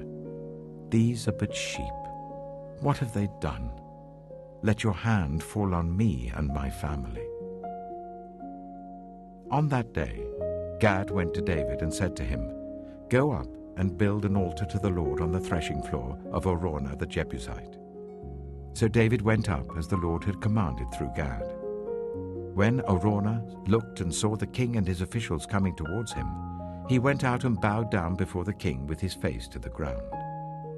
Araunah said, "Why has my lord the king come to his servant?" "To buy your threshing floor," David answered. so that I can build an altar to the Lord, that the plague on the people may be stopped."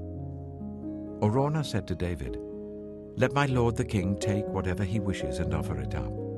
Here are oxen for the burnt offering, and here are threshing sledges and ox yokes for the wood. Your Majesty, Araunah gives all this to the king." Araunah also said to him, "May the Lord your God accept you." But the king replied to Araunah, "No, I insist on paying you for it. I will not sacrifice to the Lord my God burnt offerings that cost me nothing." So David bought the threshing floor and the oxen and paid 50 shekels of silver for them. David built an altar to the Lord there and sacrificed burnt offerings and fellowship offerings. Then the Lord answered his prayer on behalf of the land, and the plague on Israel was stopped.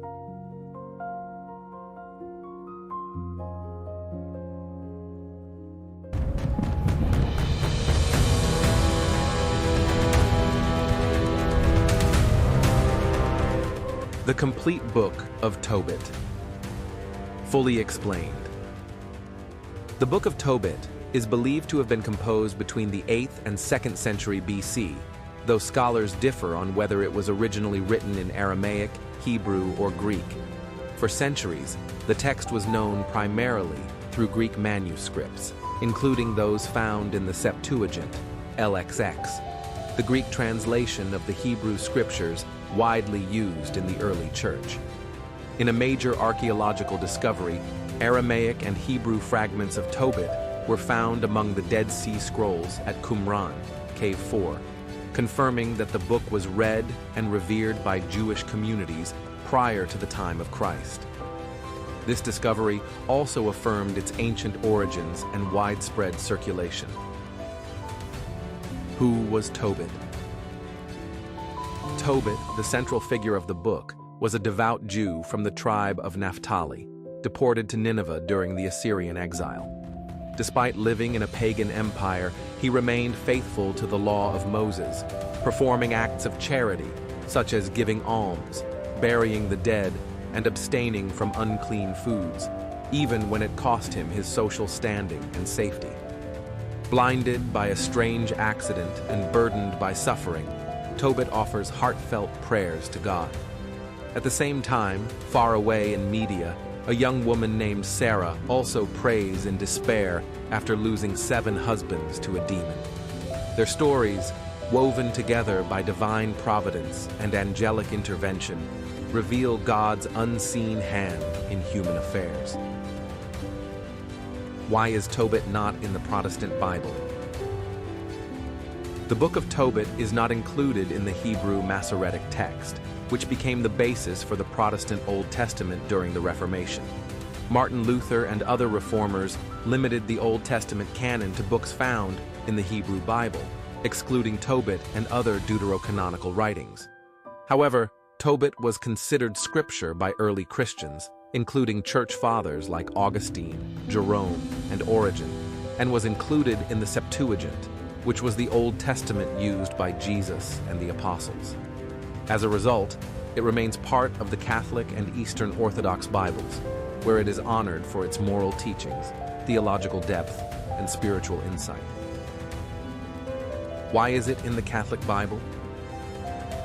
The Council of Rome, 382 AD, followed by the Councils of Hippo, 393, and Carthage, 397, recognized Tobit as part of the Christian Old Testament canon. This decision was reaffirmed at the Council of Trent, 1546, in response to the Protestant Reformation.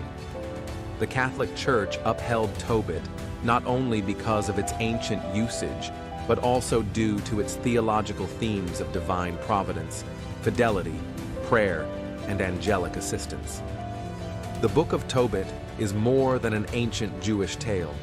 It is a deeply spiritual story about how God works behind the scenes, guiding, healing, and answering prayers in ways we may not immediately see. First, we are going to narrate the complete Book of Tobit, rewritten into a free-flowing narrative format based on the Revised Standard Version, Catholic Edition, RSV-CE. Then afterwards, we are going to provide a deep analysis of the Book of Tobit, the complete Book of Tobit. Chapter 1.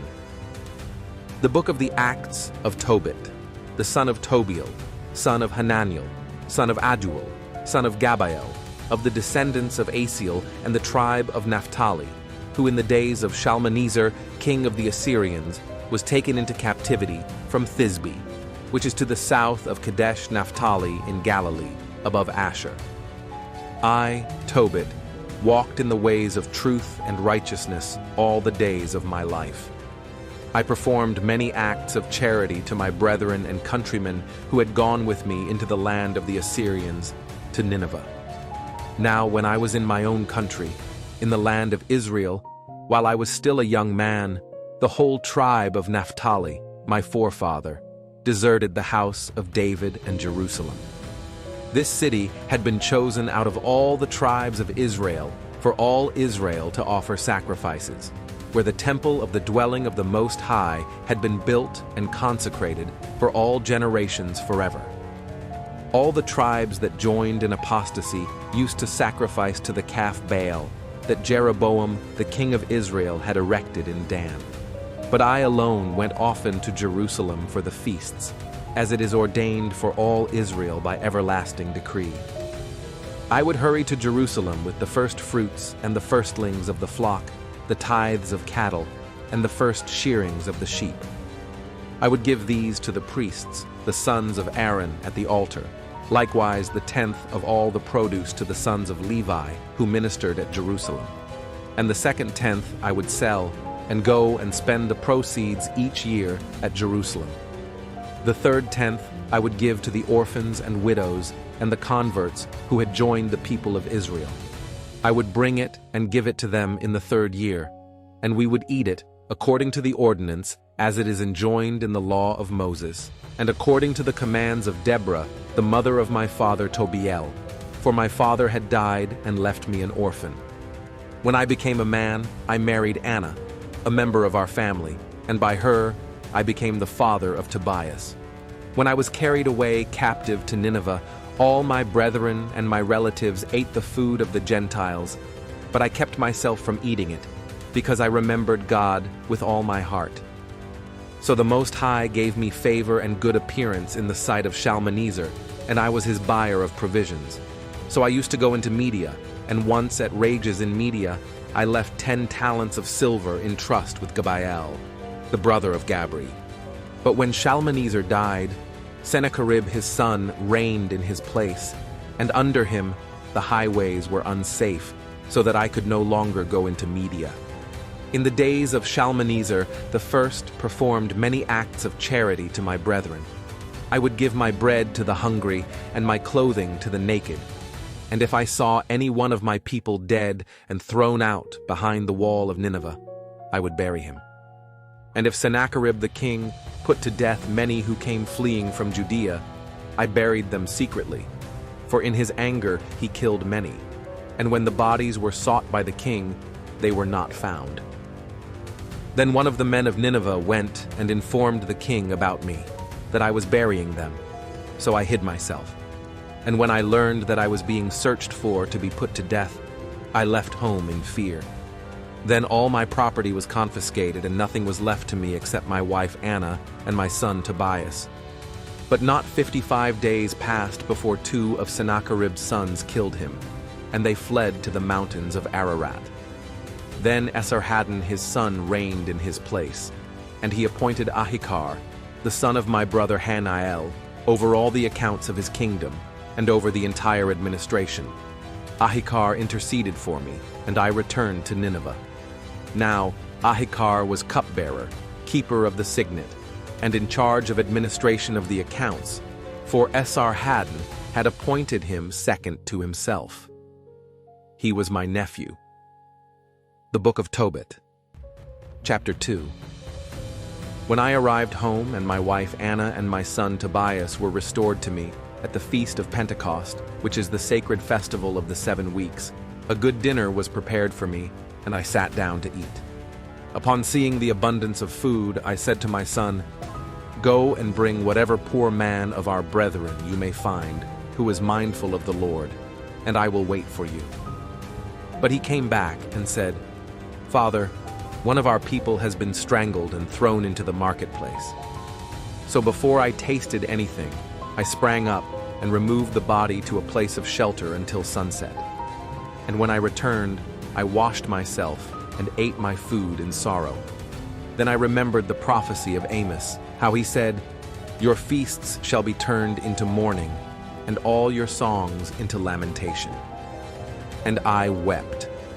When the sun had set, I went and dug a grave and buried the body. And my neighbors laughed at me and said, "He is no longer afraid to be put to death for doing this. He ran away before, and now look, he is burying the dead again." On the same night I returned from burying him, and slept beside the wall of my courtyard, and my face was uncovered because I was unclean. And I did not know that there were sparrows on the wall, and my eyes were open, and the sparrows dropped warm droppings into my eyes, and they became white films. I went to physicians, but they did not help me. Ahikar, however, took care of me until he went to Elimais. Then my wife Anna earned money at women's work. She used to send the product to the owners. Once, when they paid her wages, they also gave her a kid, and when she returned to me, it began to bleat. So I called her and said, "Where did you get this kid? It is not stolen, is it? Return it to the owners, for it is not right to eat what is stolen." And she said to me, "It was given to me as a gift, in addition to my wages." But I did not believe her, and told her to return it to the owners, and I blushed for her. Then she replied to me, "Where are your acts of charity and your righteous deeds? Behold, you and all your works are known." The Book of Tobit, Chapter 3. Then in my grief I wept, and I prayed in anguish, saying, "Righteous art thou, O Lord, all thy deeds and all thy ways are mercy and truth, and thou dost render true and righteous judgment forever. Remember me and look favorably upon me. Do not punish me for my sins and for my unwitting offenses and those which my fathers committed before thee. For they disobeyed thy commandments, and thou gavest us over to spoil and captivity and death, and thou madest us a byword of reproach in all the nations among which we are dispersed. And now thy many judgments are true in exacting penalty from me for my sins and those of my fathers, because we did not keep thy commandments. For we did not walk in truth before thee. And now deal with me according to thy pleasure. Command my spirit to be taken up, that I may depart and become dust. For it is better for me to die than to live, because I have heard false reproaches, and great is the sorrow within me. Command that I now be released from my distress. Release me to go to the eternal abode, and do not turn thy face away from me." On the same day, at Ecbatana in Media, it also happened that Sarah, the daughter of Raguel, was reproached by her father's maids, because she had been given to 7 husbands, and the evil demon Asmodeus had slain each of them before he had been with her as his wife. So the maid said to her, "You are the one who kills your husbands. See, you have already been given to 7 husbands and have not borne the name of any one of them. Why do you beat us? If they are dead, go with them. May we never see a son or daughter of yours." On that day, she was deeply grieved in spirit, and she wept when she had gone up to her father's upper room. She intended to hang herself, but she reconsidered and said, "Never shall they reproach my father, saying to him, 'You had only one beloved daughter, but she hanged herself because of her distress.' And I shall bring my father in his old age down in sorrow to Hades. It is better for me not to hang myself, but to pray the Lord that I may die and not hear these reproaches any more." At that same time, with hands outstretched toward the window, she prayed and said, "Blessed art thou, O Lord my God, and blessed is thy holy and honored name forever. May all thy works praise thee forever. And now, O Lord, I have turned my eyes and my face toward thee. Command that I be released from the earth and that I hear reproach no more. Thou knowest, O Lord, that I am innocent of any sin with man, and that I did not defile my name or the name of my father in the land of my captivity. I am my father's only child, and he has no child to be his heir, and no close relative or kinsman for whom I should keep myself as wife. Already 7 husbands of mine are dead. Why should I live? But if it be not thy pleasure to take my life, O Lord, command that respect be shown to me, and pity be taken upon me, and that I hear reproach no more. The prayer of both was heard in the presence of the great glory of God, and Raphael was sent to heal the 2 of them, to scale away the white films of Tobit's eyes, to give Sarah the daughter of Raguel to Tobias the son of Tobit in marriage, and to bind Asmodeus the evil demon, because Tobias was entitled to possess her. At that very moment, Tobit returned and entered his house, and Sarah the daughter of Raguel came down from her upper room. The Book of Tobit, Chapter 4. On that day, Tobit remembered the money which he had left in trust with Gabael at Rages in Media, and he said to himself, I have asked for death.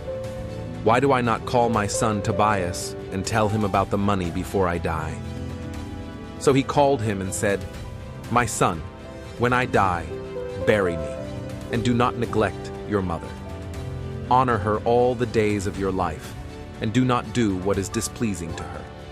Remember her, my son, because she faced many dangers for you while you were yet unborn. When she dies, bury her beside me in the same grave. My son, be mindful of the Lord our God all your days, and refuse to sin or to transgress his commandments. Live uprightly all the days of your life, and do not walk in the ways of wrongdoing. For if you do what is true, your ways will prosper through your deeds. Give alms from your possessions to all who live uprightly, and do not let your eye begrudge the gift when you make it. Do not turn your face away from any poor man, and the face of God will not be turned away from you. If you have many possessions, make your gift from them in proportion. If few, do not be afraid to give according to the little you have. So you will be laying up a good treasure for yourself against the day of necessity. For charity delivers from death and keeps you from entering the darkness. And for all who practice it, charity is an excellent offering in the presence of the Most High. Beware, my son, of all immorality. First of all, take a wife from among the descendants of our fathers. Do not marry a foreign woman who is not of your father's tribe, because we are the sons of the prophets.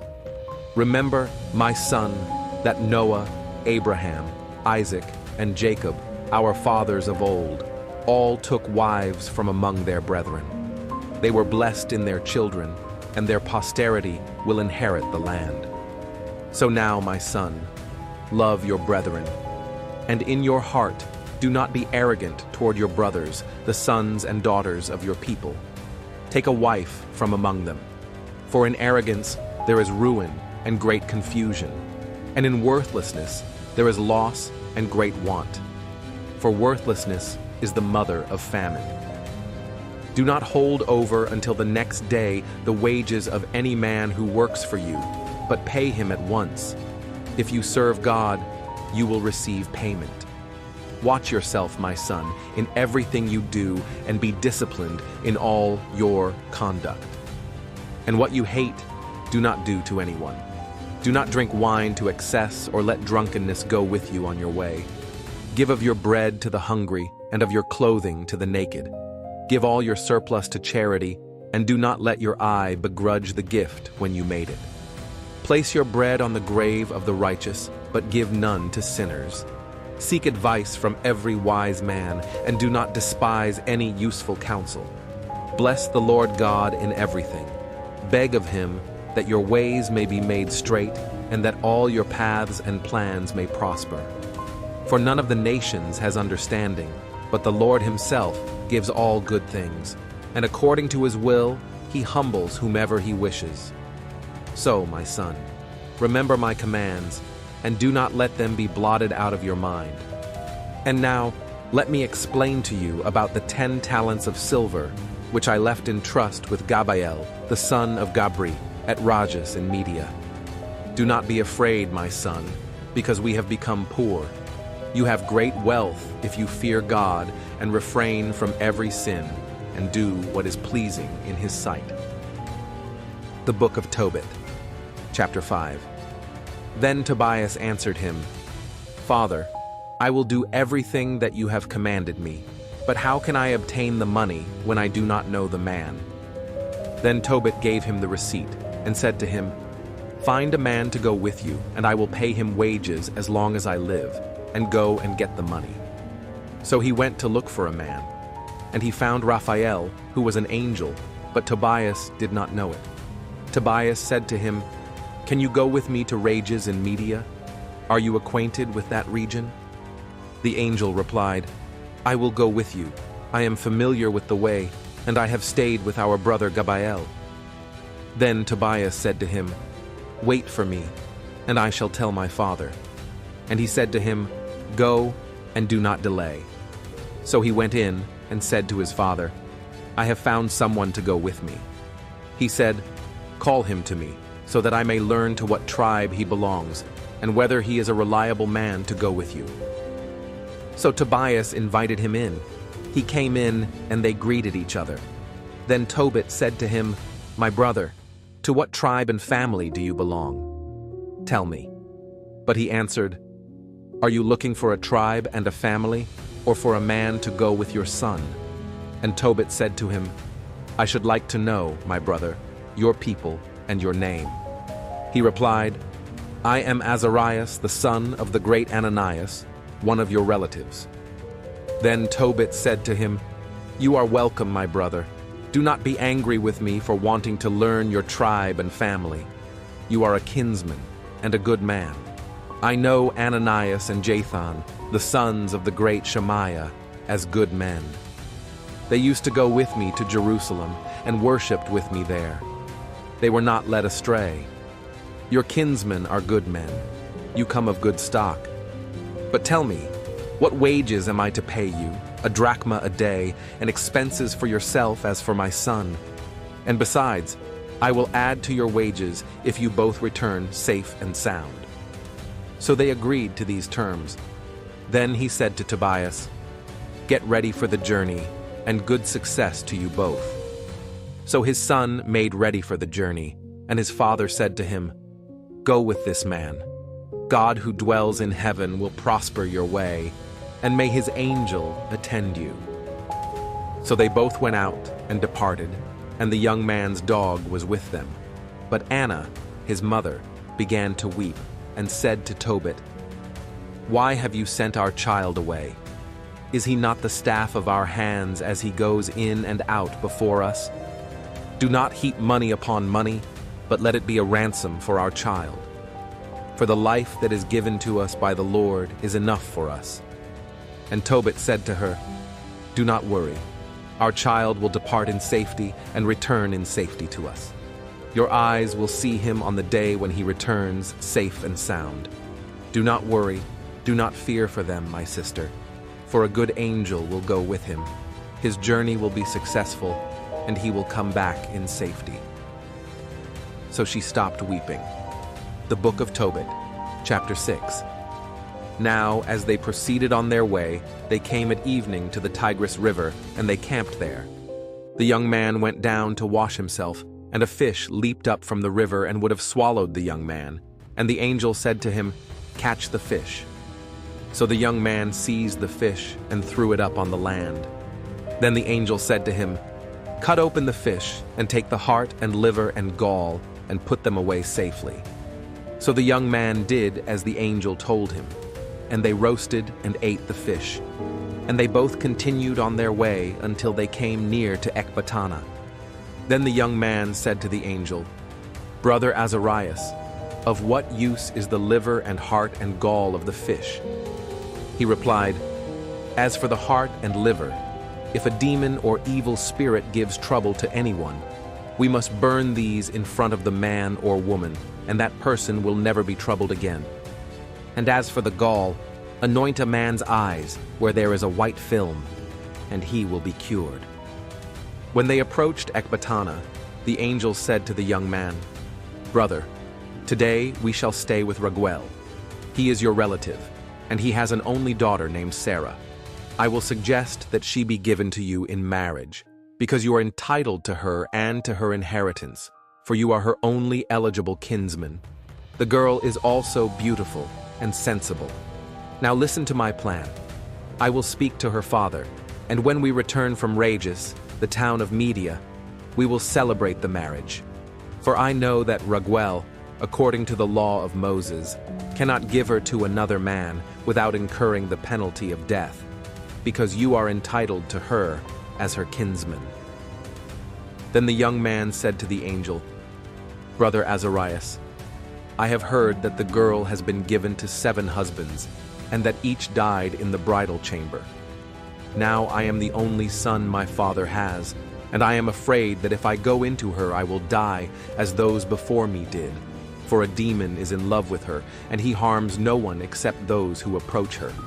So now I fear that I may die, and bring the lives of my father and mother down in sorrow upon me, and they have no other son to bury them."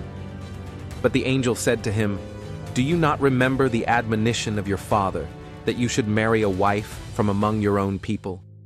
So now listen to me, brother. Do not be afraid of this demon, for she was destined for you from eternity.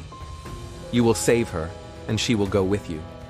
And I suppose that you will have children by her who will be as brothers to you. Do not be concerned." When Tobias heard these things, he fell in love with her and yearned deeply for her. The Book of Tobit, Chapter 7. When they reached Ecbatana and arrived at the house of Raguel, Sarah met them and greeted them. They returned her greeting, and she brought them into the house. Then Raguel said to Edna, his wife, "How much the young man resembles my cousin Tobit." And Raguel asked them, "Where are you from, brethren?" They answered him, "We belong to the sons of Naphtali, who are captives in Nineveh." So he said to them, "Do you know our brother Tobit?" And they said, "Yes, we do." And he asked them, "Is he in good health?" They replied, "He is alive and in good health." And Tobias said, "He is my father." Then Raguel sprang up and kissed him and wept. And he blessed him and exclaimed, "Son of that good and noble man." When he heard that Tobit had lost his sight, he was stricken with grief and wept. And Edna his wife and Sarah his daughter wept. They received them very warmly, and they killed a ram from the flock and set great store of food before them. Then Tobias said to Raphael, "Brother Azarias, speak of those things which you talked about on the journey, and let the matter be settled." So he communicated the proposal to Raguel. And Raguel said to Tobias, "Eat, drink, and be merry, for it is your right to take my child. But let me explain the true situation to you. I have given my daughter to 7 men of our kinsmen, and when each came to her, he died in the night. But for the present, be merry." And Tobias said, "I will eat nothing here until you make a binding agreement with me." So Raguel said, "Take her right now, in accordance with the law. You are her relative, and she is yours. The merciful God will guide you both for the best." Then he called his daughter Sarah, and taking her by the hand, he gave her to Tobias to be his wife, saying, "Here she is, take her according to the law of Moses, and take her with you to your father." And he blessed them. Next, he called his wife Edna, and took a scroll and wrote out the contract, and they set their seals to it. Then they began to eat. And Raguel called his wife Edna and said to her, "Sister, get the other room ready, and take her there." So she went and made the bed in the room, as he had told her, and brought Sarah there. She wept for her daughter. Then, wiping away her tears, she said, "Take courage, my daughter. The Lord of heaven grant you joy in place of your sorrow. Take courage, my daughter." Then she went out. The Book of Tobit, Chapter 8. When they had finished eating and drinking, they wanted to retire. So they took the young man and brought him into the bedroom. As he went, He remembered the words of Raphael, and he took the live ashes of incense and put the heart and liver of the fish upon them and made a smoke. And when the demon smelled the odor, he fled to the remotest parts of Egypt, and the angel bound him. When the door was shut and the two were alone, Tobias got up from the bed and said, "Sister, get up, and let us pray that the Lord may have mercy upon us." And Tobias began to pray, "Blessed art thou, O God of our fathers, and blessed be thy holy and glorious name forever. Let the heavens and all thy creatures bless thee. Thou madest Adam and gavest him Eve his wife as a helper and support. From them the race of mankind has sprung. Thou didst say, It is not good that the man should be alone. Let us make a helper for him like himself. And now, O Lord, I am not taking this sister of mine because of lust, but with sincerity. Grant that I may find mercy and may grow old together with her." And she said with him, "Amen."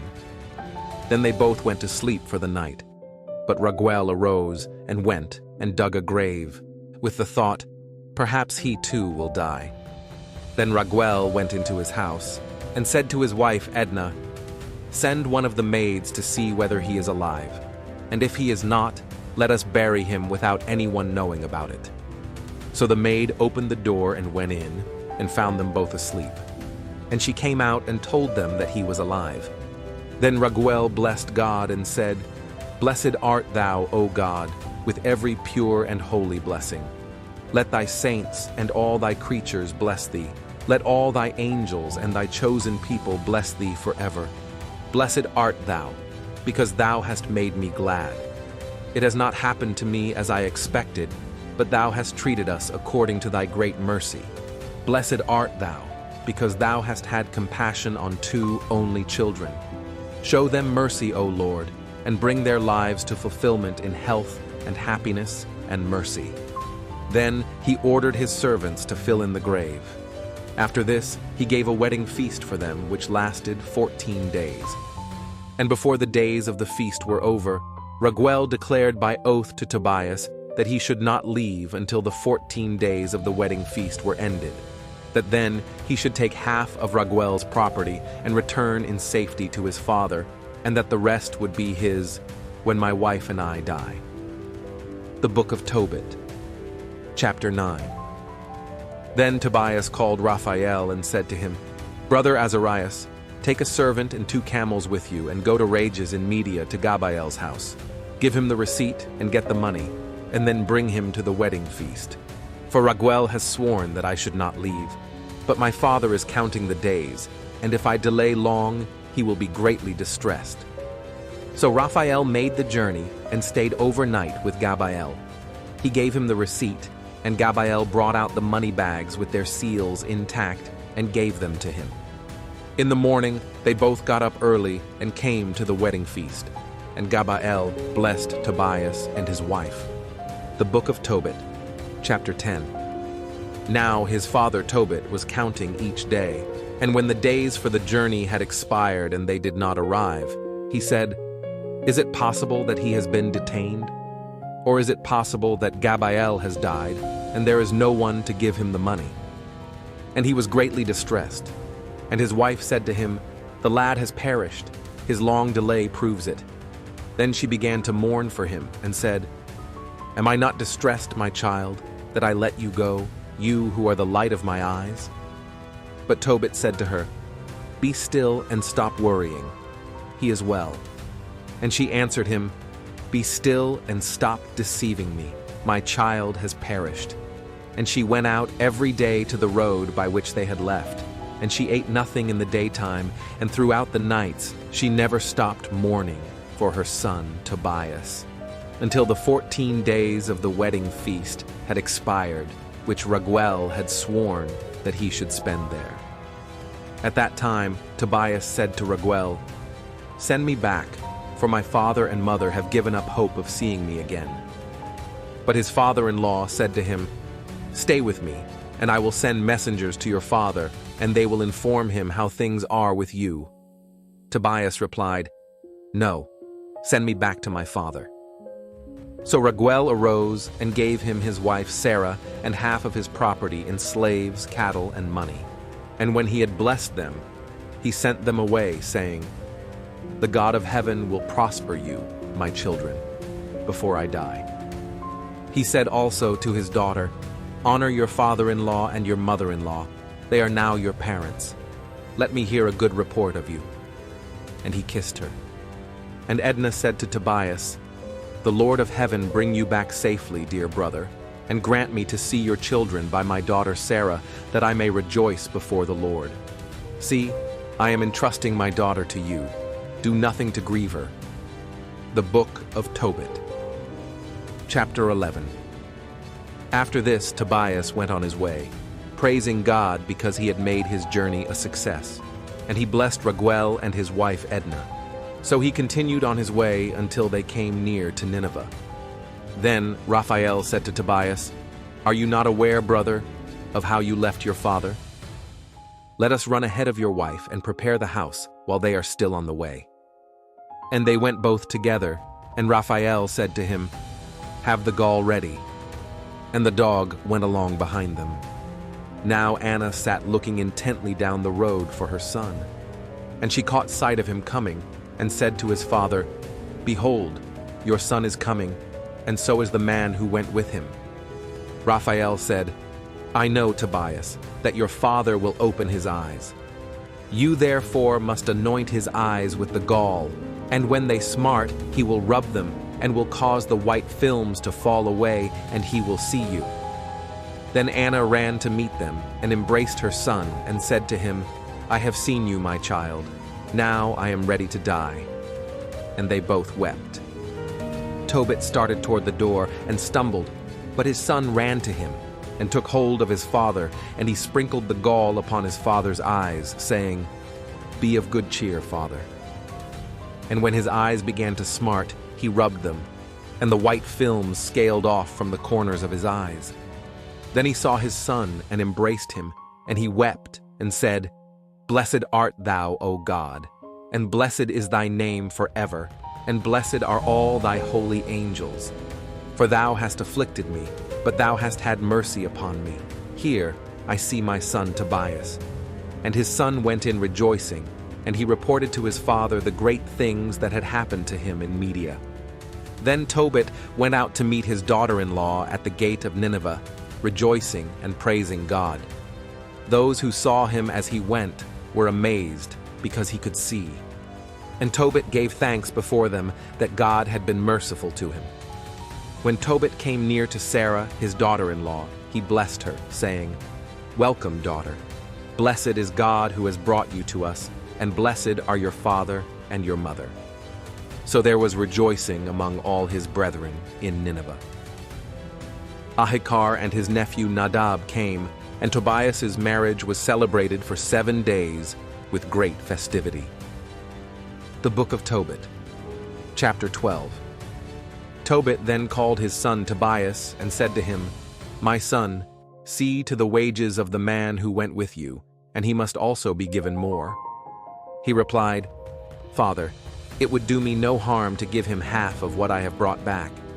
For he has led me back to you safely, he cured my wife, he obtained the money for me, and he also healed you.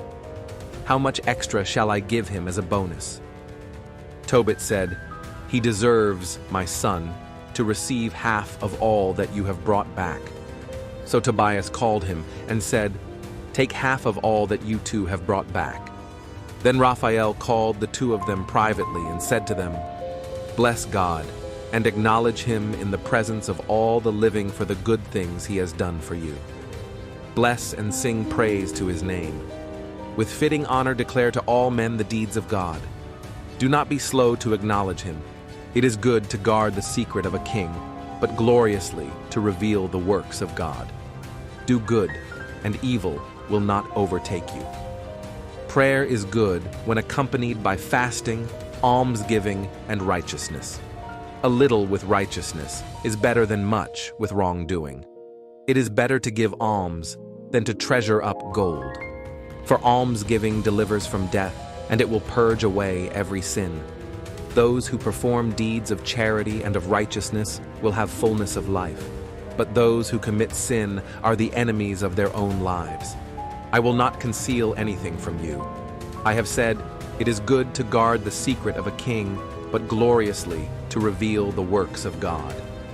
And so, when you and your daughter-in-law Sarah prayed, I brought a reminder of your prayer before the Holy One. And when you buried the dead, I was likewise present with you.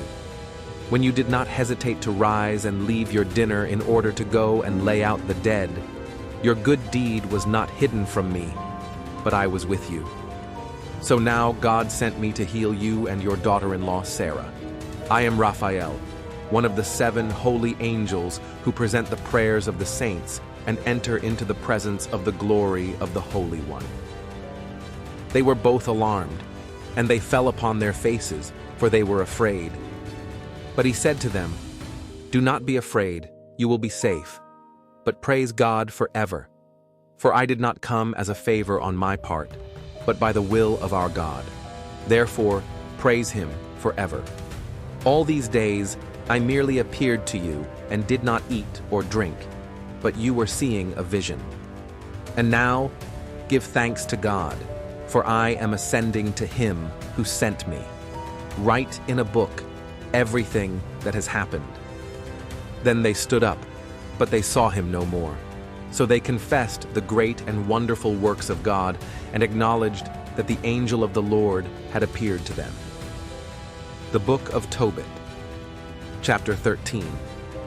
Then Tobit wrote a prayer of rejoicing and said, "Blessed is God who lives forever, and blessed is his kingdom. For he afflicts, and he shows mercy. He leads down to Hades and brings up again, and there is no one who can escape his hand. Acknowledge him before the nations, O sons of Israel, for he has scattered us among them. Make his greatness known there, and exalt him in the presence of all the living. Because he is our Lord and God, he is our Father forever. He will afflict us for our iniquities, and again he will show mercy, and will gather us from all the nations among whom you have been scattered.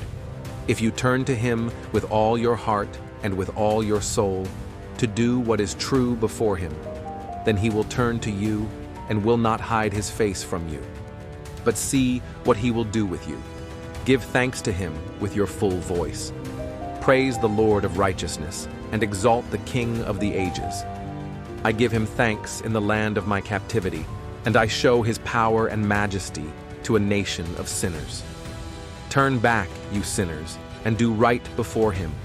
Who knows if he will accept you and have mercy on you? I exalt my God. My soul exalts the King of heaven and will rejoice in his majesty. Let all men speak and give him thanks in Jerusalem. O Jerusalem, the holy city, he will afflict you for the deeds of your sons, but again he will show mercy to the sons of the righteous. Give thanks worthily to the Lord, and praise the King of the ages, that his tent may be raised for you again with joy. May he cheer those within you who are captives, and love those within you who are distressed, to all generations forever. Many nations will come from afar to the name of the Lord God, bearing gifts in their hands, gifts for the King of heaven. Generations of generations will give you joyful praise. Cursed are all who hate you. Blessed forever will be all who love you. Rejoice and be glad for the sons of the righteous, for they will be gathered together and will praise the Lord of the righteous. How blessed are those who love you. They will rejoice in your peace. Blessed are those who grieved over all your afflictions, for they will rejoice for you upon seeing all your glory, and they will be made glad forever. Let my soul praise God the great King. For Jerusalem will be built with sapphires and emeralds, her walls with precious stones, and her towers and battlements with pure gold. The streets of Jerusalem will be paved with beryl and ruby and stones of Ophir. All her lanes will cry, Hallelujah, and will give praise, saying, Blessed is God, who has exalted you forever. The Book of Tobit, Chapter 14. So Tobit ended his words of praise. He was 58 years old when he lost his sight, and after 8 years he regained it. He gave alms, and he continued to fear the Lord God and to praise him. When he was very old, he called his son and grandsons and said to him, "My son, take your sons. Behold, I have grown old and am about to depart this life. Go to Media, my son, for I fully believe what Jonah the prophet said about Nineveh, that it will be overthrown. But in Media there will be peace for a time. Our brethren will be scattered over the earth from the good land, and Jerusalem will be desolate for a time. But God will again have mercy on them, and bring them back to the land of Israel. They will rebuild the house, though not like the former one, until the times of the age are completed. After this, they will return from the places of their captivity, and build up Jerusalem in splendor. And the house of God will be rebuilt there with a glorious building for all generations forever, just as the prophets said of it. Then all the Gentiles will turn to fear the Lord God in truth, and will bury their idols. All the Gentiles will praise the Lord, and his people will give thanks to God, and the Lord will exalt his people. And all who love the Lord God in truth and righteousness will rejoice, showing mercy to our brethren. So now, my son, leave Nineveh, because what the prophet Jonah said will surely happen. But keep the law and the commandments, and be merciful and just, so that it may be well with you. Bury me properly, and your mother with me. And do not live in Nineveh any longer. See, my son, what Nadab did to Ahikar, who had reared him, how he brought him from light into darkness, and with what he repaid him. But Ahikar was saved, and the other received his punishment, for he went down into darkness. Manasseh gave alms and escaped the deadly snare which Nadab set for him. But Nadab fell into the snare and perished. So now, my children, see what almsgiving accomplishes, and what injustice does. It brings death. But now my spirit is about to depart. They placed him on his bed, and he died in peace. And he gave him a magnificent funeral. Then Tobias departed with his wife and his sons for Ecbatana to Raguel, his father-in-law. He grew old with honor, and he gave his father-in-law and mother-in-law magnificent funerals, and he inherited their property and that of his father Tobit. He died in Ecbatana of Media at the age of 127 years. But before he died, he heard of the destruction of Nineveh, which Nebuchadnezzar and Ahasuerus captured. Before his death, he rejoiced over Nineveh. The end of the book of Tobit. Now, let's begin the explanation and analysis. Explanation and analysis of the book of Tobit. What do you do when the world you knew is gone? When your home is no longer yours, and your people have been dragged into captivity under a brutal empire? That's where our story begins. In the ashes of exile, during one of the darkest moments in Israel's history. The Assyrian army had swept through the northern kingdom like a devouring fire, tearing families apart, scattering tribes, and leading thousands away from their land into the heart of a foreign empire. Among those taken was a man named Tobit, a quiet, righteous soul from the tribe of Naphtali, now living far from home in the pagan city of Nineveh. The book of Tobit is a story born out of pain, but it is not a story of despair. No, it is a story of faith in the fire, a story of hope that refuses to die, a story of how God's hand moves even in the shadows. Though this book isn't found in every Bible, it's missing from many Protestant editions. It has stood for centuries in the Catholic and Orthodox traditions as a beloved witness to what it means to trust God when everything seems lost. It speaks to the heart of every believer who has ever felt forgotten, displaced, or pushed to the margins. It's a tale filled with miraculous intervention, angelic visitations, healing, and heartbreak. Yet at its core, it is about one man's unwavering devotion to his God. Tobit wasn't a prophet or a king. He wasn't wealthy or powerful. He was just a man trying to live right, in a land that had gone terribly wrong. In a world full of compromise, Tobit stood out. He obeyed the law of Moses, even when no one else did. He made the dangerous choice to bury the dead, a crime under Assyrian rule that could cost him everything. He gave food to the hungry, clothes to the naked, and money to the poor, even when he had little left for himself. He worshipped in private when public faith was punished. He stayed clean when the culture around him was defiled. He was in exile, but he never let exile get into his soul. This is what makes Tobit's story so extraordinary. In the midst of defeat, he chose righteousness. In the face of oppression, he chose obedience. And even when everything fell apart, when blindness struck him down, when false accusations robbed him of his dignity, when grief threatened to swallow his joy, Tobit kept praying. He didn't know it yet, but his prayers had reached heaven, and help, divine help, was already on the way. The book of Tobit reminds us, you may be far from home, but you are never far from God. What happens when your world goes dark, literally and spiritually? What do you do when the light goes out, and you can't see where you are or how to move forward? For Tobit, a man of righteousness, that moment came not with a war or an enemy's sword, but with the flap of a bird's wings and a most unexpected affliction. Tobit's trial. When righteousness leads to suffering. Tobit had done something bold, something dangerous. He had buried a murdered man, one of his fellow exiles, a Jew who had been killed in Nineveh, left for dead and dishonored. Tobit, in quiet obedience, took the body and buried it at night, just as he had done many times before. He risked his life to honor the dead. Exhausted, perhaps not even fully aware of the risk to his own health, Tobit lay down to rest in the courtyard. He slept with his face uncovered beneath the open sky. And while he slept, a bird perched above him defecated into his eyes. At first, it seemed a minor inconvenience, just a little irritation.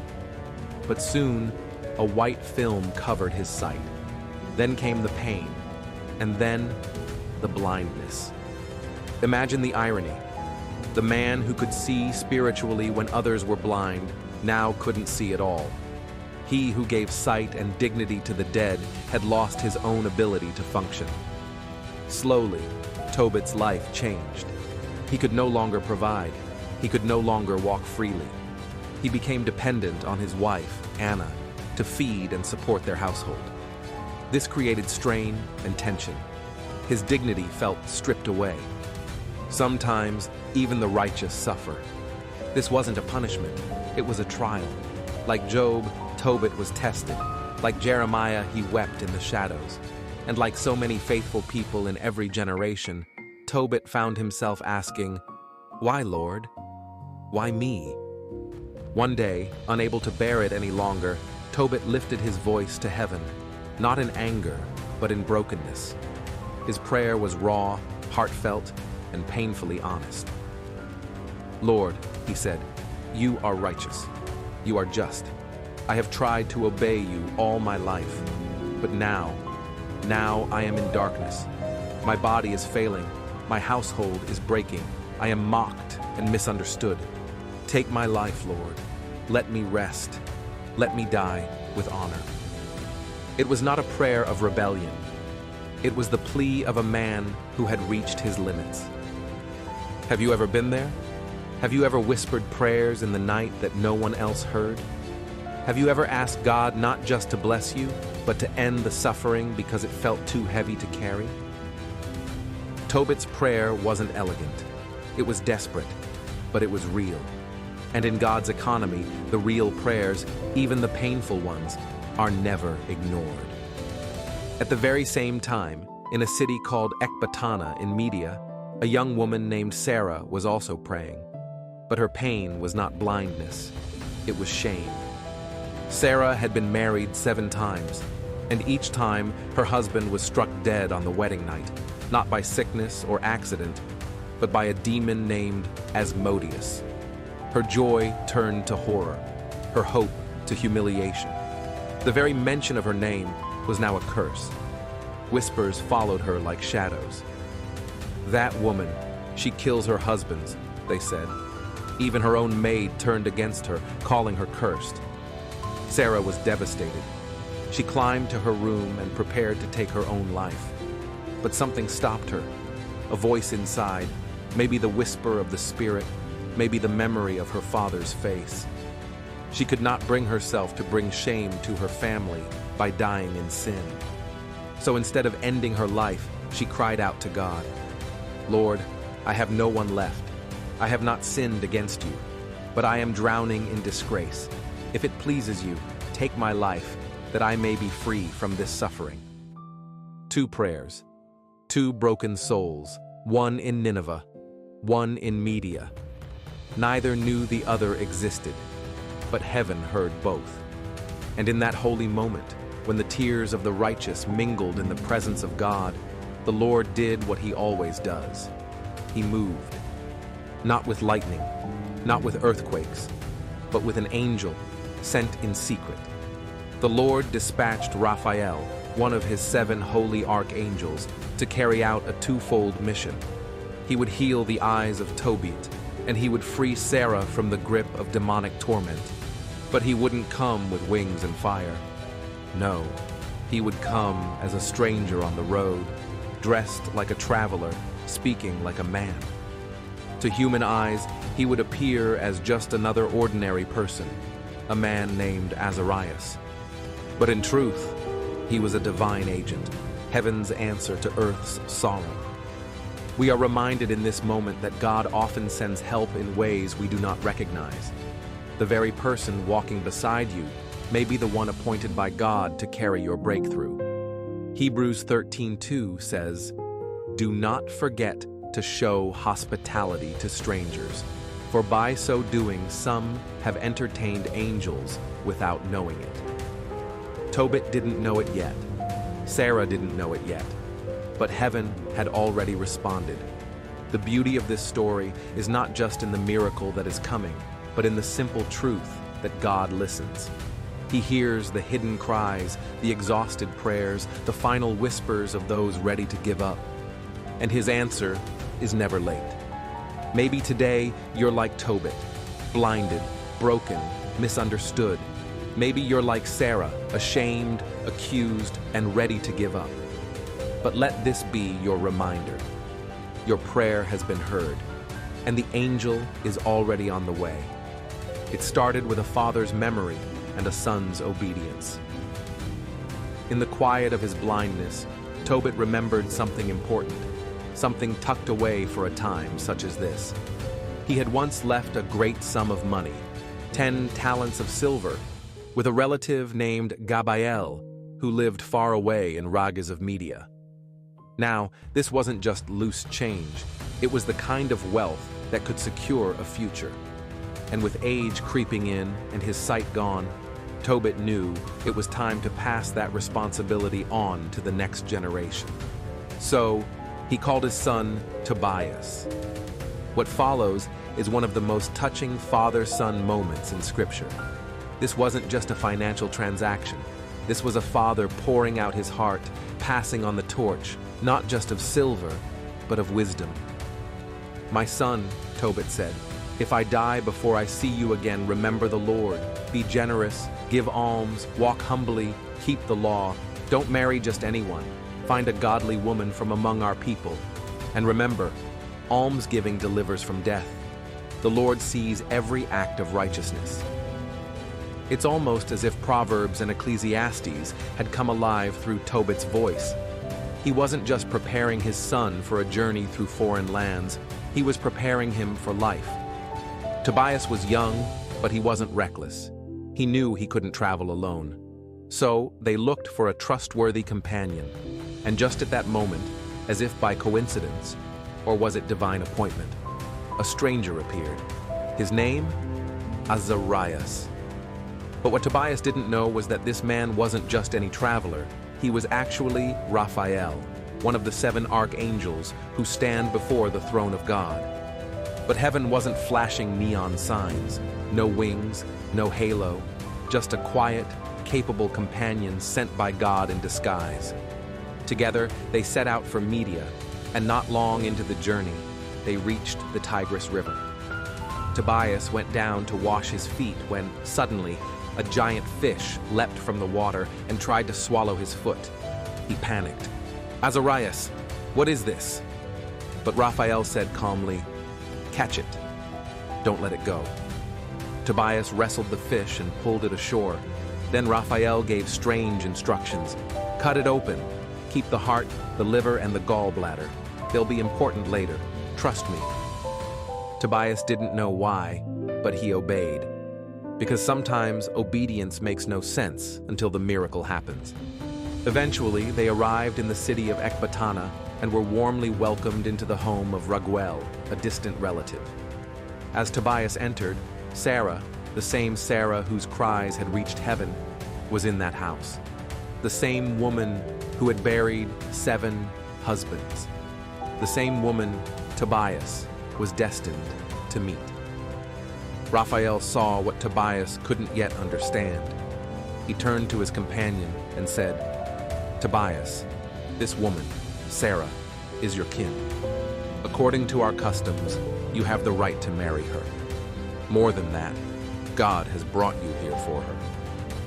Tobias paused. "Wait, is this the same Sarah whose husbands all died, the one people whisper about?" "Yes," Raphael said, "but do not be afraid. The demon that plagued her will be defeated. You were brought here by heaven, not by accident." In this moment, we see something profound. Marriage is not just romance. It's a battleground for destiny. And like any good battlefield, it would require faith, obedience, and spiritual warfare. Raguel, seeing the hand of God in this moment, gave his blessing. A marriage contract was written. The wedding feast began. But the real drama was still to come. The wedding night, a battle with the demon. As night fell and the guests retired, Tobias and Sarah entered the bridal chamber. This was the moment that had been dreaded 7 times before. But Tobias wasn't afraid. He was prepared. He remembered Raphael's instructions. He took out the fish's heart and liver, and he burned them on the incense. As the smoke filled the room, something happened in the unseen realm. The demon Asmodeus, who had claimed every man before Tobias, smelled the smoke and fled in fury all the way to Egypt. But it didn't stop there. Raphael, invisible to human eyes, pursued the demon and bound him in chains. Heaven was not just watching, it was fighting. And back in the chamber, Tobias and Sarah knelt beside their bed. Instead of fear, there was faith. Instead of dread, there was devotion. They didn't begin their marriage with passion, but with prayer. "Lord God of our ancestors," Tobias prayed, "you made Adam and gave him Eve. You saw that it was not good for man to be alone. I do not take this sister of mine out of lust, but out of love and faith. Bless us, and let us grow old together." And Sarah said, "Amen." No death, no demon, just 2 broken people healed by heaven, joined by covenant, and covered in prayer. This is no ordinary love story.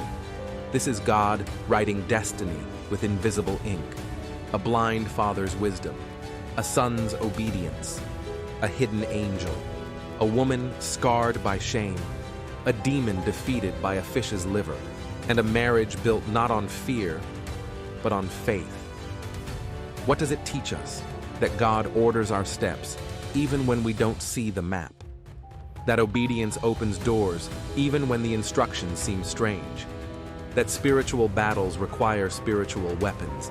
And that when we pray instead of panic, angels move.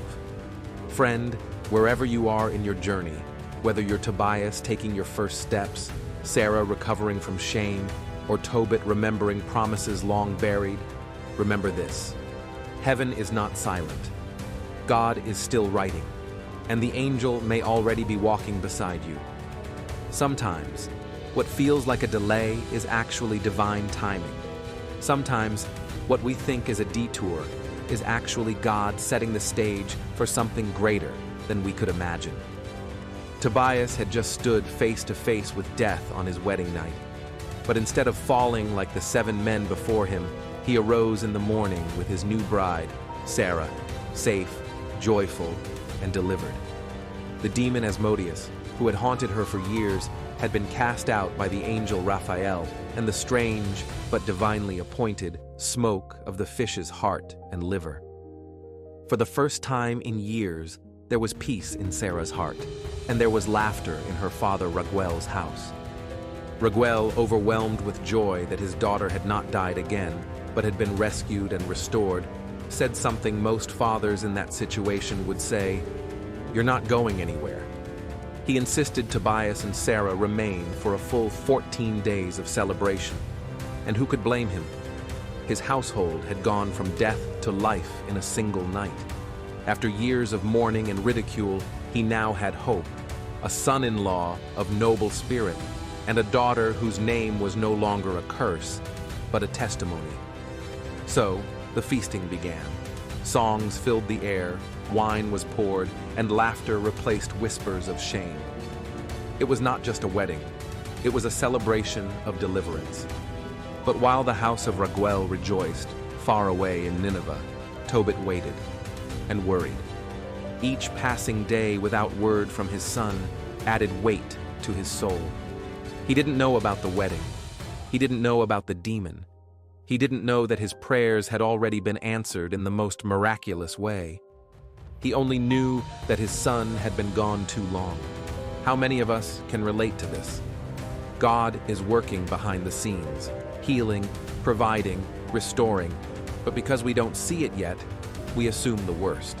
We fear, we mourn, we prepare ourselves for disaster. But what looks like delay from earth is often preparation in heaven. And during those 14 days, something else was happening that had nothing to do with feasting. Trust was being formed between families. Lives were being knit together. The foundations of a godly legacy were being laid, brick by unseen brick. But Tobias had one more duty to fulfill before he could return home. His father had sent him not just to find a bride, but to retrieve 10 talents of silver from a family friend named Gabael, stored far away in rages of Media. It would have been easy for Tobias to forget. After all, he had just survived a demonic curse and gotten married. But this was a mission of honor and obedience, and Tobias was faithful. And so, while the wedding feast continued, Raphael quietly slipped away to retrieve the silver from Gabael. He handled the business discreetly, confirming his role not only as a guide and protector, but as a provider. When he returned with the full amount, it sent a message that resonates throughout Scripture. Those who walk with God lack nothing. Just like Abraham's servant returned with Isaac's bride and riches, so did Tobias now prepare to return home, with silver in his hands, a bride on his arm, and God's blessing over his life. When the 14 days were over, Raguel and Edna gave their final blessings. There were tears in their eyes, but joy in their hearts. "May the God of heaven grant you a safe journey," they said. "Go now in peace." And so, Tobias and Sarah began their journey back to Nineveh, escorted again by Raphael. This was not the same young man who had left in anxiety and uncertainty. Tobias returned with the riches of obedience, the joy of answered prayer, and the faithfulness of a journey well traveled. His return was not just physical. It was symbolic of every person who comes back from the place of trial with a deeper trust in God. As they approached the city, Tobias's mother, Anna, who had likely been checking the road every day, saw him first. She ran out to meet him, overjoyed, shouting, "Look, your son is coming!" Tobit, still blind, stood up in expectation. Tobias ran into his arms, tears mingled with joy. And then Tobias said the words that Tobit had longed to hear. "Father, take courage. I have returned, and I bring healing with me." Following Raphael's strange instructions from the riverbank, Tobias took the gall of the fish and gently applied it to his father's eyes. As he did, a white film peeled away, and Tobit blinked in shock. He could see. The first thing he saw was the face of his son. He burst into praise. "Blessed are you, O God of Israel. You are righteous in all your works." He had prayed in the dark. Now he praised in the light. His physical blindness was healed, but so was his spiritual weariness. He was now a living sign of God's faithfulness, a testimony to every other exile still waiting for their miracle. This moment echoes forward into the New Testament, where Jesus opened blind eyes, not just to restore sight, but to proclaim that God is still in the business of restoring what was lost.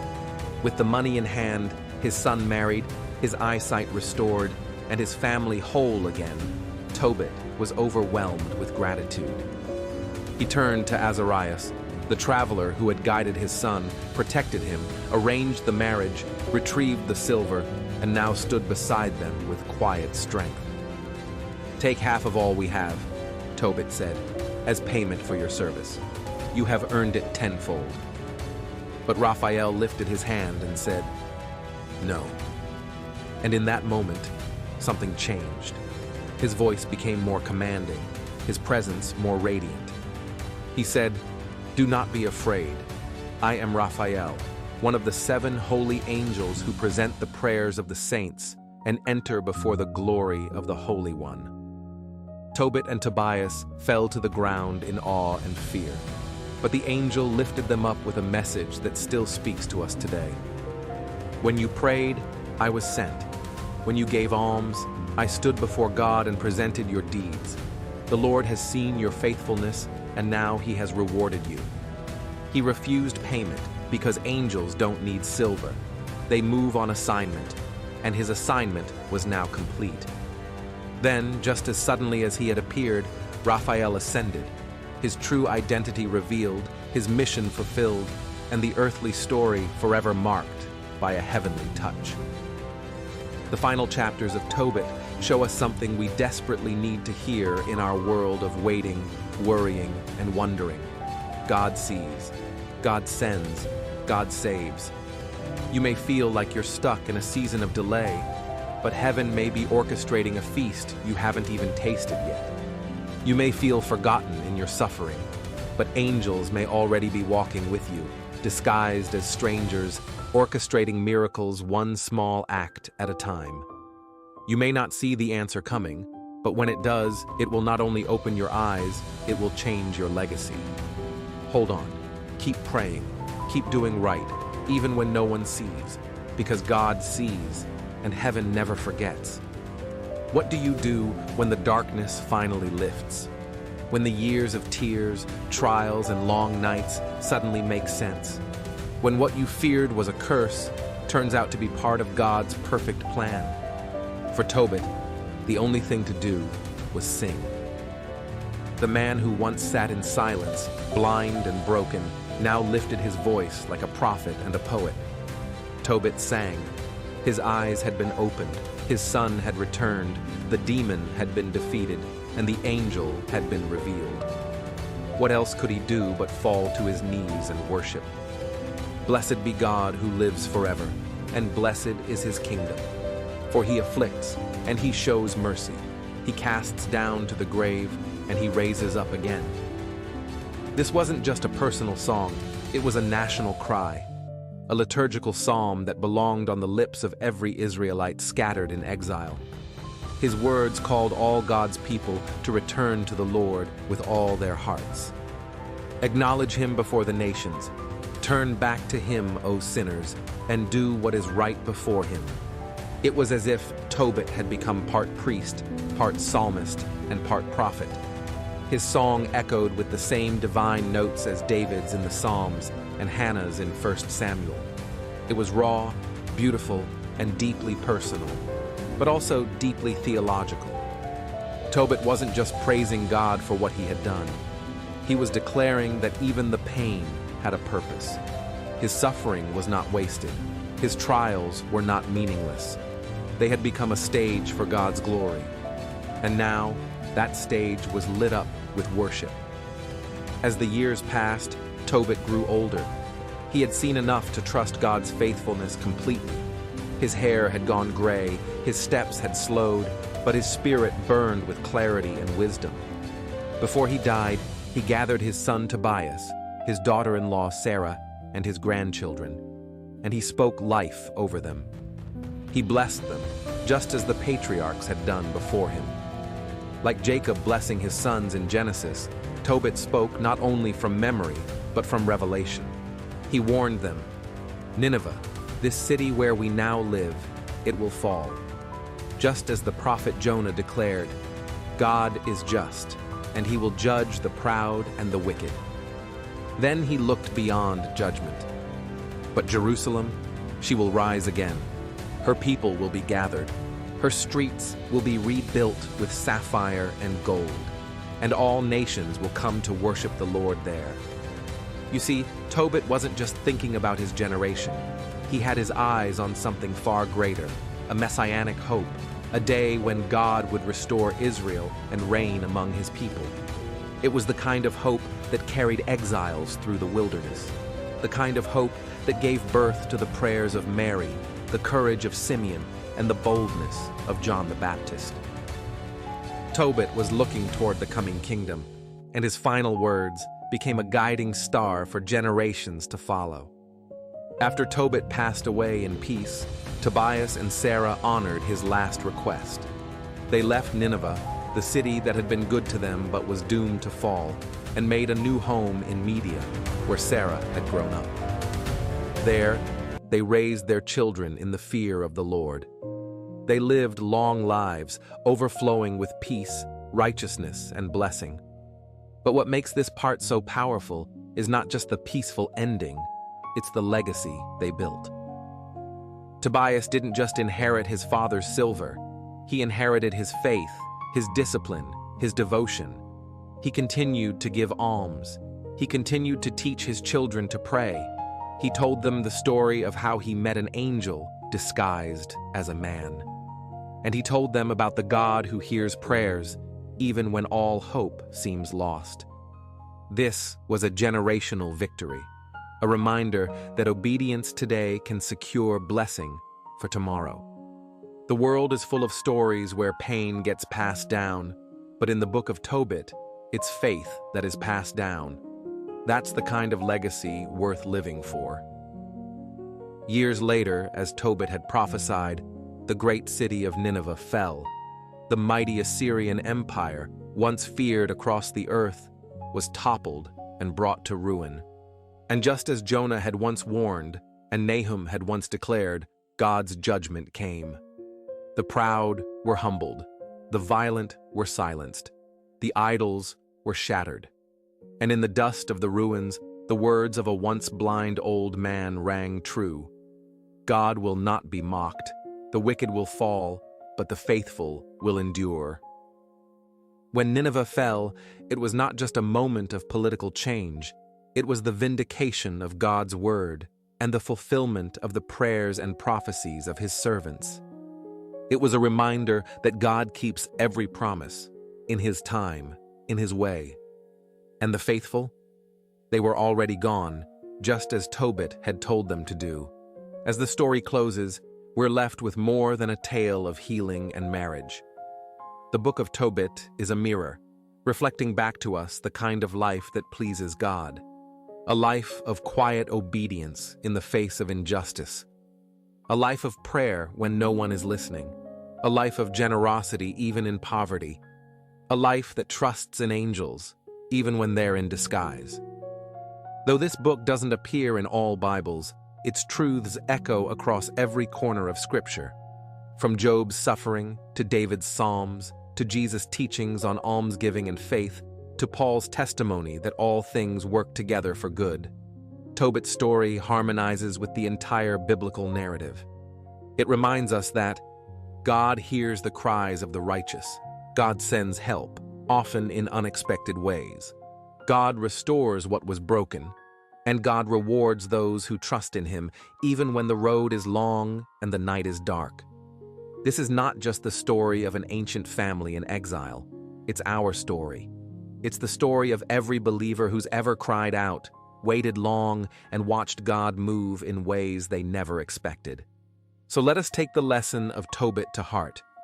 Faith may not always be flashy, but it never goes unnoticed by heaven. Live faithfully, pray boldly, give generously, trust deeply, and one day, like Tobit, you too will see the angel's face, the healing hand of God, and the fulfillment of promises that were whispered in the dark. Thank you for watching. Please remember to subscribe to this channel, like and share this video. God bless you. Amen.